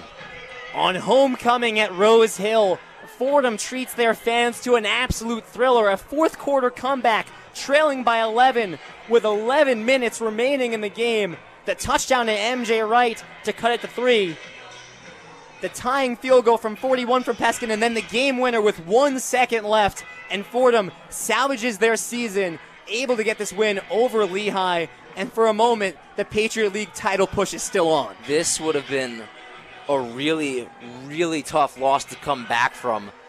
And you're looking at a second opponent in consecutive weeks where you're favored. It's a team lower in the Patriot League where you should be able to come away with a win. But credit Lehigh. They battled all day long, did not make it easy on this Fordham team. But you have to credit Fordham with the adversity that they were able to fight through. You saw it in Georgetown last week. They got down late in the fourth quarter, weren't able to mount and come back. Now you're looking at a 2-possession deficit late in the fourth, but they're able to go right back at it and score on their last 3 possessions and come away with a huge win. This would have been a really tough loss to swallow, but Fordham able to salvage their homecoming and a huge, huge Patriot League win. Fordham overcomes a 5-touchdown game from Braden Silbor. 382 yards for C.J. Montez, 1 passing touchdown, 1 rushing touchdown. How about Julius Luffridge? 170 yards on the ground, 2 touchdowns. MJ Wright, 10 receptions, over 100 yards and a touchdown. This offense balled out and did it when it mattered most. There's so many names that you can point to for Fordham. I mean, Julius Luffridge is the one that stands out at you. 170 rushing yards, not to mention the 2 touchdowns. So we might have seen 2 potential Patriot League Player of the Weeks, Offensive Player of the Week. When you look at Luffridge, and you're also looking at Silbor of Lehigh, but also MJ Wright coming up big when they needed him. 100 yards receiving on 10 catches. He had a touchdown grab, but it all goes down to C.J. Montez being really effective, completing 70% of his passes, up at 382 yards, and obviously avoiding a lot of huge, huge sacks that could have been really, really tough plays to come back from, but Montez able to use his legs, extend plays, keep plays going. Montez, a really effective quarterback in so many ways, and there's so many names you can point to, but Fordham, a really, really big win that you can rest your laurels on and just be happy with and content with at homecoming. And hey, defense had a tough day at times, but credit to them when it mattered most. Backs against the wall, they forced 2 punts to give Fordham offense the chance to win this game in regulation, and now you look ahead a little bit, we get a little bit of a breather from conference games. The season rides or died. Next week it's Stony Brook, which is their last non-conference game of the season, then a bye week, and then guess who comes to town for family weekend? Holy Cross, the team that Crusaders. You haven't beat in, God knows how long. Matthew Sluka, Joshua Jobs, Jalen Coker. That team is stacked, and that team usually goes undefeated through the Patriot League, but I think that's the matchup you're looking forward to as the next big benchmark for this Fordham Rams team, and they put themselves in a position to make that game matter just by winning today. Well, listen, I'm sure we're going to talk to Coach Conlon on Friday, and he's going to say things about the defense needing to play better. Obviously, you're giving up 35 points to a team that was averaging 13 coming into this game, so there are things that you would like to see cleaned up. Obviously, there are many ways where Fordham can get better, but you have that attitude after every win. I think seeing Fordham battle back in the way that they did is really impressive, and Fordham just getting in the win column in the Patriot League when they really could not afford a loss, so credit to them coming through with their backs against the wall. To all our listeners, thank you so much for staying with us through this homecoming game. Once again, Fordham wins 38-35 over Lehigh on a game-winning 44-yard field goal. For our on-site producer, Will Talent, for Brian Rabacs, I'm Lou Orlando. Let's send it back to the one-on-one, to the Rosso Studios for the one-on-one post-game report with Jack Warner and Chris Carrino. The one-on-one post-game report. What a game, what an ending. Welcome into WFUV's Rose Hill studio for the one-on-one post-game report. Your final score today is the Fordham Rams 38, the Lehigh Mountain Hawks 35. I'm Jack Warner, joined alongside by Chris Carrino. An absolute bloodbath of a game down to the very finish. You saw some ugly points, some high points for Fordham. Obviously, some issues they put themselves into through penalties, through some discipline-related incidents that we'll talk about as we get into this post-game report. But nevertheless, they hunker down. They come out victorious with a game-winning field goal from Brandon Peskin from 44 yards, a career long for him. We have some highlights and a one-on-one scoreboard for today's college football scores near and far. But before we get to that, we'd like to welcome in our wonderful and talented broadcasters who had the call today, Lou Orlando and Brian Rabacs. Guys, great job today on the call, and what a game it was to be able to witness. Now, Lou, I do want to start with you. Fordham, 11 penalties for 118 yards. It seems like they could not stay out of their own way. But nevertheless, they come out with the higher score on the scoreboard. What did you see from them in terms of perseverance, in terms of being able to battle out of the hole that they seem to have dug themselves in throughout the game? I mean, sometimes it just pays to be clutch. I mean, we've talked about it with Coach Khan. It feels like every week that, we come into his office on Friday and we ask what needs to improve, and he gives us a laundry list, whether it's missed tackles. But I think the one thing that keeps popping up, right, it's penalties. And for so much of this game, penalties killed Fordham. They just couldn't get out of their own way. I mean, we said it like 5 times on the broadcast, but I really think this game is just like sheer willpower on both sides. The defense struggled for 3 quarters, but you get to the 4th quarter, 10 minutes on, the defense stiffens up and holds strong. And I mean, the offense was ridiculous. I get visions of like what Tim DeMorat's offense used to look like last year when you felt like, man, that offense could go down the field in the flash. And I'm not sure we had seen that explosiveness from C.J. Montez in this Fordham offense yet. And you saw it here, down 11 with 11 minutes left. That's not a comfortable position to be in. But it didn't matter, and I think it tells you there's still a lot of belief on that sideline. Guys didn't get checked out, and to have that effort in the final 10 minutes, that's what makes you buy in and say, hey, maybe this team can do something special. Brian, also great job today on the broadcast as well. When looking at this very young Fordham season, it's been a bit of a roller coaster to say the least. For a team desperate for that discipline and that consistency, does that make that difficult? Well, listen, I think you were looking at a very different Fordham Rams team this season, and early on in the year, there were some struggles, and we keep seeing them coming up in the Patriot League play. But listen, I think we learned a lot about this Fordham Rams team today. Down 11 in the 4th quarter, they could have panicked and made some really bad decisions, but they cleaned up a lot of the mistakes that they were making earlier on in the game and had a really, really strong 4th quarter. And we saw some of the younger guys making some plays. We saw Ricky Gonzalez involved in the offense. Paul Swinson and Andrew Osmond have just been awesome in the secondary. So there's a lot to like about this Fordham team. There's a lot of talent there. but now they're going to have to play more disciplined football going forward. You need to eliminate these penalties. You can't keep having them, especially when you start playing better teams within the Patriot League. But obviously, you're going to take the win. You're going to be happy with it. There's a lot to get better, but I think we learned a lot about this Fordham Rams football team with how they came back in the fourth quarter. Lou, Brian, we know you're both busy guys, so go get out of the messy weather and get some rest. Once again, congratulations on a wonderful call this afternoon. The Fordham Rams outlast the Lehigh Mountain Hawks 38-35. We will have analysis in a moment, but here is Chris Carrino with the one-on-one scoreboard. The one-on-one scoreboard. Taking a look around the rest of the Patriot League, Lafayette taking on the Ivy League's own Princeton in New Jersey. It was a tight one all game. Leopards roll 12-9. In a battle of the education and elegance, Georgetown travels to Penn. That game's tied with a minute to go in a back-and-forth matchup. And finally, the Crusaders of Holy Cross, really impressive performance today. They lead 55-27 as that game wraps up. In the FBS top 25, the Red River rivalry was must-see television to say the least. Oklahoma marched down the field to score a deciding touchdown with 14 seconds left. Sooners win 34-30. The Maryland Terrapins started off to a hot start this afternoon, but the fourth-ranked Ohio State Buckeyes bring them back down to earth. Buckeyes win 37-17.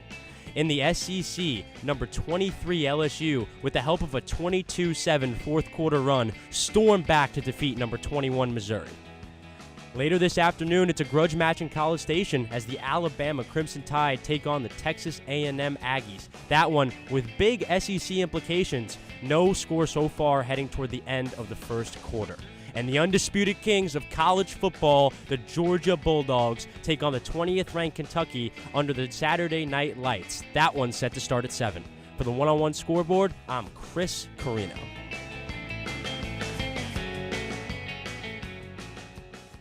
Boy, am I excited to run through these highlights because we had an action-packed second half en route to a 38-35 Fordham Rams victory. But we're going to start right at the top of the second half. The Rams would earn their first lead of the contest courtesy of a 2-yard rushing touchdown from Julius Luffridge, his second of the game. Second down and 1 from the 2-yard line. Snap. Give up the middle to Luffridge. Pounds it into the end zone. Touchdown, Fordham.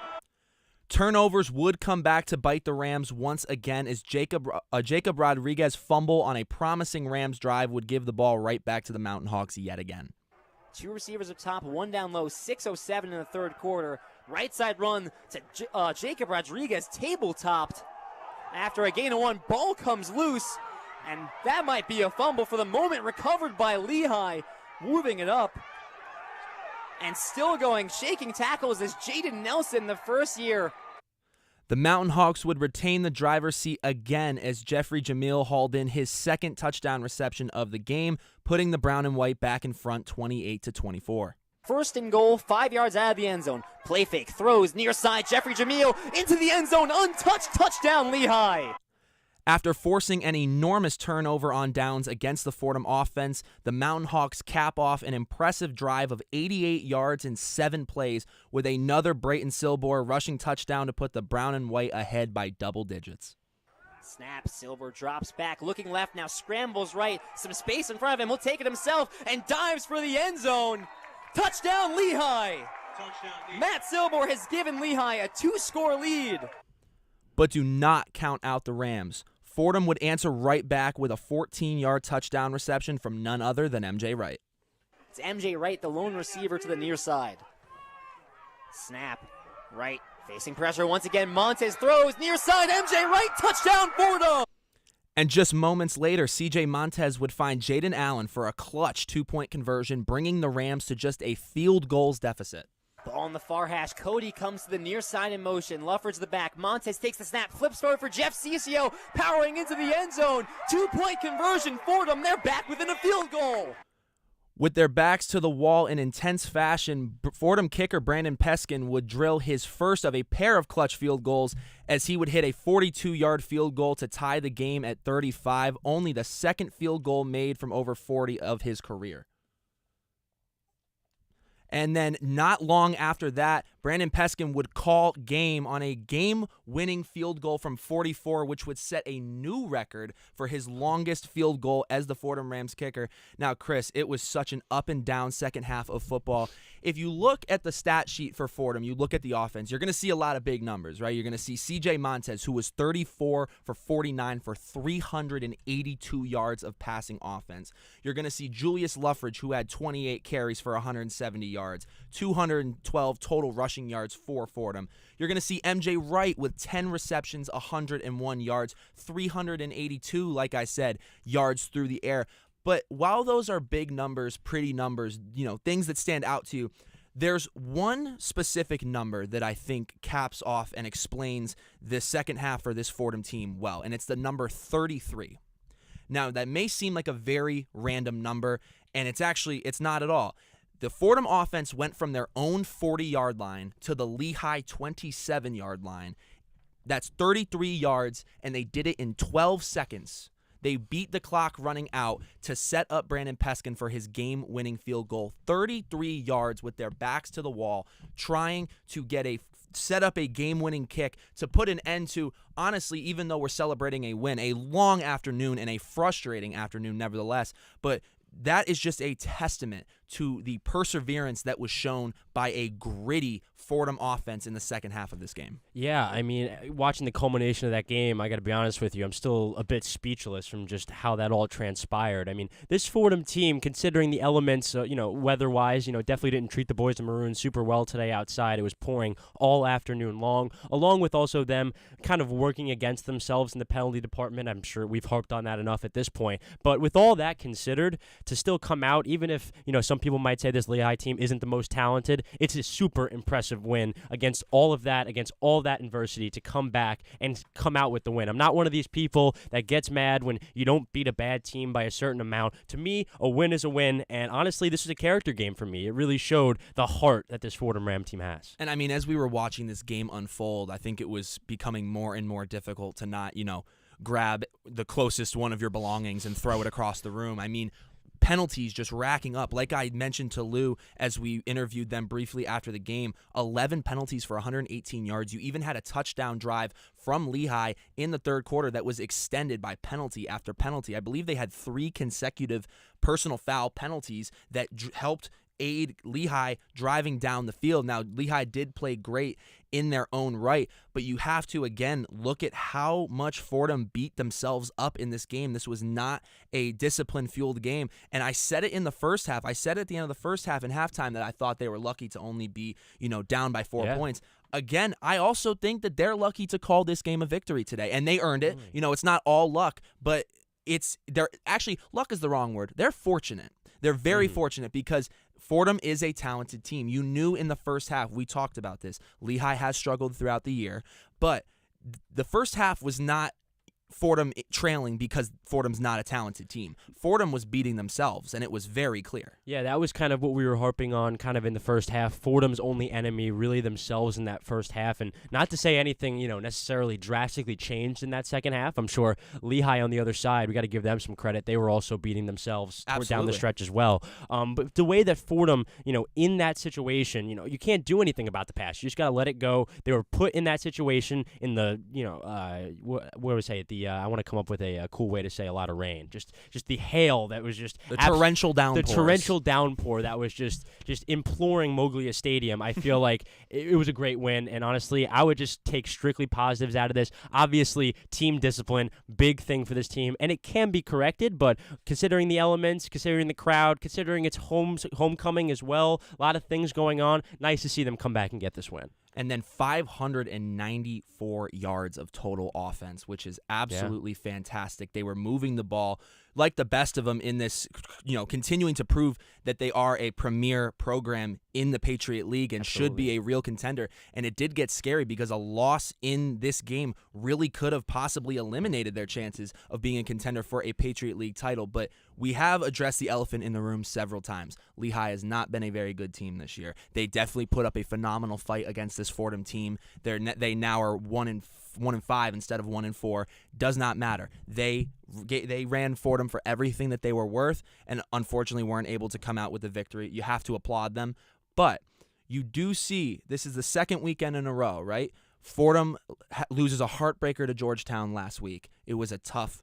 game, and it was actually a game that they lost to a team who they had just beat Stonehill by 40 prior, who beat Georgetown. Right. So you're seeing some weird performances where Fordham may play a bit of a closer game than they really initially are matched up against that team that they are playing. Going into next weekend when they play Stony Brook. Stony Brook's 0-5. Stony Brook is not any more powerful of a team. In fact, I would argue Lehigh is a stronger team front to back than the Stony Hill Seawolves.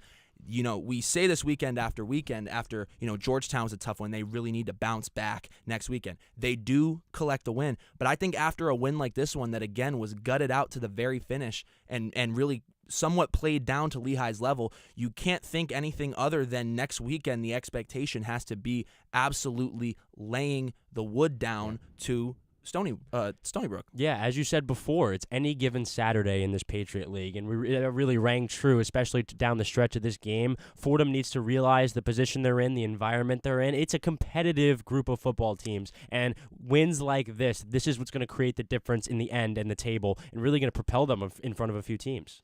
Once again, your final is the Fordham Rams 38, the Lehigh Mountain Hawks 35. We want to remind you that Fordham will be back in action next Saturday, October 14th, as they ship off to Long Island for a matchup with the Stony Brook Seawolves. Kickoff is at 3:30 p.m. Be sure to tune in to 90.7 FM WFUV, the flagship station of Fordham football.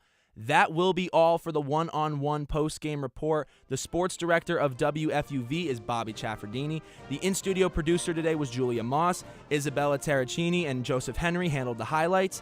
Andrew Canary was the engineer. The on-site producer was Will Talent. And a special thanks to our in-studio trainee, Griffin Stevenson. Chris Carrino took care of the updates. As always, a huge thank you to Joe DeBari and all his staff for all their help this week. For Lou Orlando, Brian Rabacs, and Chris Carrino, I'm Jack Warner saying so long. Have a wonderful rest of your evening, and most importantly, grab your umbrella and stay dry, folks. Fordham Rams football is a production of WFUV Sports.